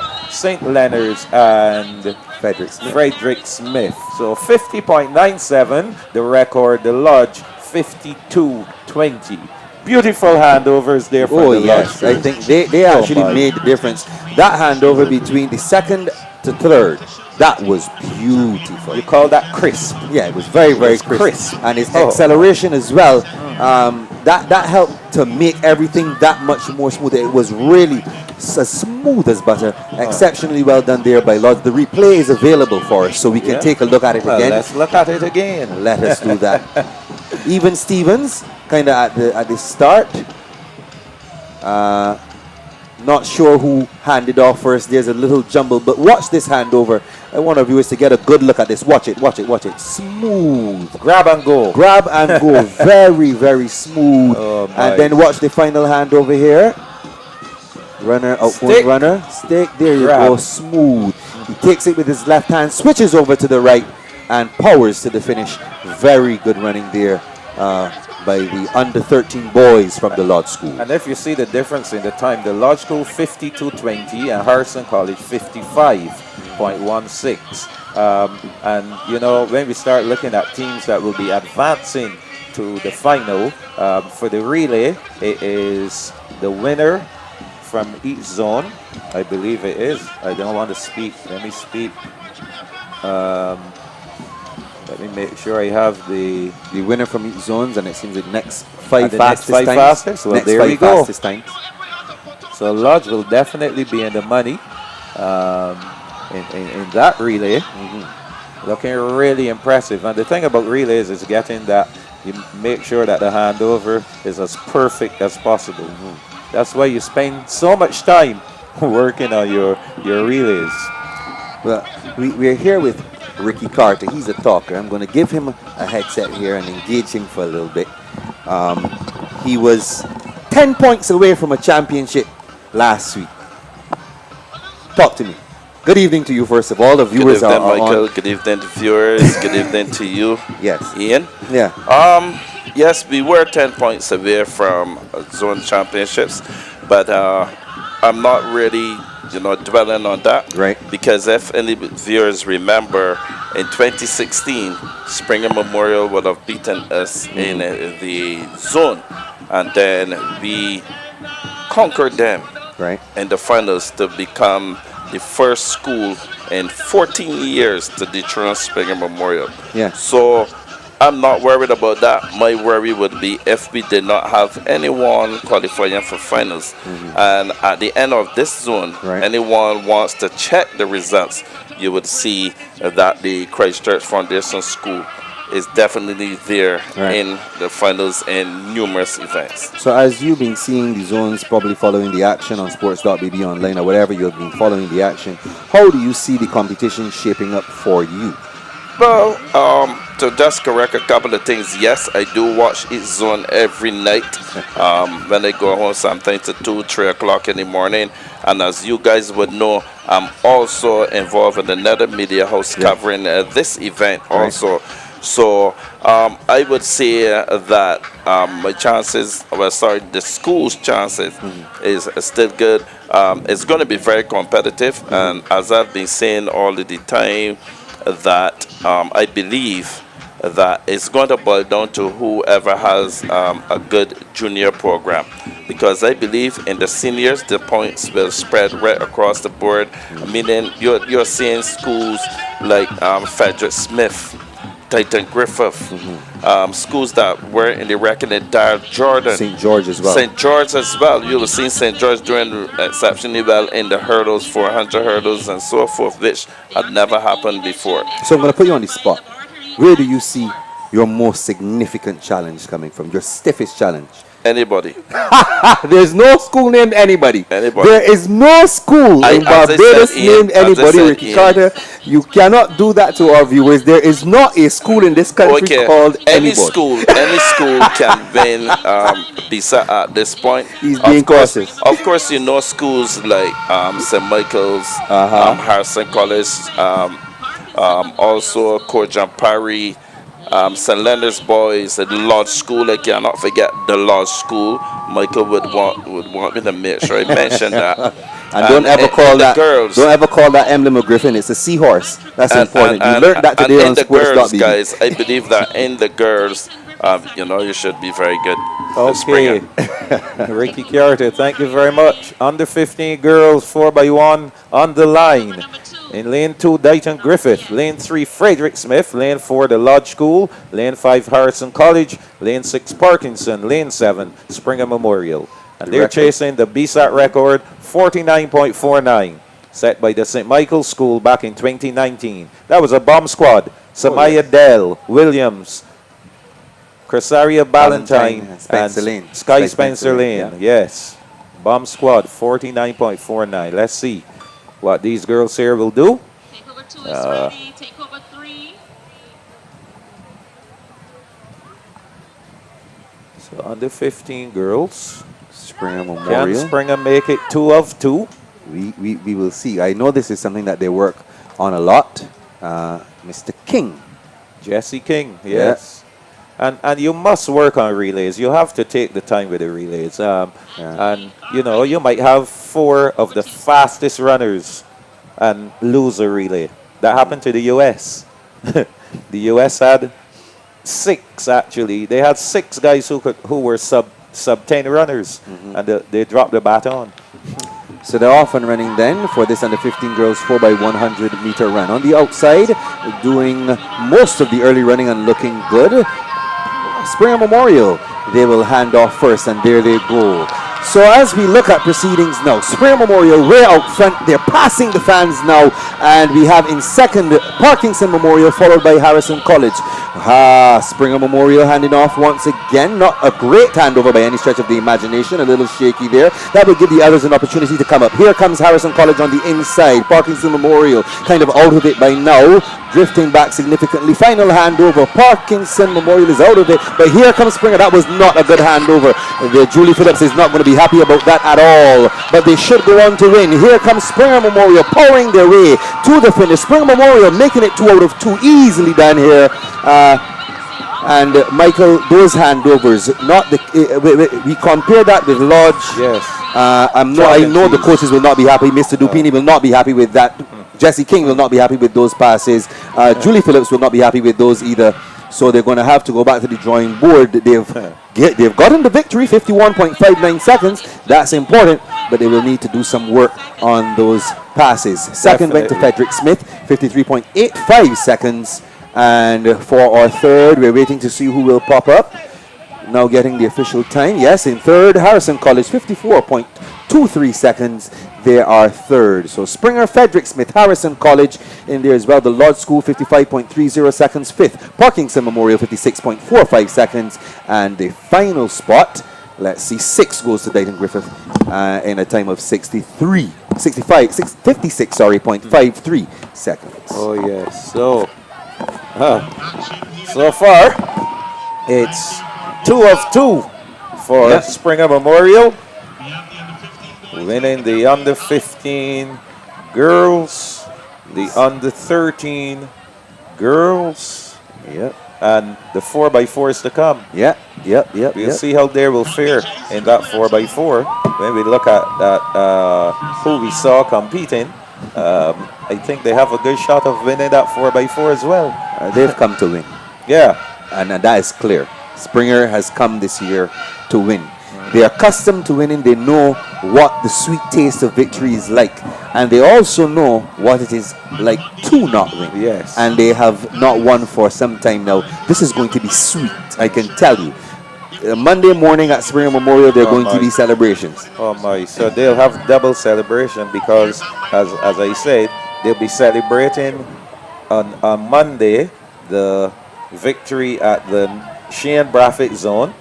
Then the following Monday, they could possibly have two things. I know there's one thing they will celebrate on the 3rd of April, which will be the establishment of the number 23 cadet company. But Taking a photo out now, yep. Another thing they could be celebrating at that same event will be the fact that they are the BSSAC champions. So they could have two things to celebrate on that Monday. It is possible. They are out to win this year. Well done to Springer Memorial. And they're really looking good. As I said from the beginning, I love the outfit. Yes. And believe it or not, you'll be amazed at what a kit can do to athletes. A kit, a new kit. Of course. A new kit. I remember back in the day when I put on my uniform for LSD for the very first time, man. I felt like a big boy. It gives you that is like I'm representing my school. Yes. So I remember when Lodge School had a kind of boring kit, which was basically a dark. I still have the shirt at home, by the way. Are you going to give it to the museum as an artifact? I should do that if Lodge School ever has a Hall of Fame and they have exhibits. Okay, I would present the shirt. Wonderful. So all the shirt has was the Lodge School. The Lodge at the top and school at the bottom, and it was just a kind of drab blue shirt. No seahorse. No, nothing at all. Just a drab blue shirt. The Lodge School. Then, my final year, that uniform changed to a blue and white vest, which did have the seahorse. And the change of that vest made a lot of difference. I want to ask you a question though. Now that we've gotten the clarity on the seahorse, why a seahorse? Pardon? Why a seahorse? Well, you're now taking me way back into the history of the Lodge School. You can Do go there. you know how old the Lodge School is? Probably older than you, but I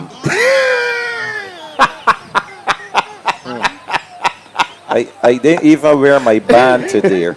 If I had my band on, I would let you know that Lodge School was in existence from in the 1700s. yes, it is one of the oldest secondary schools. That much I know. And so, from the beginning, from the very beginning, we always had that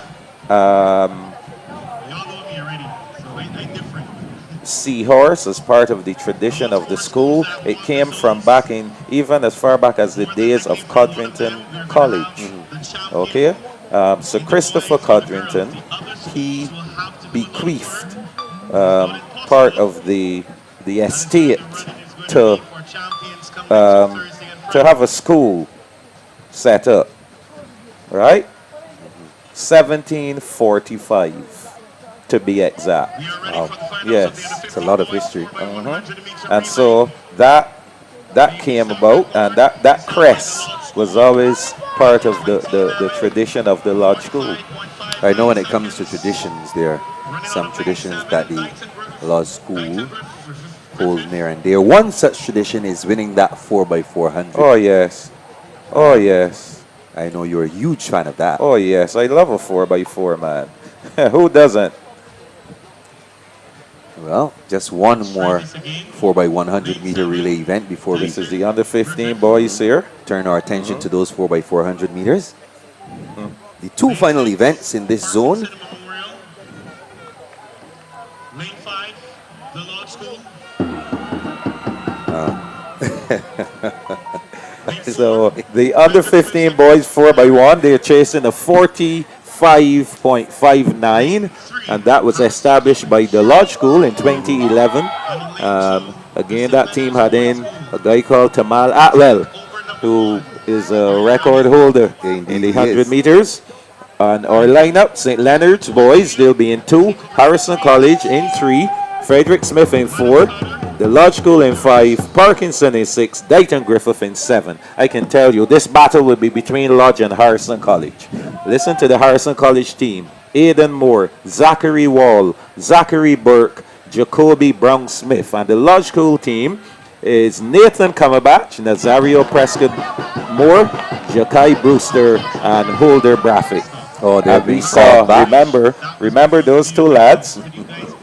Remember Nathan Cumberbatch? I remember. Remember Jakai Brewster? They were first and second. Actually, they both won their sections. Those were the guys with the blocks, the starting the blocks Lodge School guys. boys. Yes, I remember them. Yes, I remember them. So this is going to be a ding-dong battle here. Zachary Wall, he's no slouch at all. He looked very good yesterday in the 200 meters. Zachary Burke, he's a swimmer. I taught his father at Harrison College. Oh my goodness, Michael, you're telling your age to the That's okay. There's nothing. What's there to hide? Good times continue to roll here yes. at the Usain Bolt Sports Complex. Ready once again. Yes. Hopefully we get it off this time nice and clean. And they're off and clean. And immediately Parkinson Memorial making up the stagger there on Dighton Griffith. Oh my Lodge. Very quickly indeed. So Parkinson having some over problem now. with that handover. Here comes the Lodge School. Yes, Harrison College fighting back. Lovely leg so far. Parkinson not giving up here at all. Not at all. The Lodge School, good handover. Here comes Harrison College. So it's Harrison College and Lodge, as we predicted. This will be the battle. So it's Lodge and Harrison College. One more handover. Lodge gets it. Harrison College gets it. That's Aidan Moore running the anchor leg. Let's see what Aidan Moore will do. Does he have enough left? Aidan Moore. Aidan Moore is anchoring for Harrison College. Will he get there? No, he doesn't. The Lodge School gets home in first. 47-53. A beautiful, valiant effort from these guys. Just as I say to you, that will be it. These 2 lads. Aidan Moore anchoring lovely for Harrison College. Beautiful. And I cannot wait for that Next final. week is going to be very clean. My goodness. It's going to be very, very clean. That was an excellent run by the Lodge School. Oh, yeah. 47-55 and 47-71. But when you look at the names. Yeah. You expected it, really. Of course. Of course. So those 2, I'm sure that they'll be going back to the drawing board as well to see what they will need to do. But remember that Aidan Moore, he had the 400 meters and he also had the long jump. Right. So those will make a difference to his legs. So that's one of the things when we talk about the management of athletes, we have to consider. Yes, okay, yes. Where do you put the athlete in a relay as well?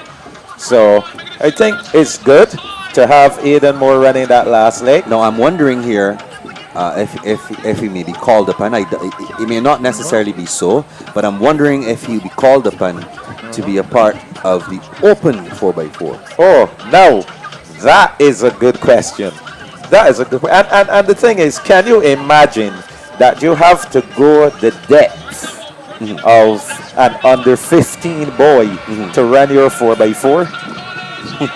Listen, in my day, no under 15 boy could run a 4x4 because the under 17s and the under 20s were running the times. Right. So when I say to you the other day that under 17 boy running 60 seconds, was it? Yeah. Under 17 boy in a 400? Yeah. Nonsense. Yeah, Mr. Carter in the background as well. He shakes his head. But Mr. Carter knows what I'm talking about. Yeah. Yeah. And under 17 boys are expected to be running faster times. So your 4x4 team would be made up. I mean, guys would be fighting to get on that 4x4. It's the last race of the day. Yes, it is. It's the race that could probably decide the championship. So you're on the 17s and you're on the 20s. You're guys who are looking to leave school. I had the privilege in 1984 to anchor the 4x4 for the Lodge School. And that was my very last race of my school career. And I had the privilege to anchor the team. I was the captain of the team that year. And, you know, so I'm saying that to say that athletes look forward to that opportunity. An under 15 boy on a 4x4 team. Wow. But we'll see what will happen if he here. runs. We don't know as yet. We are only speculating Yes, here. exactly. But given his performances, you would expect if they're going to put out a 4x4 team, that Aiden Moore is going to be probably a part of be that, on yeah. it. And he's doing that as an under 15 boy. But again, for that to happen would show you how spectacular the athlete is. Yes. Yes, how special he is. I think Gerard Mason might have done it because Gerard Mason ran 49 point as an under 15. 49 point and 2 flat. And anytime you have a guy in this kind of scenario running 2 flat and 49 point, he has to be on my 4x4 team.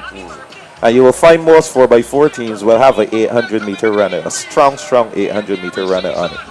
Yes. So we'll see. We'll see how things will pan out in terms of Aiden Moore and that 4x4. Well, they're going to take some time to organize themselves. You're going to get the block sorted and everything. The athletes. Do you have see not the yet come athletes out. out there No, as we're not yet? seeing them as yet. The girls. Not seeing the young ladies. So this may be a good opportunity for us to take a break. I believe so. Come right back when the action resumes. I got a comment here. Do you know Troy Wickham? Of course I know Well, Troy Wickham. okay then. Of course I know Troy Wickham, a 400-meter runner. There you go. So Troy Wickham From the school, yeah. said to me, and Troy, I mean, I had a hand in Troy Wickham as well. Oh, really? Yes, yeah. Troy said he jogged 48 as an under 17. Jogged. He's reminiscing a little bit. No, but he was really a good 400 But he's meter runner. making the point also, supporting my point, that under 17, and you were running 1 minute, you really need to consider another sport.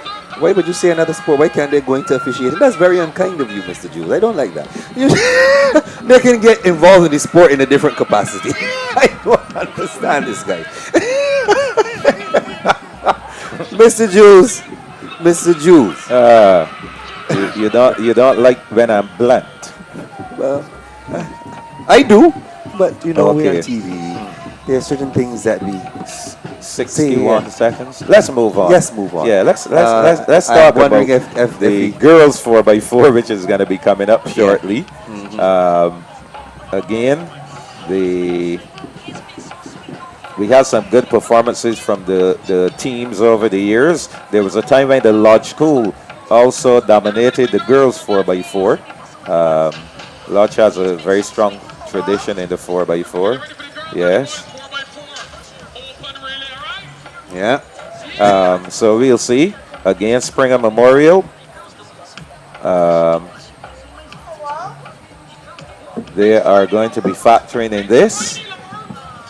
The team, the girls lined up to run this: McLean, Seal, Blackett, and Aline. And we've seen these 4 girls. Harrison College, they have Wilkinson, Banfield, Hope, and Thomas. Parkinson, Brooks, Eiffel, Kelman, and Moore. The Lodge School, Ashby, Nurse, Young, and Haynes. Frederick Smith has Bowman, Daw, Ellis, and Ellis Nurse. And who did we miss out? Dighton Griffith. They have Bourne, Lord, Weeks, and Whitehall. So those are the girls lined up. And yes, we are going to take a break. When we return, it will be time for the girls and boys open 4x4s.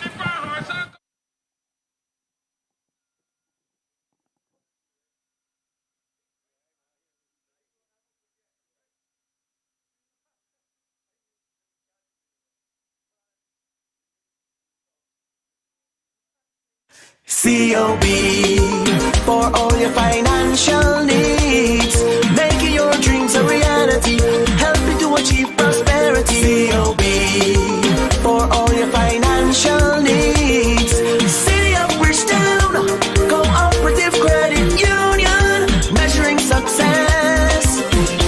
one member at a time. Telephone 430-5900.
I moved to conquer my fears.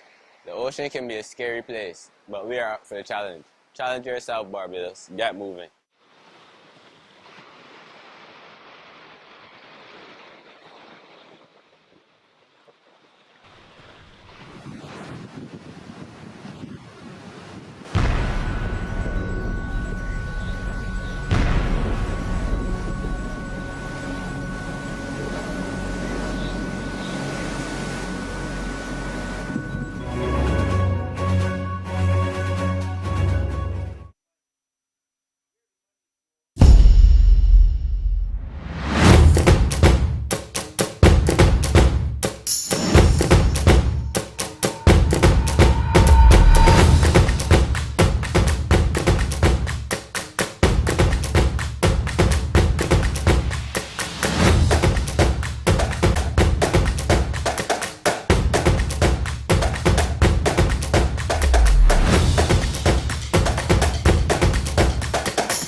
And we welcome you back to the Dasani-Powerade BSSAC, the Starcom Network Shane Brathwaite Zone. Ian Webster. Yes, please. We're getting ready for the action in the Girls Open 4x4. Oh, yes, we are. We can see the athletes already on the track, setting their blocks.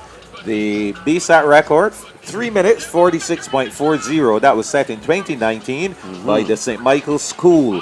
Remember that team? Lowe, Foster, Worrell, and Hoyt. Oh, indeed. Yes, Rhea Hoyt and Aisha Foster, they are both on track and field scholarships as we speak. That bomb squad team, 346.40. I know people like Sheena Gooden, Mara Weeks, Shade Seeley, they all had I think at one time the Lodge School held the record for this 4x4.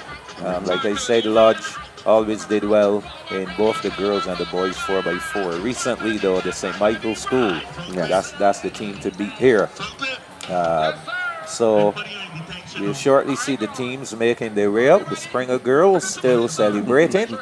Yes, they are. And I think by now they know that they've won. Yes, they must. Somebody can tell me what's happening over at Government Hill.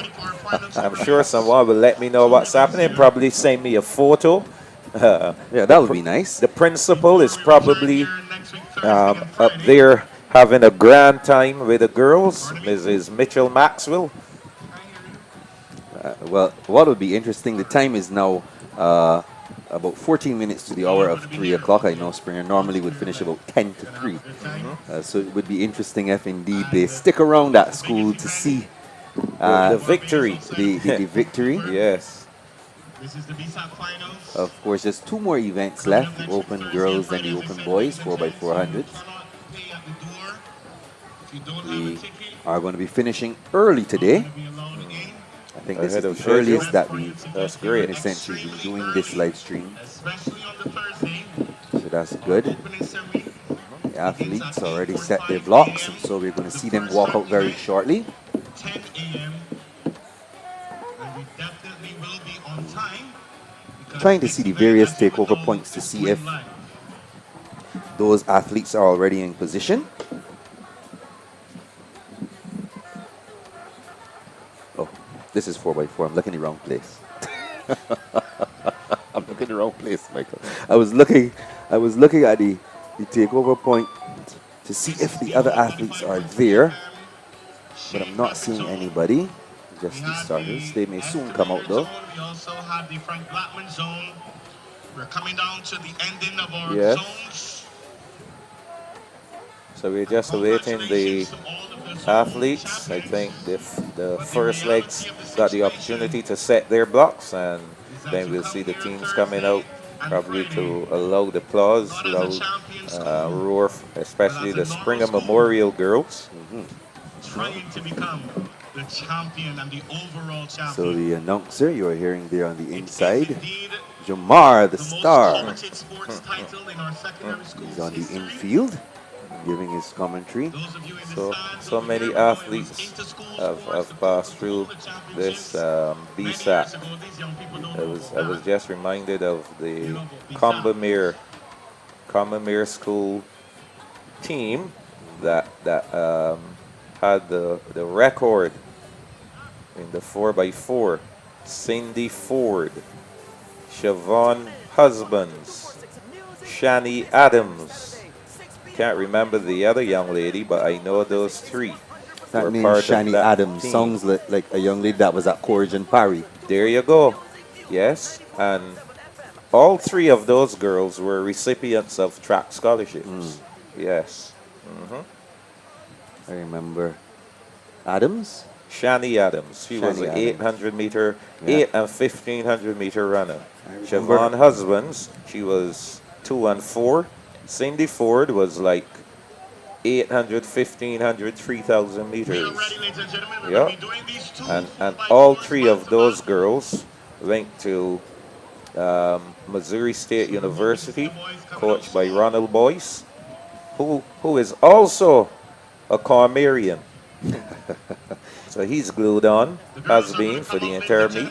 Wonderful. And as I said, he's one of the persons in the U.S. that we really need to look to for assistance. And he has provided loads of assistance with providing scholarship opportunities for many athletes. Yeah, that's very important. And not just many Barbadian athletes, but indeed throughout the Caribbean. Very important for those individuals to play that role of providing opportunities for our young people. It is important now, I believe, more than ever to make sure that our young people are well trained and they have as many opportunities available to them because the world has shrunk, whether you want to accept it or not. Technology has caused the world to shrink. And there's so much to see all over the world. We talked, for example, about the fact that scouts may not necessarily even have to come to Barbados. There you go. You can tune into this stream and see the athletes and see what's going on and be able to make an informed decision because the technology allows that. And so when I think about these athletes, they must understand that they're not only competing against these that are here, but they're really and truly competing against the world. You know, the world is watching. You're competing against people from Jamaica. You're competing against the people from St. Lucia and Grenada and all these different islands. You're competing for places at universities with people in America. It's all over the world. As a matter of fact. The competition is a lot stiffer. The world is a lot different than it was back in the day. You know, and so technology has done it. And of course, the pandemic in itself has even pushed us further in the direction of digitization. We are seeing now on our screen the athletes appearing. I was looking for them a little while ago. This is always a moment where these athletes tend to get extremely hyped. I can tell you, having run up several 4x4s, you're so hyped, you're so ready. Oh my goodness, the adrenaline is flowing. You know, you're just ready to go. You see the guys, especially when the young men come out, when these open boys come out, you see them jumping, go on the track, on the infield, run up and down. The adrenaline is just pumping, and you're just ready to get that baton in your hand. The feeling. I don't know, I really don't understand how youngsters do not want to participate in sports. I can't get it understood, Ian. Because there's something else that's easier to do called video games. but you can. But I mean, it's not that difficult to understand. But here's the thing, it's Ian. easier. You can participate in sports, and you can still enjoy video games. You can, you can, but the appetite for leisure activity for some reason has increased among the younger demographic, and that's just my observation. There are also opportunities as well as far as gaming is concerned for them to be able to compete and make money. So if you're a really good gamer, who knows, you can go over to the US or maybe in the UK and get involved in. There are opportunities. There's something now called a content creator, and that's a person that has their YouTube channel or people create content for social media. There are different opportunities now. So I wouldn't knock the whole video game thing because I've seen the opportunities that it can present, but we always want to, of course, encourage our young people to make sure that they're physically active. That's important. Correct. Running around, playing sports. You know, you never know where something like this could take you. And you know, yes, we are here at a schools meet, and inevitably it's a championship. Yeah. So when the word championship means that you're looking to see who is the best. Indeed. So it will come down to competition. It will come down to preparing for it. However, there is that side of the house where we still need to encourage our youngsters to be physically active, to participate in some kind of physical activity, you know, and there you will find cases where there's some youngsters who do absolutely nothing when it comes to physical activity. I can't imagine that. There are those. Growing up in your time would have been a bit different. There were less distractions in your era. There were not the type of things we have now. For example, let's start with something as simple as television. I don't think maybe when you were growing up that television was like a household thing. I'm asking, I don't know. Yes. It was a household thing for you? Yes. Oh, you were privileged. When I hear when I used to hear my grandmother speak. But your grandmother has to be way older than I am. But that's a stretch, Michael, really. She died at about 81. Well. You're surely in your 70s by now.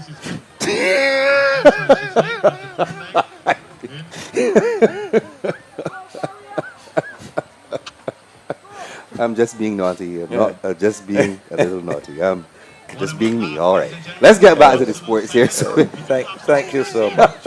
I understand the point you're making. But physical activity, we really need to look at that. You know, push it. I know efforts are being made nationally, and you know it will reduce the incidents, the high incidents that we have in this country with NCDs. I wanted to get your perspective on the mini stadia, the idea of the mini stadia. How you feel about it? I think I already told you that I think we need to focus on a major stadium. Okay. That's what I think we need to focus on, a major stadium. Okay. Because when you start looking at all of those little ones, one of the things that we fall down on is maintenance. Maintenance. That's the thing.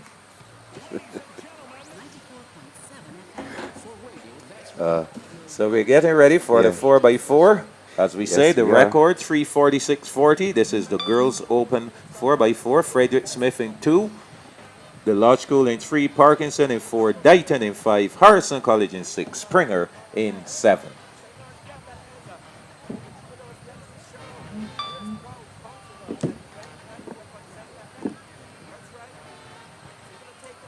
So we're on the starters' orders now.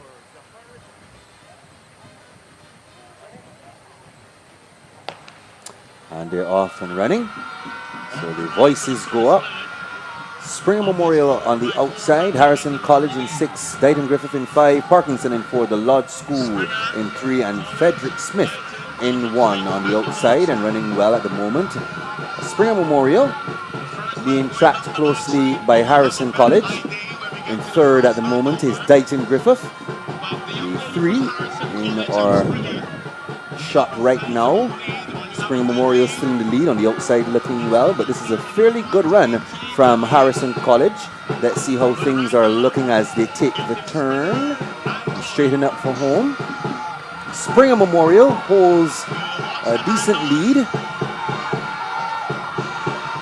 You have to bear in mind, Ian, the stagger for the 4x4 is going to be a little longer here, so watch, she will have to go further up. Yes, she does. So when you hands look off at that, first.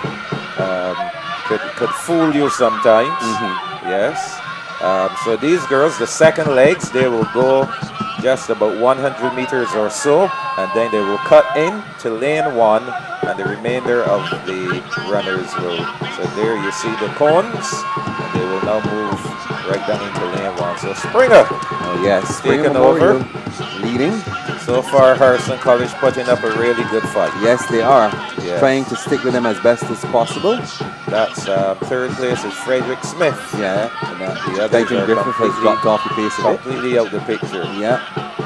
So Springer Memorial trying to hold on to this lead, trying to get an automatic berth into next week's final. Harrison College not giving up yet. And so what you will find the difference in the 4x4 over the years as well. The position you're in at the 200-meter mark is the position that your runners must line up, as you see here. You're seeing that now. And you keep going in that formation. So Springer Memorial, followed by Harrison College.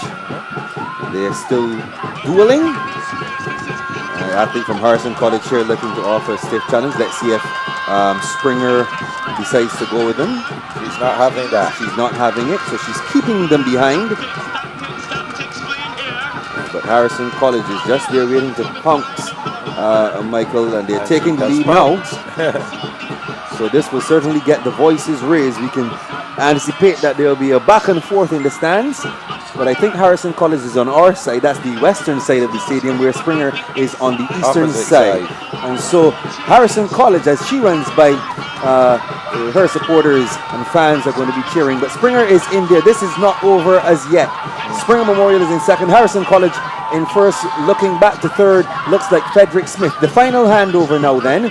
And it's College handing off 1st. And there go the final athlete from Springer Memorial. She's going to try to track her down. She's gone up pretty hard. That's about 2 seconds. Yeah, so we'll see how they go. Lengthening these strides here. The athlete from Springer Memorial. Let's see who that is. Good. She looks good. Really, really good. She looks good. She looks that good. Clean?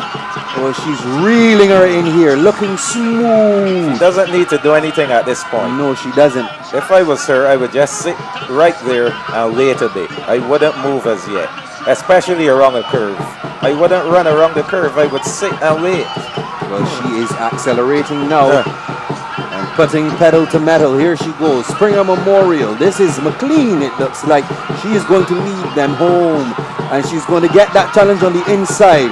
Now, the one thing you don't want to do is let her pass you on the inside. That is a cardinal. So you don't want her to pass you on the inside. They're cheering. They're cheering. They're willing her on. Harrison College is going to take it from Springer Memorial. And I was just talking about that, Michael. You don't want to allow them to pass you on the inside. You want to make the athlete work go around. But Ian, as I said, if I was the young lady from Springer Memorial, I would have sat there, would have sat back and wait a bit, and then move. And you know, when you decide you want to pass someone around a curve, if you're that brave, you better be able to maintain it. So just sit behind her, buy your time, and wait until you get into the straightaway, and then make your move. I think that was the fault of the young lady from Springer Memorial. So hopefully that time will be fast enough. They'll look back at it and may probably take your advice going into next week. Yes, I think that would have been the better strategy to be employed in that 4x4 there, that final leg. So congrats to college. Those girls taking the 4x4. Well done to those girls. So they'll be an automatic fixture into next week's final. I believe Springer will be there as well. They were close enough. The time. We should see the St. Michael's School as well. Christchurch Foundation. Those will be the hot teams. Combermere. Will be a hot 4x4. The boys are coming up next. I'm seeing Amani Maskell Beckles going for the Lodge School, Camille Brathwaite, Kyron Haynes, Mario Inks. I think the Lodge School squad is going to be hard to beat. What do you think? I agree with you. Amani Maskell Beckles, we've seen Kamali Brathwaite already, we've seen Haynes. I'm not too familiar with Inks, but given the strength of those three runners. So I'll tell you this. Based on how I saw my guy from Harrison College run. 8 and 1.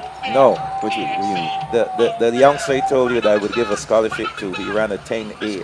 I think it's Jeremy Small. Jeremy Small. I would put Jeremy Small in my 4x4 team. I would. Yes, I would put him in there. But maybe, I mean, you don't necessarily need them today. You may need them next week. And you may need to aid them more next week. That is but from what we are seeing here, neither of them are in this lineup. But you always need to have something in your hip pocket. Because in the event that one of these guys are not able, you still need to know, maybe if I call on a Jeremy Small, he will come and give me a 40-something, a 49-point leg. Yes. Absolutely. So it's important. So the Harrison College girls just acknowledging their supporters. Oh yes, well done to them. Harrison College team is Miles Aline, Finn Armstrong, Justin Maynard, and Jazeel Ford. And of course, we recognize that Finn Armstrong has a little speed on him. The Lodge School, I think Lodge will be the team that will put up a fight here.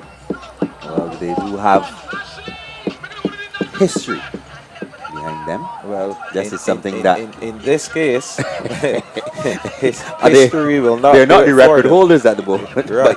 History won't do it for these guys, but what I can tell you, the squad that I see here on paper should be decent enough. Yes. To post a good time and come out on top. You reckon?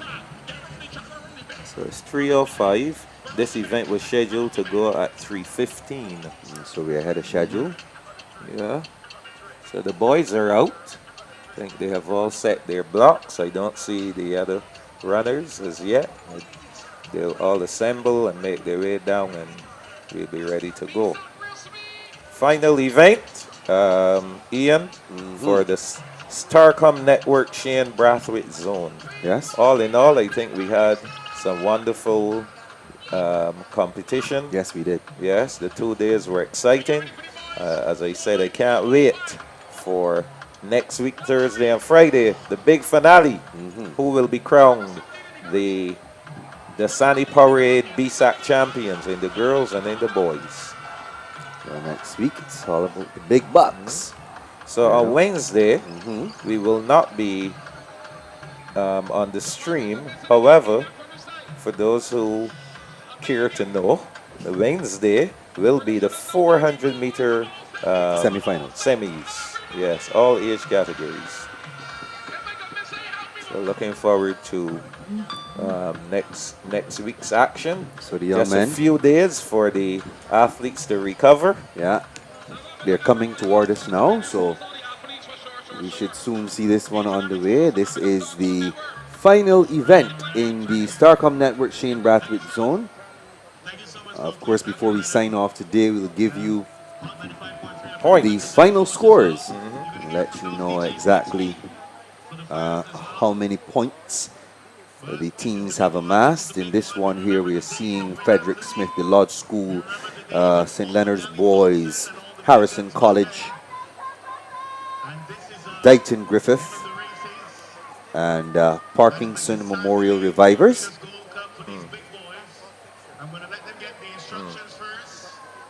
In terms of lane assignments then, what you're seeing on your screen, in lane 2, Frederick Smith. In 3, the Lodge School. In 4, St. Leonard's Boys. 5, Harrison College. 6, Dighton Griffith Secondary. And in lane 7, Parkinson Memorial. Those are the lane assignments. Talking about relays, I'll tell you something that Matt Fingal used to do at the Lodge School. Tell me about it. Matt Fingal would put the relay teams to run against each other. And it made, so the under 13 boys, for example, they would try to beat the under 15s. The under 15s would try to beat the under 17s. The under 17s would try to beat the under 20s. Another thing he did, he would say, look, I want the inter-school record broken on grass. The guys would try to break the record on grass, because the thing is, if you could run that fast on grass, when you got to the stadium, you know that you're kicking. Yeah. You know, and the thing about coaching is, a good coach makes someone do what they never thought they could do. That is a good coach, because a guy comes to you raw, and you have to make the guy believe before he even starts the training. You have to get into his head, and make him believe that you can do this. Indeed. But this is what we need to do in order to get you there. So once you get that believing part out the way, then it's about doing the other things, the steps to get you there. And so psychology is an integral part of coaching. Yes, indeed it is. The mental side of it of is course. very, very important. And it is a side that is not often talked about. I believe in recent times people have been talking a lot more about mental health, especially post-pandemic. You know, a lot of people have been talking about mental health and taking it seriously, but the psychology of this sport is significant as well. We talked this morning about the start of the race, when the 100 meters, when people would use their various tactics to try to throw people off. But let's turn our focus back here to what's happening on track. 4x400 meters for open boys. And chasing 3:11.95. That's the record, and set in 2018 by the St. Michael's School. So the St. Michael's School holds both the girls and the boys records. Out and running pretty hard is Parkinson Memorial on the outside. That's Parkinson out in lane 7. That should be Shamara Blanchard, who is running the first leg for them. That's not Shamara Blanchard. No? Well, that, to me, that looks more like Nathaniel Nurse. Okay, and I don't see Nurse's name here at all, so we'll forget about those names. You will know these guys better than I. But on the inside, in lane 3, is the Lodge School, and that is not Maskell Beckles either, so we're going to forget about those names. Harrison College looking really good right now. So they're going to it's hand College, off first. The Lodge School, Finn Armstrong. Yeah, he's in going there. to be running for. So as I say to you, so it appeared as though Harrison College was first, but you saw that the Lodge School handed over first. Indeed, the Lodge School because did that hand over stagger is slightly different here for the 4x4. Watch St. the Leonard's athlete boy. from St. Leonard's Wow. Boys. He's coming up very, very quickly. Lovely.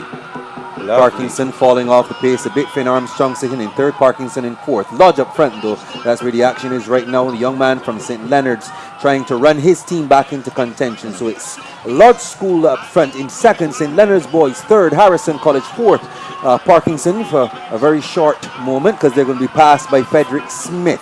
That's Blanchard on the second leg. The Lodge School then in the lead, followed by St. Leonard's Boys and Harrison College there in third. So Lodge School. St. Leonard's Boys handing off now. Just Harrison about, College. I will say about a 5-second lead. Yeah. On the second place, I believe we'll see Amani Maskell Beckles anchoring for the Lodge School, maybe. But this guy is just taking his time going down the back stretch. No need for him to really force the issue. It's all about the win at this point in time. He looks very easy and comfortable. They're going to be the record holders, the zone record holders anyway. Just one section. So the Lodge School with about 80 meters lead on the field. Yeah. Coming into the straightaway now. One leg remaining. That's Maskell Beckles running the third leg there for the Lodge School. Oh, he falls. Who fell? Oh my. The baton fell as well. I don't understand. I don't understand what happened there either. I don't understand. I think this is Camille Brathwaite here. Camille Brathwaite. Yes.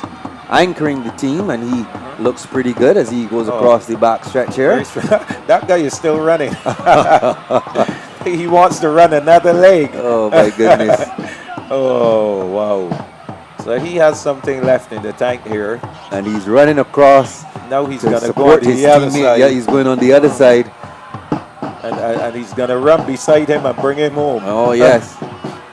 There he goes. There's a battle for second going on that we're going to pay some attention to in just a little bit. That's going to be Harrison College and St. Leonard's. Yep. That's a battle there for second. And this looks like Johnson Rouse. Terrell Johnson Rouse running the final leg there for Parkinson. So we'll see. Lodge places first. St. Leonard's second. Harrison College third. And Parkinson Memorial gets in there for fourth. So 326 for the Lodge School. Yeah, 326.58. And that is the final event. Yes, it is. Of the day. Once I can see scored, it still has seeded. So from the time I see scored, I'll be able to give the viewers, we will be able to share with them the final results of the day. So Lodge School having a ball here, being victorious in the 4x4. Good run from them, and I think we kind of expected that Lodge would perform. Still not scored yet. So the Lodge School team, yeah, just a lot of guys on the ground. The guys have had a lot of work to do at the meet. Some of them doing multiple events. Still not scored as yet. We'll wait. So we can always add the points in, you know.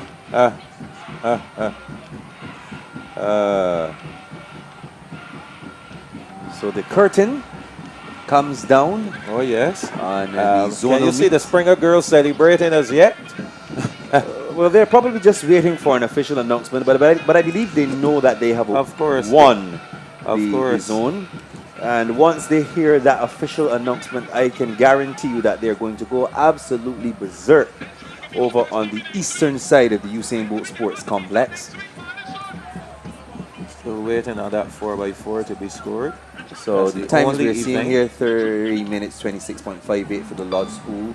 St. Leonard's Boys second. No Not sure what that time is. Looks like 3 minutes 30:67. Harrison College was third, followed by Parkinson Memorial, Frederick Smith, and Dighton Griffith. I get the feeling that. What feeling do you get? Well, the Lodge School team posing for a photo.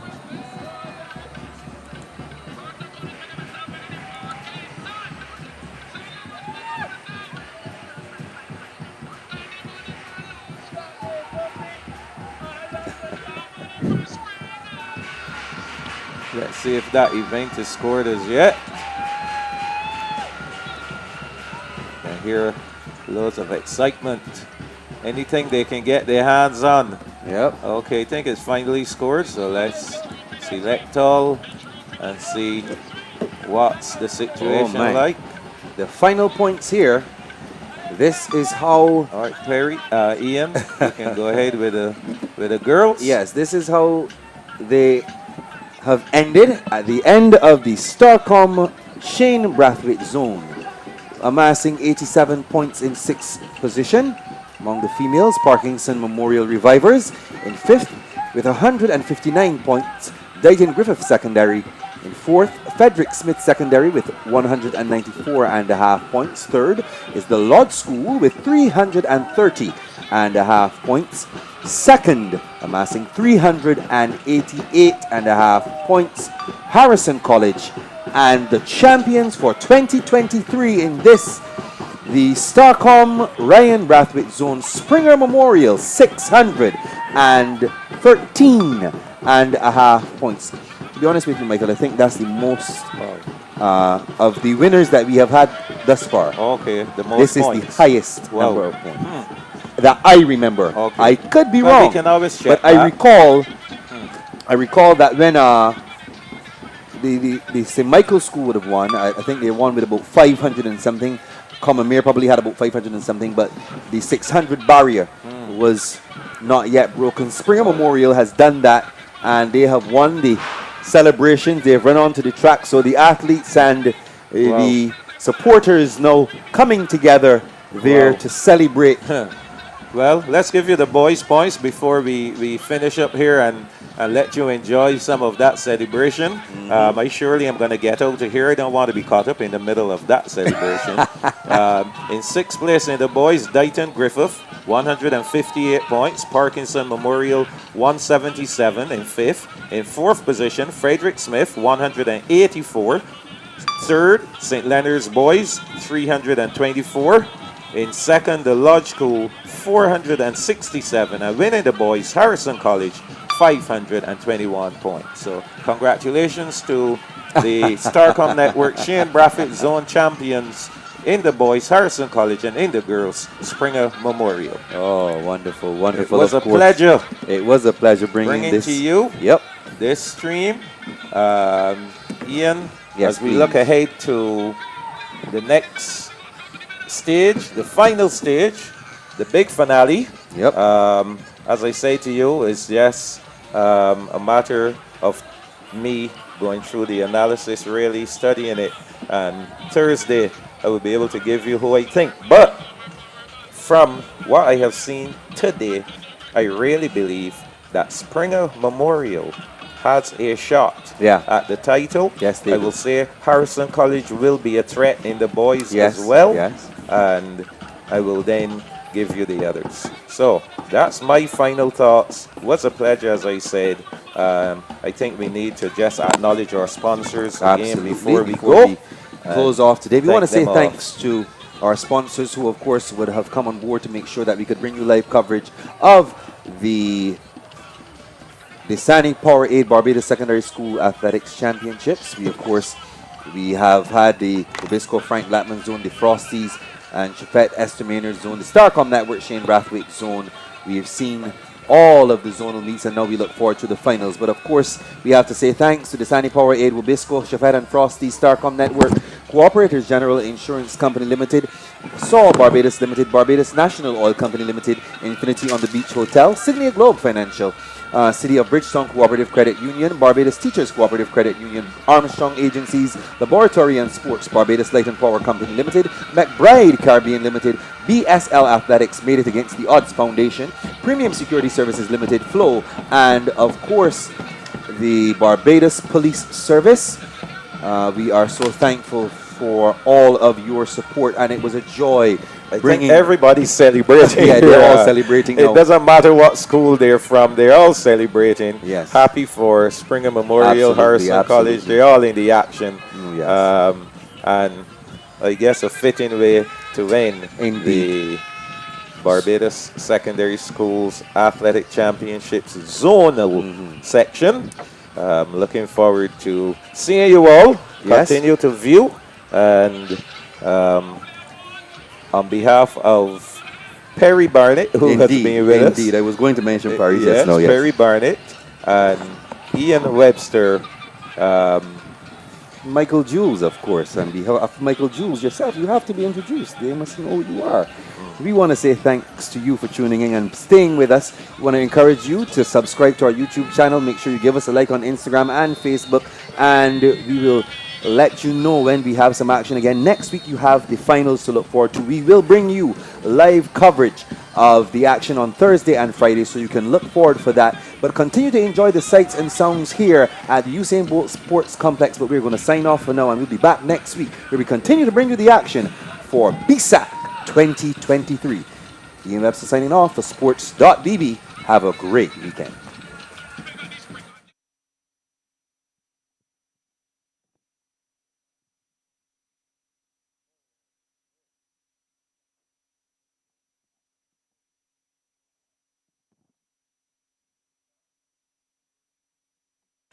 COB for all your financial needs, making your dreams a reality, help you to achieve prosperity. COB for all your financial needs.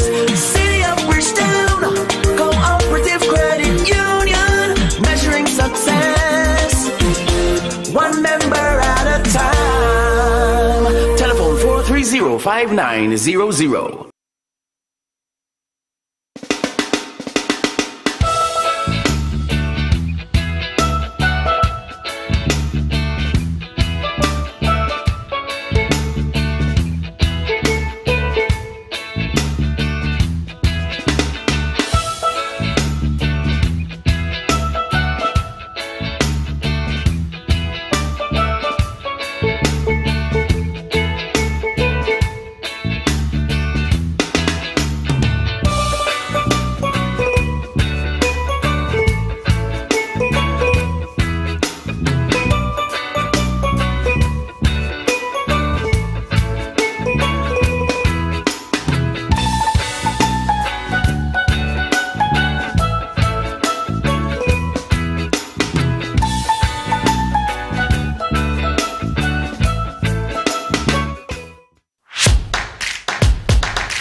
I moved to conquer my fears. The ocean can be a scary place, but we are up for the challenge. Challenge yourself, Barbados. Get moving.